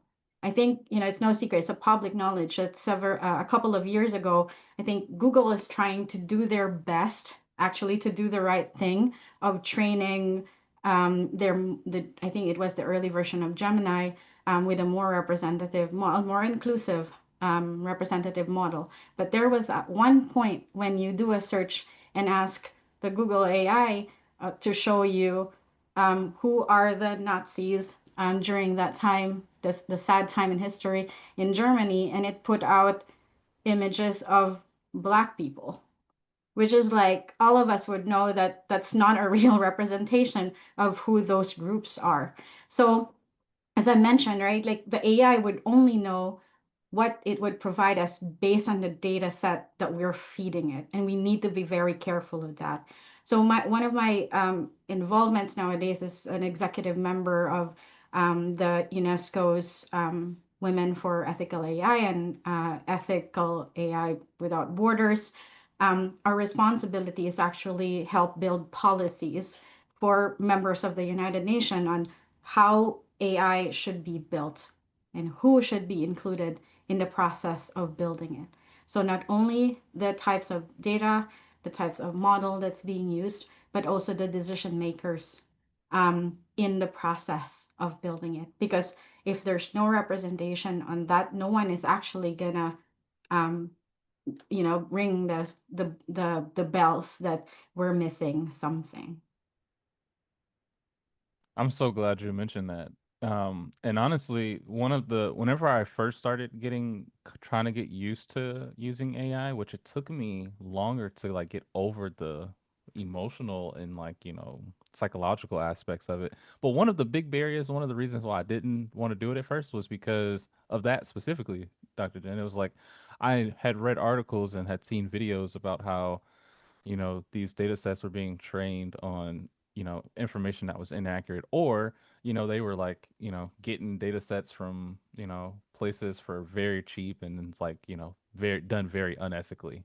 And and that was one of the big reasons I didn't want to even touch AI at first. And then I had to kind of be like, okay, I see AI is not going anywhere, so I gotta get over that. But to your point, it's like we still have a responsibility as those in tech and those researching to make sure that whenever we're building these data sets that we have a representation that represents the people, people, starting with the people first. So I love it. Thank you for sharing that. Let's see, were there any other questions in the I chat? want to kind of quickly comment on the slowing down innovation. Please I do. think that's such an interesting way, because that's usually what we heard, like often what we are asked to accelerate and then to advance. I also want to challenge all the audience to think about what does this mean, slowing down. I think innovation can also exist outside, the ever acceleration kind of sort of like capitalism, like, tech, kind of this spiral. Because, for example, I give you a concrete example. I read a case study. Anthropologist was working on a NGO, non-government organization. They are trying to distribute funds to a war zone, in Myanmar. So for them, it's innovation. It's not slowing down, or you have limited time to get money to a military controlled area. So like it's either you have to innovate on the spot. Nobody knows how to do it.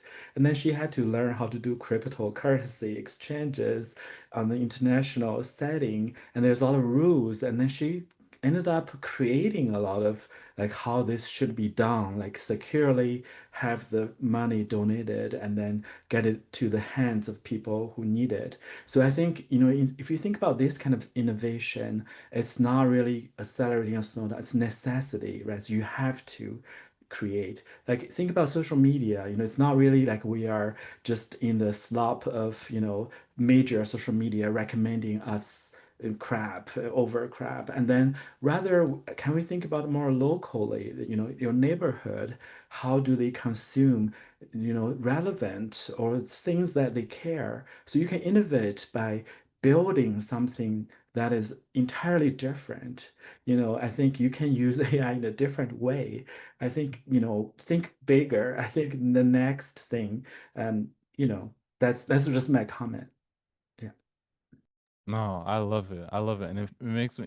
That's inspiring because you're absolutely right. It's like now that you get the right tools to the right people, and they can do anything. What was the name of that book, by the way, that you mentioned? Oh, the book I mentioned was called The AI Con. Okay, the AI account. Somebody try to find that, please, and drop it in the chat so that everybody can go and read that and become a little bit more informed. No, that's great and super helpful. Is there any other points, anything else that you'd like to share? Any other questions in the chat from the group?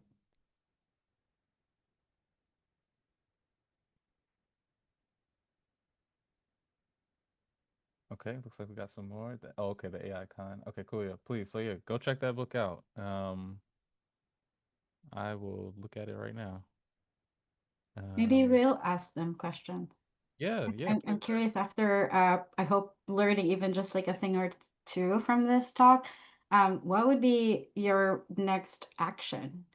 Even what would be your next tiny change that you would include in your practice, even just as a user or a human using an AI platform or any advanced technology for that matter?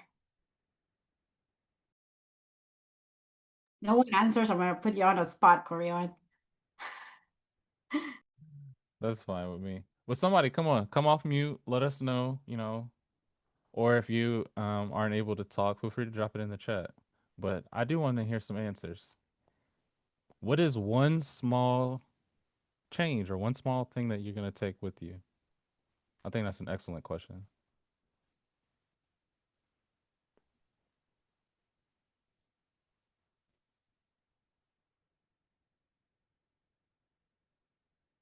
Well, while folks are thinking, I'll go ahead and, oh, here we go. I think I will use some of these examples when teaching my students about fate.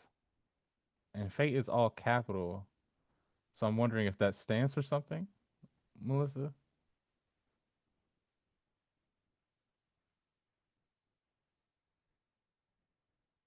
Melissa might be typing, so we'll Yeah, pause. exactly. She might be typing. But for me, one of the things that I will for sure be taking away from our conversation is like the going deeper and getting like and asking those challenging questions to make sure that their perspectives are included. Like that's something that I feel like I dig at and I do my best at, but we can always do a little bit more, a little bit better, go a little bit deeper. Fairness, accountability, transparency, and ethics. Okay. Love it. Love it. So you're going to be using some of these examples. Nice. Were there any examples that stood out to you all from the presentation? We're waiting for them to type it out since we have we're inclusive here, right? Like typing is also a way of participation. Oh, I see a response there. Promote responsible use of AI in military service. Thanks, Christian. Oh, Corey, there's a Okay, yeah, I'll read this one off. So we have Angelo who says, I am in defense and operate in an environment where AI is no longer a future concept. It is embedded in our defense systems. From autonomous targeting to cyber defense, AI accelerates decision making and expands our operational reach. However, this power comes with responsibility.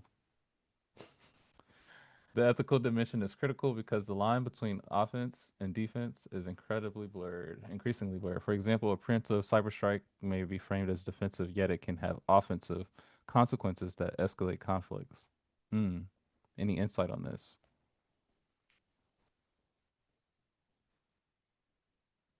boy, isn't that hard? I Right. really love the kind of the nuanced Angelo analysis was, the line was blurred between offense and defense. I will share, I don't know much about AI in defense, but I will share a bit of um, uh, in the past, there's a program in military called Human Terrain System. It's already kind of stopped existing. What it did was it hired social scientists, especially anthropologists or someone with language or culture training in a area. For example, let's say Afghanistan or Iraq.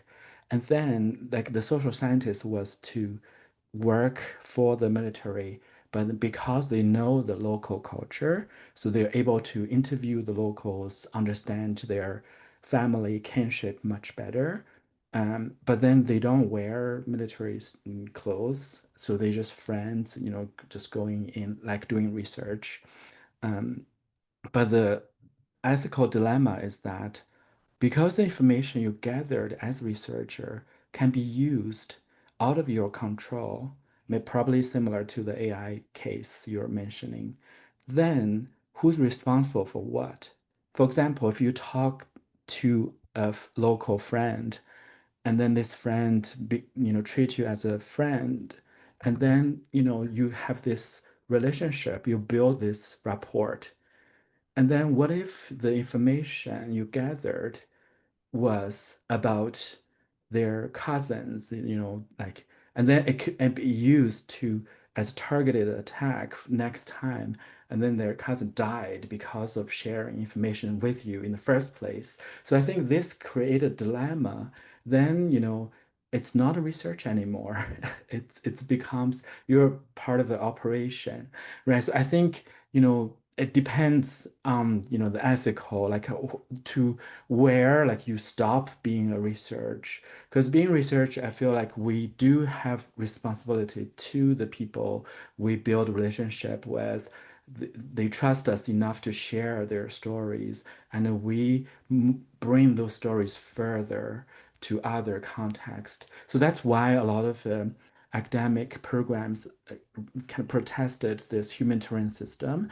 It's then abolished. At least it shouldn't be called a social scientist if the result of the science, for the people who participated in those could be fateful. So I think, yeah, just give you example to think more with. It's a very interesting question, and it does create a dilemma, isn't it? And it's very hard to answer it from a civilian standpoint, as the responsibilities of those, I mean, I don't envy them, and those in the military would be different. So I guess, I also give a nuanced answer in this case, right? If you're someone in the military and you need to decide and act, um, you know, quickly and swiftly, then your responsibility is to fulfill the mission.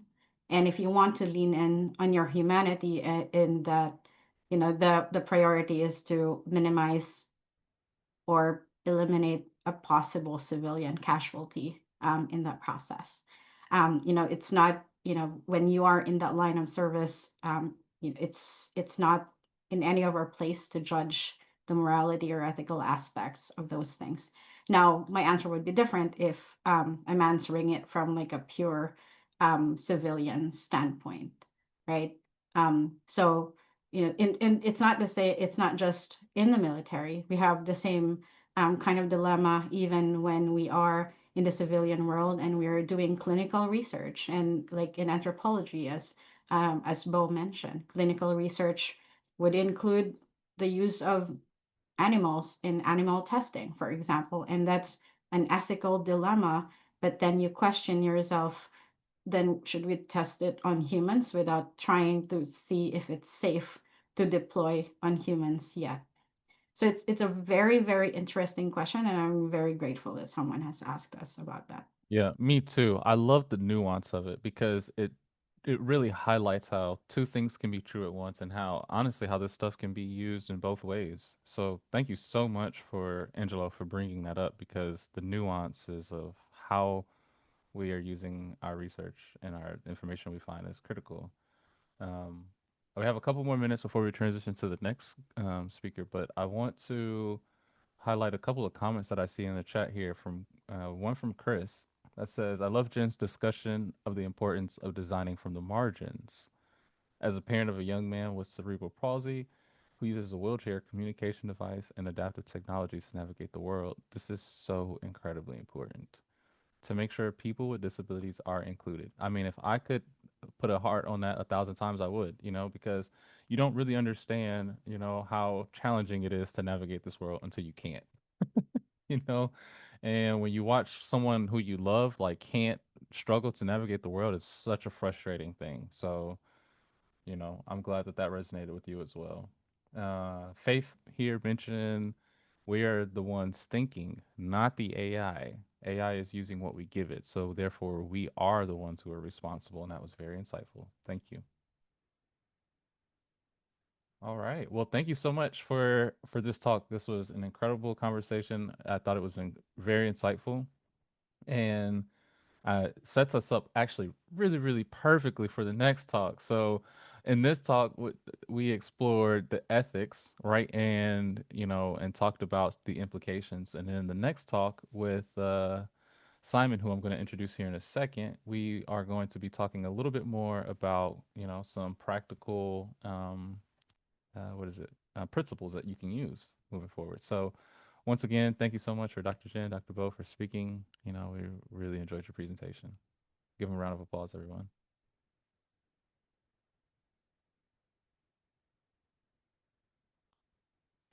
All right. That being said, I want to transition to our last talk of the day. Simon, our last but certainly not the least. I'm so excited for your talk. So again, thank you so much. I know you've had a class all day. You've been teaching all day. So thank you for joining us after that and making time. Simon here is going to help us to end our conversations today. We spent the last few hours talking about emerging technology through different lenses, looking at it, how it impacts us at the community level, at a personal level, emotional level, ethical, you name it. We talked about it from a lot of different lenses. And now what we're going to do is move into our closing reflections with Simon, where we're going to talk a little bit about the principles. So, human centered design principles. How do we keep those things in mind as we are building these automations and using these tools? So, he's going to help us with that through his talk called Human Centered Design Principles for Automation Preparing for AI. The floor is yours, Simon. Take it away. All right. Thank you so much. Just so everybody knows, as I'm kind of sharing my screen here, that's like the most official photo I'll ever get in my life. It was taken at NASA. It's so I think you're like becomes more official with the amount of flags we have in the background. So let me make sure I can transition to see my screen here. So let me know if y'all have any difficulty. Can y'all hear me fine? Basic mic check. We're good. Okay, cool. Well, thank you for that. I appreciate that introduction. I just want to say thank you everyone for inviting me here. I really appreciate having the opportunity to kind of talk about emerging technologies. And kudos to our previous speakers. I work with Jen, so I was always really excited to see her talk. So I kind of got to the tail end of it. So like it was really great and you really made it easy for me to kind of transition. And so today I just wanted to talk about, kind of the principles around automation and then how these principles can help us, with artificial intelligence. And so, with traditional kind of presentations like this, I thought I would start out with y'all getting to know a little bit about me. I see some familiar names and some familiar faces, which is great. But for those of you who don't know who I am, so again, my name is Simon Shemoun. I went to school here at the University of Minnesota studying psychology. And so I got a bachelor's of science in psychology with an emphasis in cognitive psych. And then I also got a minor in product design. And then one day when I was in school, I thought I wanted to be kind of a therapist. And then I found out therapists have their own therapists. And then that kind of, make me realize that I would have a hard time detaching myself from my patients or clients. And so I didn't know what I wanted to do. And then I actually stumbled into the wrong class called Human Factors. The instructor basically said, "Hey, this is Human Factors 101. If you're in the wrong class, leave." I panicked, didn't leave, and then it got really awkward. And so I stayed and then found out that by the end of the class, this is the space I wanted to be. And so that's when I kind of applied to the master's program at the University of Minnesota, studying human factors and ergonomics and working kind of in the wearable technology lab. So I kind of helped develop various types of wearable tech, kind of trying to build this type of technology to make it better for people.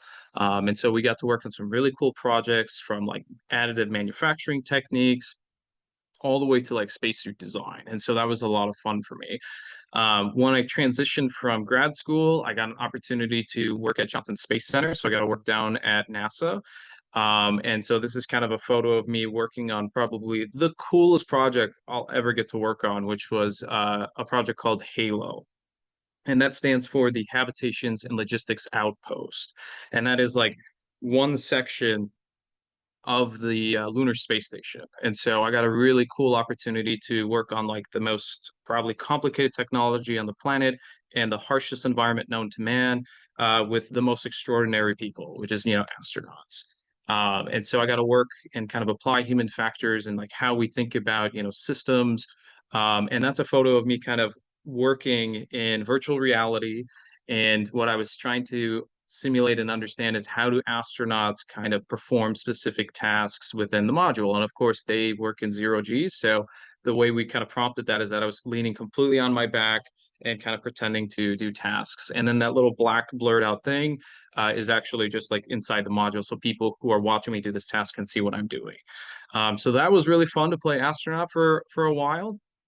And the unfortunate thing is, as much as I love NASA, I kind of got homesick because I'm here from Minnesota, kind of born and raised here. And so I came back, and some of the opportunities I had here was really kind of working in the med tech space. And so I've worked with companies like Abbott, with Medtronic, creating devices that are safe, that are effective, and that are intuitive, right? And when I'm not doing med tech type of development and work, I'm also teaching at the U of M. So I'm an adjunct lecturer at the U of M, kind of teaching a variety of different classes. It's kind of like whatever they throw at me at this point. And so some semesters it's something, others it's not. Some of it's like design courses, others could be like human factors courses and so on. And so kind of as when I'm not doing that, the big thing I'm doing is kind of starting this business of my own called Defensible Research and Design. So being kind of a consultant on human factors and providing research services, engineering services, and even some business services. And so that's kind of a little bit about me, kind of painting my picture a little bit. But, we're not here for me. We're really here to talk about emerging technologies and, the World Usability Day, right? And of course, the biggest thing that's on everybody's mind is AI, of course, right? Because this is the biggest emerging technology out there, right? And a lot of you, I know, have heard a lot about it. I know that this conversation has been a lot about it. And you've even heard it from, experts and pioneers, that have been talking about AI and saying, hey, we need to start incorporating it into the field of UX, right?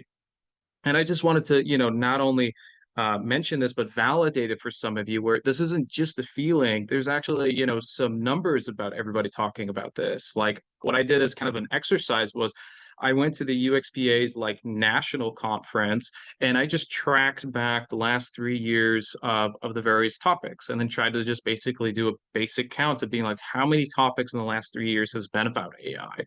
And interestingly enough, you start to see a trend that starts to go up, right? So in 2023, really wasn't much talk. 2024, it jumps up to 10 papers or topics. And then in 2025, it goes up from there. And then what's interesting is that might not sound like a lot, but then when you take like the total percentage of like AI talks compared to like all the other talks, in 2023, it was just 3%, wasn't that much. But then 2024, it jumps up to 20%. And then now in 2025, it's above a quarter, right? And so, this goes from like a fifth to a fourth. And so it's just growing, right? And a lot of people are talking about this, and it's definitely really, really important, right? But what my objective is not only just to talk about AI or talk about automation with you, is to really do these three things, which is, of course, we want to build knowledge, we want to support human-centered design, but the big thing I want to harp on is kind of more around the third, objective for today, which is to give you actionable and to give you credible references. So these are principles that I did not come up with. This has been studied in the field for decades. It's it's got a lot of literature behind it. And so I want to be able to provide those types of information so that when you are at work or you're in your daily life, you can apply some of these frameworks, these models and references to your everyday life or to your job. And so I don't expect everybody to like remember everything, but instead you can use this as a talk as a reference point to say, hey, I think we've talked about some principles. Maybe I should go back and look at those and then see if you can apply that, tomorrow in your job, and so on. And so that's kind of really what, the focus is going to be about for this discussion. But of course, as we start to dive into automation, artificial intelligence, I always like to start with just basic definitions. And what was really interesting is that when I started digging into definitions around artificial intelligence, you will start to see, descriptions like this, but you can potentially start to see common themes of saying things like, a computer system or, performing complex tasks. And then the other aspect of it is really around like, that was potentially done by people, but now is done by a machine. And so it's interesting because when you start to see that type of stuff, you also start to recognize that there's actually no single simple definition for AI, right? And in fact, there's a lot of different types of definitions for them that even NASA has recognized, and that it can become really, really difficult when we talk about AI. Like, what exactly are we talking about, right? And to kind of break it down even further, it's difficult because there is not only just there's just not only different types of AI, but each of them performs different things, right? And so, like in this kind of domain of artificial intelligence, there's different types like narrow AI, machine learning, generative, large language model, super AI, right?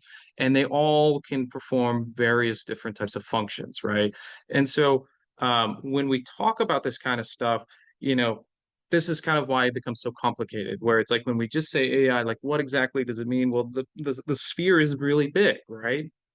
And so we're not going to cover everything in this sphere, but really what we're going to focus on is kind of that bottom right-hand section of the functions of AI, which is really around automation, right? AI is extremely powerful. It's extremely capable. We could spend, entire semesters talking about this, but for this lecture and just, kind of for this discussion, we're going to focus on this one small piece of this really big pie, right?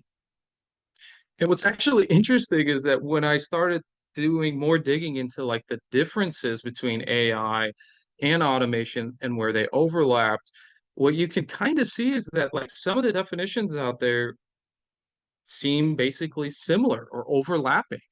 So like in this example, the definition of automation is just, something that is executed by a machine that was previously done by a person. And it's like, well, that's pretty similar, right? And so AI and automation actually have a lot of overlap.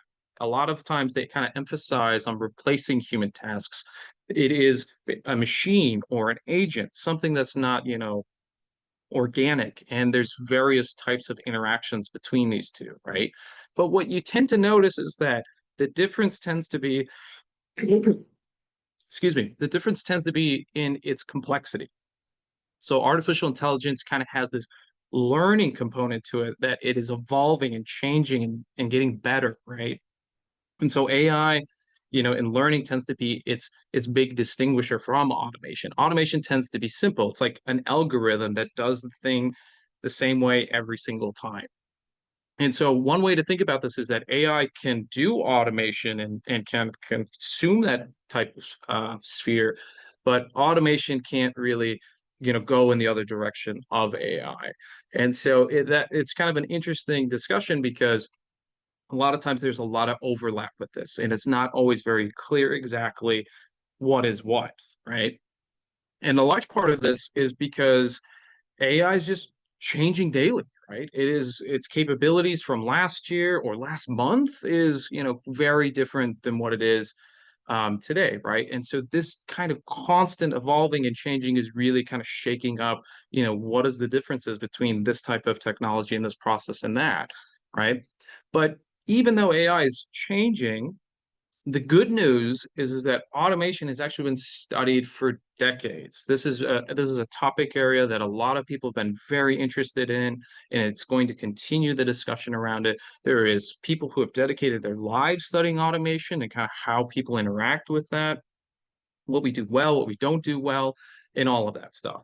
And the good news is that we can leverage all of that type of studying, all that type of decades of experience and lessons and apply it to AI, because that's one of the functions that it tries to do, right?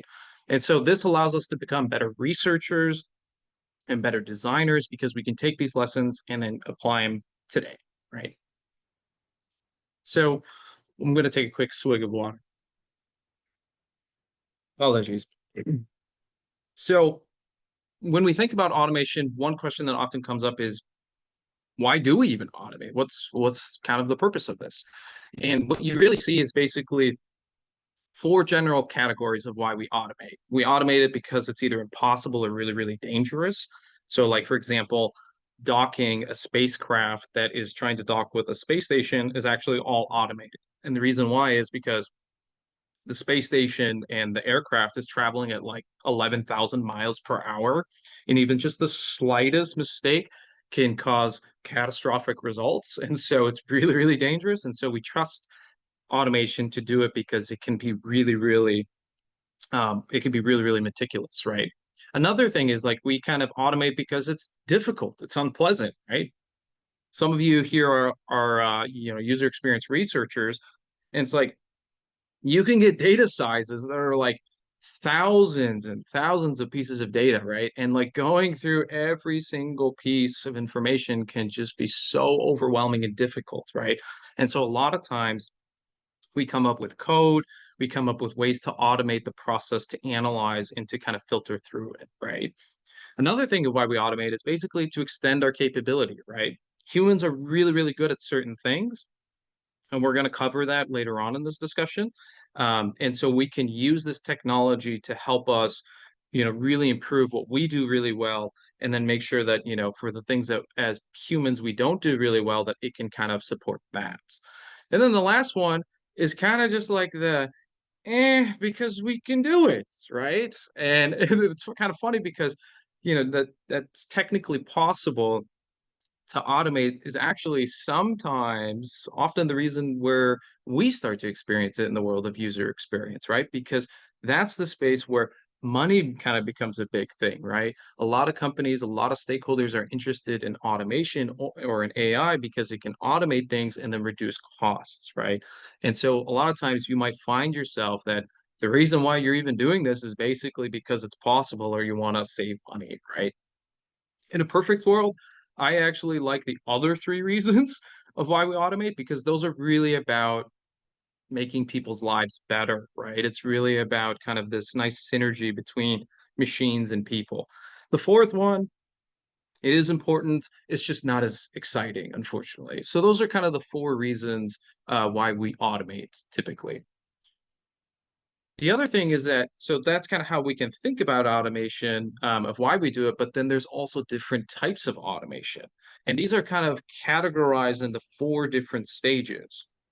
And so the first stage is really around information, selecting, and filtering. So this is kind of stage one automation is all about kind of replacing our attention. We don't have to focus on certain things if we do stage one automation.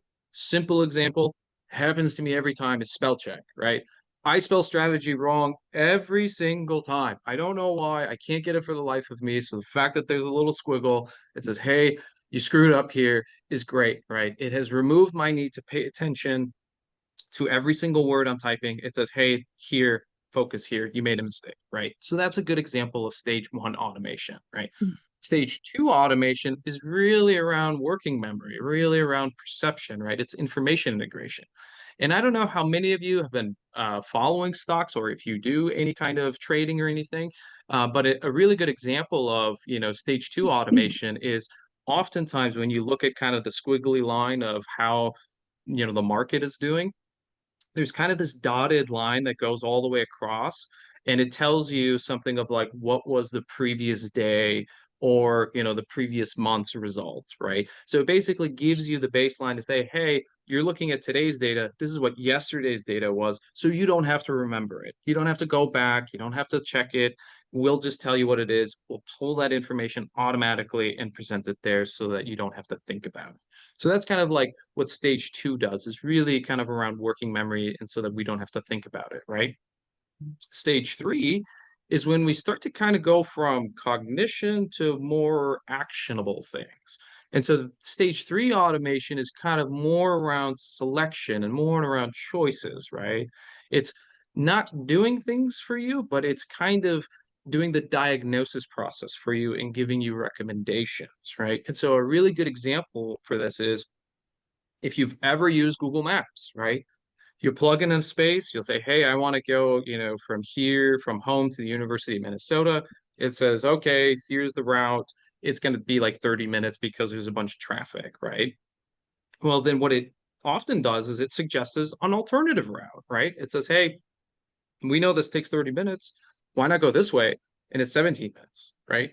And it does that automatically, right? There's a system that kind of takes that diagnosis process for you and provides you with the choice of saying, hey, here's a recommendation, maybe you should do that, right? And then stage four automation is kind of really in the space where a lot of times we might get really nervous, right? Because this is when stage four starts to really perform the actions that people would do, right? And so since we've kind of talked about the example with Google, another example kind of related to cars is like some of you might have like lane assistance in your cars. I know I do. And what it will do is that I'll be kind of driving. I might veer a little bit off, and then the car will like automatically start to move, you will start to recorrect and course correct, right? So it will literally perform the action of turning the steering wheel so that I stay within the lane and so I stay safe, right? And so these are kind of, if you were to put a framework around the different types of AI or, sorry, AI that's performing automation, these are kind of the 4 different categories that you can think about it. And a lot of times, those systems are really complicated and might dabble in more than one or might include all 4. It really kind of depends, right? But this is kind of a framework that you can use as a reference so that when people are talking about automation, the first thing you can ask is, well, what type? What type are we talking here? Are we talking about replacing attention? Are we talking about memory? Are we talking about, like recommendations? Or are we actually talking about like removing control, right? And so you can use this kind of framework to help steer that conversation. So not only can you use that type of framework, but then you could also kind of think about automation in terms of the types of tasks that we do, right? So I know, like I saw the comment that was kind of in the last discussion around, defense systems and things like that. And a lot of times folks in that department or in aerospace think about automation when it comes to things like time. How much time is this task going to take? Is it going to take years? Is it going to have to be done in seconds, right? And so when they think about automation design, they use time as one of the axes. And then the other axis is essentially consequence, right? How bad of a situation is it if you don't do it right? And so a lot of times you can have the consequence be, as extreme as death, all the way to just minor inconvenience, right? And so when you think about automation design and the different types of tasks, you can kind of think about it in this quadrant. And so like in the top left-hand side, where there's like low consequence, takes a long time, is I'm assuming a lot of you have LinkedIn and you get suggestions all the time, like, hey, you should look at this. Or some of you might be working on stuff that is focused on providing, personalized recommendation or content. And so that can be a form of automation that really kind of fits in the long time span, but low consequence, right? You don't get it right, you're just like, whatever, right? On the right-hand side, that also is developed over a long period of time, but has high consequences, is really around like clinical information, like clinical dashboards. This is information that is collected from patients over a long period of time. It kind of describes, what their state of health is. And then physicians use that information to really make decisions, right? And so those decisions they make potentially have high consequences, right? Because if they make the wrong mistake or they don't make the right decision, it could lead to, really bad side effects, right? And so that's kind of on the right-hand side of the quadrant, right? On the bottom left-hand side, which is like low consequences and like happens almost immediately, is like word suggestions, right? Like you're typing the text message, all of a sudden you're trying to say something, and then, Apple says, this is what, you're going to say next, right? It has to be really, really quick because you're typing in real time. But if it makes a wrong mistake or wrong suggestion, you just ignore it, right? And then you just move on. And then on the right-hand side, kind of where the area that actually tends to be really a place of contention when it comes to automation is really high consequence and really short time to effect. So something really interesting that has been kind of happening in the automotive industry is that now there's like automatic car blinkers. So like you can just start to veer right, and then the system will know, okay, I need to put your signal on. And so it has to respond the moment that you start making that decision and kind of going into a different lane.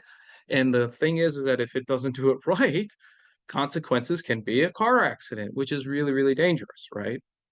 And so here's kind of another framework that you can think about as like if you're asked to design or to think about, implementing AI to perform automation, is you can think about it also in the sense of like, okay, are you asking it to do something within a long period of time or a short period of time? Does it have high consequences or low consequences? And be able to take that information and be able to frame kind of the solutions around it, right? Of course, anytime we talk about automation, and I know this has been covered a lot, when we talk about AIs, there's of course problems with it, right? And the one that often is voiced is really the reliability of it, right? And it's interesting because it's not just reliability in the sense of its performance, but then also our perception of its performance. Technically, it could do the right thing, but if we don't believe it's doing the right thing and perceive it to be wrong, that can have a lot of different types of consequences, right? And a classic example like this is if any of you have friends who are in, clinical spaces like nurses, PAs, you name it, they are constantly turning off medical device alarms, like just endlessly, right? Because there's just so much noise happening, right? And what is happening is either the alarm is not reliable, that it's actually not that big of an issue, or what happens is that it happens so much, there's so many different types of alarms that people just turn it off and they don't think it's working, right? And so that's kind of an example where the reliability of automation can kind of really have some consequences, right? And problems. Another thing is actually, kind of segueing into this is like, just we might not trust it, right? And that we're not certain that the automation or the agent can do what we're asking it to do. And I am the biggest, guiltiest person for this, but anytime I call customer service or have that service box, the first thing I ask is agent, just give me the agent. I don't believe that this is going to help. It's never helped. I'm like agent, agent, agent until I, skip the automation and talk to somebody because I just have never found it helpful. I don't trust it. And it's not been very useful. And so that's kind of a problem about automation is that we don't really think it's going to do it. We're not going to use it. We're just going to skip past it, right? Another aspect of it is actually the opposite side of it, where we trust it too much. And that's what we call automation bias, right? That it produces something and then whatever it produces, we just accept it, right? And this is a huge problem right now with, AI responses. It can bring up really delicate responses. It can say really cool things. It can print out a bunch of stuff. But just because it does that, and it doesn't necessarily mean that it's right, but it's very easy to just say, oh, well, I think it did it. It knows what it's doing. I'm just going to accept it, right? And so automation bias, kind of leaning on it too heavily, can actually have really serious consequences because now we're either using incomplete data, wrong data, or something else related to that. The other thing is actually workload and situational awareness, which might sound interesting in a way because the problem with automation and workload is that we could automate things to the point of where it's a problem that we're not engaged with whatever we're interacting with, actually. And a perfect example of this is like some people, I'm sure you've seen on YouTube or on TikTok or Instagram, you've seen videos of people sleeping at the wheel while like Tesla is doing its autopilot, right?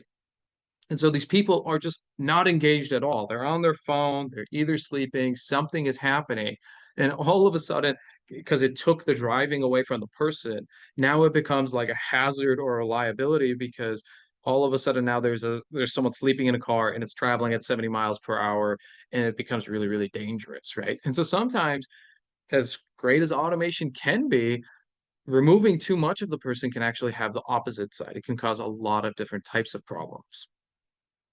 Another thing is automation really has often like different types of modes, right? This is the idea that might have different states of automation. It might do different types of things at certain times. And so these modes of automation might lead to actual confusion, right? And a simple one that happened to me not even a week ago with a document that Jen actually sent to me, I was in review mode. And I tried to start editing stuff and I was like, why the heck is this not working? What's going on? And, kind of typing, and nothing was working. And then I was like, oh, I'm in review mode. There's an entirely different mode that I have to switch this thing into. And so those different types of modes can be really confusing and cause problems, especially when applications like the military, when you're in aerospace, and even in, really regulated spaces like the medical device world, right? The other thing that automation has problems with automation is really kind of that human aspect of it, which sounds a little cheesy, but like we actually as people communicate in a variety of different ways. And a large part of our communication is actually nonverbal, right? And this like this is a really sad example, but I think really highlights the differences is like, you know, I'm sure some of you have heard those terrible stories of victims of abuse who are calling 911 pretending to order pizza, right? And automation might just take some of that type of text or some of that feedback and just be like, oh, you're calling the wrong number, and hangs up, right? And all of a sudden, there's a lot of different types of things that are happening in that interaction that it's not picking up on, right? Like they're not picking up their tone, kind of their feelings of just kind of the situation. It just doesn't have like that kind of sense that something is wrong. And so a lot of times we communicate very differently. And when we use automation, we lose that. And that can cause a lot of different problems. And then last but not least is just kind of training, right? We all are experts in our field or becoming experts in our field. We are all learning and training to do, you know, the different types of works that we are required to do. And a lot of times when you automate things, you say, oh, now we don't have to do that anymore. We don't have to think about it.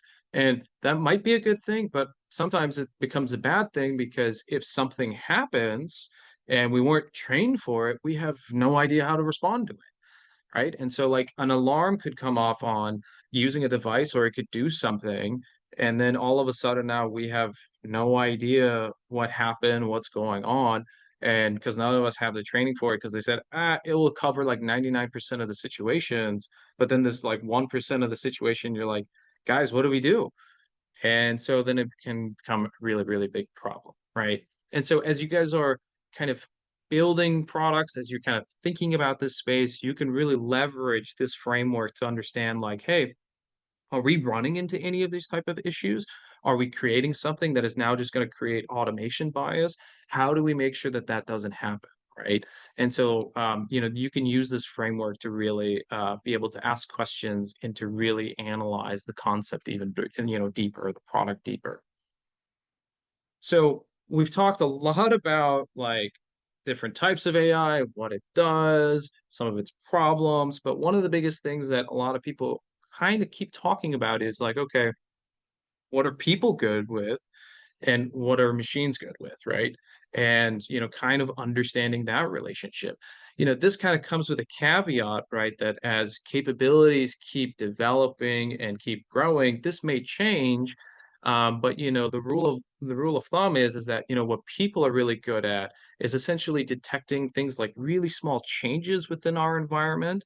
We're really good at like combining multiple stimulus, you know, perceiving patterns and generalizing it, and so on, right? There's an entire list of things that we're really good at. And the way I would summarize this is that we're really flexible. People are flexible, they're really sensitive to change, and we can take in a bunch of stuff and really generalize it very well, right? And so on the left-hand side, there's even some examples, right, that you will do much better than some automated systems, which is like one really good example that I like that I think, you know, was even mentioned previously before is that like we're really good at judgment. We're still really good at judgment, right? And sometimes that means when we're building things, we are really good at the direction that we should go, right? And automation might not be really, really good at that. So there's still a lot of things that we're really good at. And I would say it's kind of more taking your environment, being able to generalize it, kind of understand more how like different stimulus, and you know, exercising judgment. But automation is better than us in a lot of different things. And a lot of times this is like the really, really fine details, right? This is like one pixel is out of place, right? This is like, here is like a million different pieces of data. This one data doesn't make sense, right? It's really, really in the weeds type of stuff. It's really good at like, you did this way, I will make sure that we do it that way every single time, right? It's very rigid, right? And it's really good at being really rigid. It's really good at logic. And so it can excel at a lot of that different types of stuff, you know, that requires that type of rigidity, right? And so here, you know, there's a lot of different types of examples where it really thrives compared to us, right? And so, you know, you don't have to memorize all of this. This will be here kind of as a reference, but just know at a high level, people are flexible. They're really good at generalizing. We're really good at kind of applying judgment, as where automation tends to be really, really good at being in the weeds, being really particular, and kind of being really rigid. Right? And so now we kind of get to the 15 principles. So we've talked a lot about the different types, but here is kind of where is the the nuts and soups of or the nuts and bolts, sorry, of kind of like automation, right? And there's essentially 15 principles that is out there today that I always recommend for people to use. And those 15 principles are kind of divided into these 6 different types of categories, which is around mental models, interactions, perception, response, attention, and organization, right? And here is basically the list of it, which I'm not going to go into every single one. But what I would say is to highlight here is that these principles are really important to apply it to whatever you're making or considering in making, right? These should act as a guideline or even potentially as requirements to ensure that whatever you're automating, you're really including the person involved in it, right? So like one easy example is when you talk about the interaction principle, like I8 says, make automation directable, right? Being able to say like, hey, go down this direction, have it be able to follow this path, and let's see, and make sure that we can see it, right?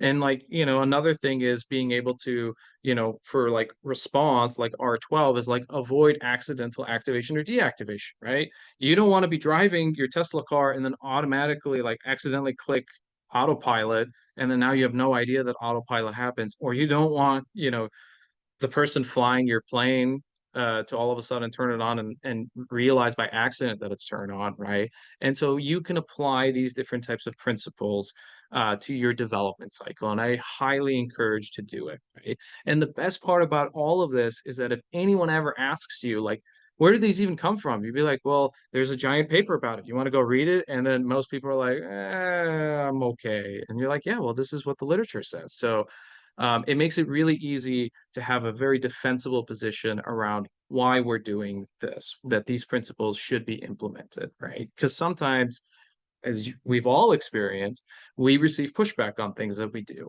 And it really helps to have a framework and principles that has been studied and, validated essentially as we kind of move forward in our design process. So I have been talking a lot, right? And I thought I threw a bunch of stuff at you. I want to kind of give you an example of how you can wrap this all together, right? And so one very general, example that some of you might have been experiencing or may start to experience is like, let's imagine you're on a team that's already started to implement AI into your product, right? And really what they're trying to do with it is to really automate certain tasks that were performed by people, right? And so you're in the space, you're like, okay, I'm in the space. What the heck's going on? Like, how can I use some of these principles and lessons moving forward in the space? One example is just you can really leverage these 15 principles and evaluate the implementation of AI, right? And so you can take this list and say, hey, for example, there's a principle around automation that really focuses on perception, right? And transparency and keeping the person informed. So like, how are users being informed with our product, right? That's a very basic principle that exists with automation. So how are we doing this? And what would that look like, right? And so you can start to use this as a framework to start prompting these questions and start to lean into it, right? Another example is like if you wanted to use, a different type of principle, you can say, well, there's this principle around designing the role of the person and automation, right? So when the AI is performing this task, what are users doing, right? A lot of times we say, oh, AI is just doing this thing. It's doing this chat, right? It's taking all the customer feedback or the customer service stuff. It's like, okay, great, but like now what? What is the person doing involved in this? Are they just never doing customer service? Is there a point where they will be, transferred in the customer service streamline? How would that happen? What would that look like, right? And so you can kind of use this type of these principles to really prompt these different types of questions, right? And then you can apply them to the development lifecycle of your products and really kind of start to see, are you hitting these guidelines? Are there any concern, right? And admittedly, not all of these are applicable. And so I encourage you to take some of these that are like really applicable to your project, to your context, and so on, right? So like, for example, they have ones around organization. You might not be able to consider organizational consequences, right? But maybe in a different position or a different project, you could, right? And so, I encourage you to apply some things here and really kind of play around with the different types of ideas. Another thing is, so we talked about the principles, but you could also leverage the strengths and weaknesses of automation and AI, of automation and therefore AI, right? And so like a lot of times what we don't hear is this even the right solution, right? Is automation actually the best option? Is this the most suited for it, right? And a lot of times that question might not get brought up. And it's really difficult for others to know exactly if that is. But for experts like you can now say, well, people are really good at this, right? You're asking this task, we're designing this system, and it's really, it needs to be really, really flexible, right? It needs to adapt to a lot of different types of stimulus and a lot of things that are happening. Maybe automation is not good for this, right? Because it's not very flexible. It's very rigid. It follows kind of the same protocol and procedure, right? So maybe we shouldn't have this because people are way better at this. And so then you can kind of engage those conversations and really start to prompt, why are we doing this, right? We know that it does it really bad here. How do we know this is because this has been studied? So let's not do it. Let's actually, make sure that this stays with people and that people are doing it. And so you can really kind of use this as a framework to start, maybe pushing back or having that different type of discussion. The other aspect of it is like, not only can we talk about like what people are really good at, but we can also use the problems of automation, right? It's like, if we're introducing this AI in here, if we're introducing this automation task, do we run into these problems? Is there anything that like down the road, all of a sudden we have like, let's say, product that changes modes 5 or 10 times, in like 5 minutes. And it's like, well, are people going to get confused by this? Are they going to know where they are? Or if it starts to produce results, are we going to start to see people like accept it and create automation bias? Or are people just not going to trust it, right? And we're going to throw a product out there that no one really trusts and therefore uses it, right? And so you can kind of use these very common problems to assess, the development of what you're doing out in the field, right? And so I threw a lot of stuff at you. Again, like I said, I don't expect everybody to remember everything. But in summary, AI and automation are not the same, but they have very, very overlapping goals, right? They overlap a lot of times. And that overlap is really kind of around like replacing people and their tasks, kind of thinking about that it's a machine and various types of interactions, right? Automation might not learn over time, but there's a lot of tasks, there's a lot of functions that AI does, which is automation. So you can apply these principles, right? And so it's like, just like I said, you could apply these principles as you're kind of implementing this product into whatever service you're doing, or product that you're developing, right? And it's not just the principles, but also the strengths and weaknesses that exist out there. And you can really lean on that literature, right? And my hope is that as you can use these models, use these frameworks to really then, start to push the human-centered design agenda, right?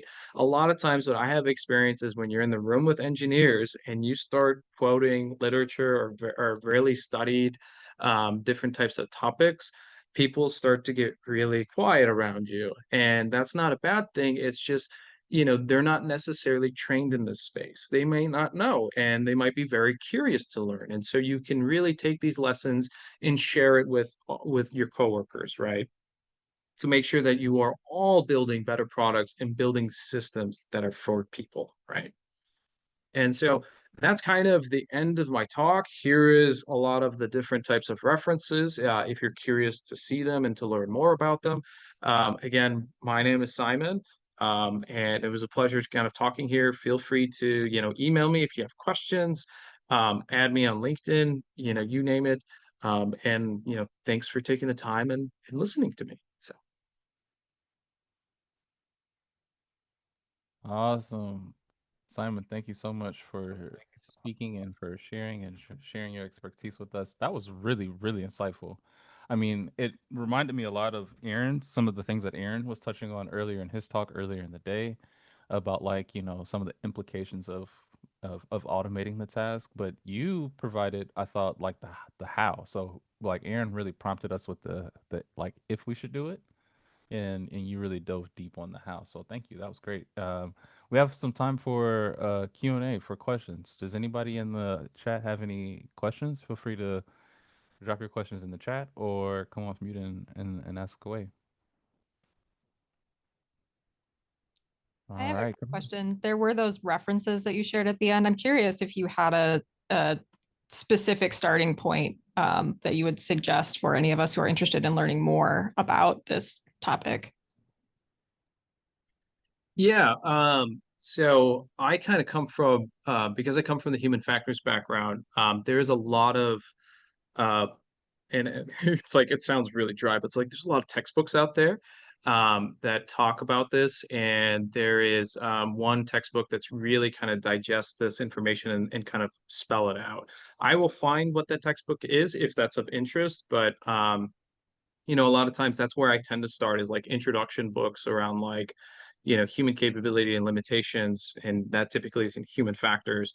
And then I just go to a chapter, and they all typically have a chapter on automation because it's a really big safety thing. So I will try to find that, and then I can share it with you or with UXPA, and they can share it out.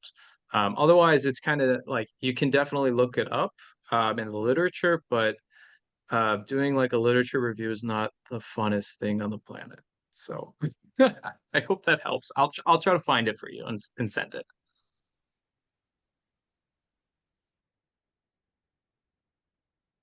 Yeah, that would be great. Thank you so much. Here, Jen, I don't know if you had anything else you wanted to ask or I'm should gonna I? ask Simon a question, but it's not to he's smiling, but not to meaning to put him on the spot. But I want to just have like a healthy conversation, and anyone, if you may, Corion, in the call could also join in.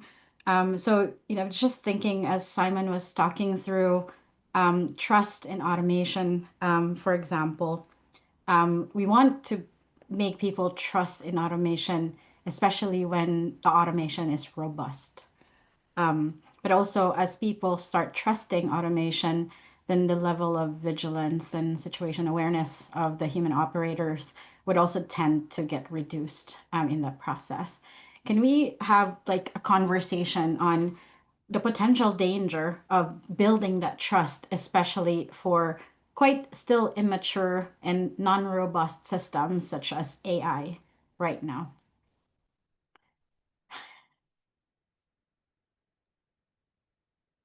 Sure. Do you want to start us out then? Uh, no, but No, okay, but I do yeah. like the example that you shared, Simon, about the 911 operator. That like, you know, little it was a light bulb moment for me because I don't know, like I've experiences like that. And, you know, I guess I never thought about, okay, yeah, if we are like I'm trying to imagine somebody calling 911 and they're having to click through automated prompts and stuff like this. Like that would be terrible, you know? So I guess I hadn't really considered that. So thank you for bringing that up. But hopefully that helps kick off the conversation because, yeah, I don't know. Like, Right. what would you do if that didn't exist? You know, if you didn't have the human there? Right. Yeah, I know. And it's really challenging because, you know, there is a lot of talks, and Jen brings up a really good point when it comes to, you know, this designing of it, right? And you know, I think it first starts with just recognizing the different types of problems and strengths and weaknesses that both of these things provide. So, like what we provide to the table and what it provides to the table, right? And we do need to be very careful and very considerate as we start the designing of it, right? The implementation of it. And so, you know, the hope is that you know these different types of problems we know with automation, these different types of principles are most like they're pretty stable, right? And sometimes the challenge is are we aware of it? Are we, you know, taking these and applying it to different types of stuff?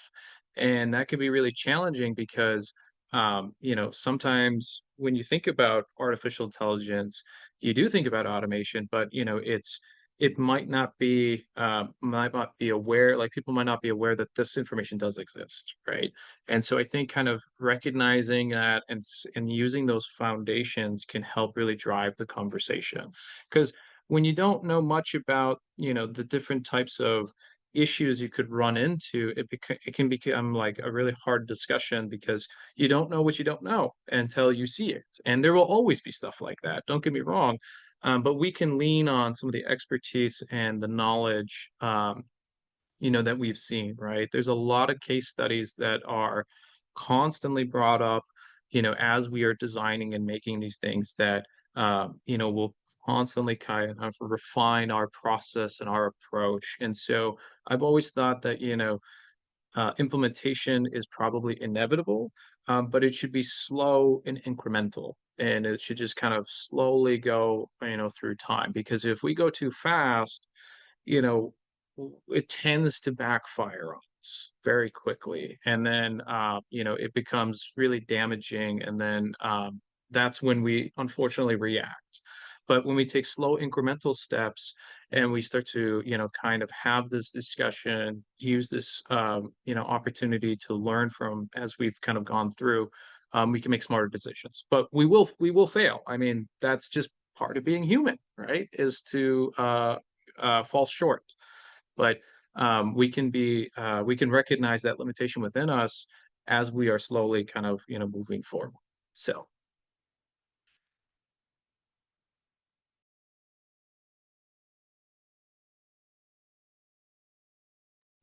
You're on mute, Jen.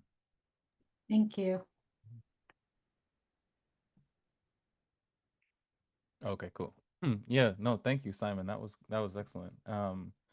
And I agree. I mean, I don't know if there's anything else you all would like to touch on, but I do think that this talk really opened my eyes to like, or not just this talk, but today in general, really opened my eyes to like, you know, thinking about what's happening behind the scenes and what's happening, you know, long term.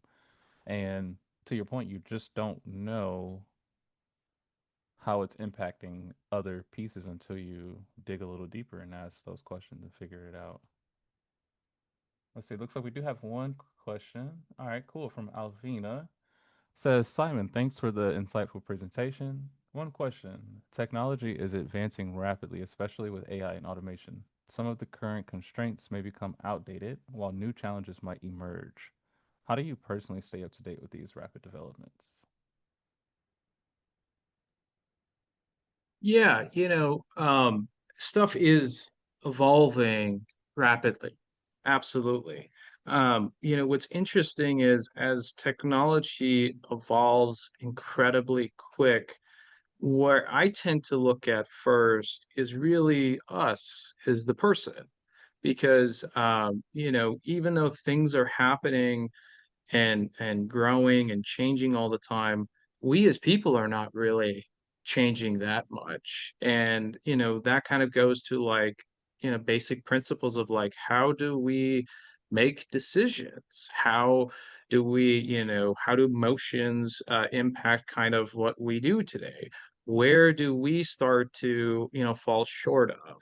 You know, how does our bias play into, you know, our day-to-day activities, right? And so I think it's really important that yes, like a lot of focus has been on technology, and it's going to be a constant evolving thing.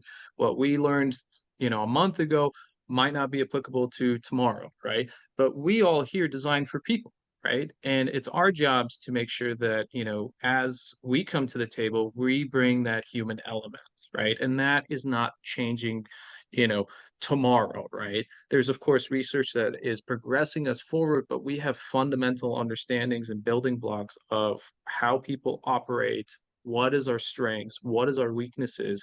And I feel like that's really the starting point that I encourage folks to really start from as we start to move to this technology, because they could make something tomorrow that has this amazing capability, but you're like, but people aren't good at that. Like we won't know what's happening. So what's the point? Right. And that discussion I think is kind of really important because it now shifts from the attention of the technology now to us, right? And we build technology for us. And so it should start with us. And if things kind of, things start to change and move around, I would say we are pretty stable as people, and we will continue to learn and build knowledge, but it's not a breakneck speed. At least I hope not, because I guess if people are changing that quickly, that'd be really interesting. Yeah, absolutely. No, thank you for touching on that. Let's see. We got one other comment here. Great point. Human beings do not change anywhere near pace at which technology changes. Not at all. Not at all. Thank you, Tim, for adding that. And I appreciate you, Simon, sharing, like, at the end of the day, we still have to start with human. That is the the thread that has been common throughout all of the talks today. So again, thank you, Simon, for talking. I want to go ahead, since we have a few minutes left, and just wrap up World Usability Day. I want to thank you all so much for taking the time to be here. Honestly, this was great. I learned a lot. I hope you did. Whether you were here for just one session or you ended up staying for the whole time, I hope you were able to take something away, and felt like you were, a part of the event here. So again, this year's theme was emergent technologies and human experience. We started the day off with our friend Amungwa, who talked a little bit about how generative AI impacts, us as a whole, how it's impacting our community. So he talked about the sphere of the influence of AI, how it impacts emotions, relationships, and communities. We also, from there, went to Aaron, where we heard from, or actually, we stopped. We went to the community jam, where we spent some time kind of brainstorming, working out in real time what it, feels like, and, how it's impacting us in real time right now, some of these emerging technologies. And then we moved to Aaron. Aaron was, again, so helpful with helping us to understand, not just like if we should do something, but what questions we should ask when it comes to, automating things and eliminating, our workflows for our users. He gave us a really helpful model for understanding what should be automated and what shouldn't. And then we went to our talk with Friends of Figma, who brought the creative community. That was a great discussion. They talked about usability and gave us some real world examples. And then we went to Dr. Jen and Dr. Bo, who helped us to think about it, from an ethical perspective and um, see it through that lens. And then we wrapped up with Simon just a moment ago, who helped us to go from, very specific actionable principles that we can apply today, and help us understand differences between automations and AI. So thank you again to all of our speakers for taking time out of their days to share their insights with us. Please give them a round of applause. I also want to just take a couple moments and thank our sponsors for making this possible. I mean, seriously, you all are incredible. Some of them were here hanging out the entire time. Thank you so much for being here. Um, Again, thank you to Horizontal Talent. They are incredible partners for us. Please feel free to reach out to them, for support. And again, I also want to thank our Ameriprise as well for supporting us in our community and making this event possible. Um, and then last but not least, a couple of announcements. So as you all, if you were here earlier, you might have heard that we decided to do a little happy hour on the spot. So we're going to be at Fulton Brewery from 4 to 7. I'm going to, so take a little minute after this and relax, get a breather, and then I'll hopefully see you and get a drink together at Fulton Brewery. And then we also have Winter Soiree coming up, so keep in mind that. I don't know about this date actually. This date might be wrong, but we do have Winter Soiree that is coming up, so keep an eye out for that event. And then lastly, we have Gift to the Max season. So if you're feeling generous, as the holiday season is approaching us, you got a little extra cash in your pockets, go ahead and support a few folks, because what'll happen is it'll, in turn help us to be able to do this for more and more folks in our community. So again, thank you to all our board members and all the folks behind the scenes who help make this possible. It certainly does not happen without you. So thank you again to our community. I appreciate you all being here. And that wraps us up for World Usability Day 2025. Hope to see you later the next time. Thanks for joining.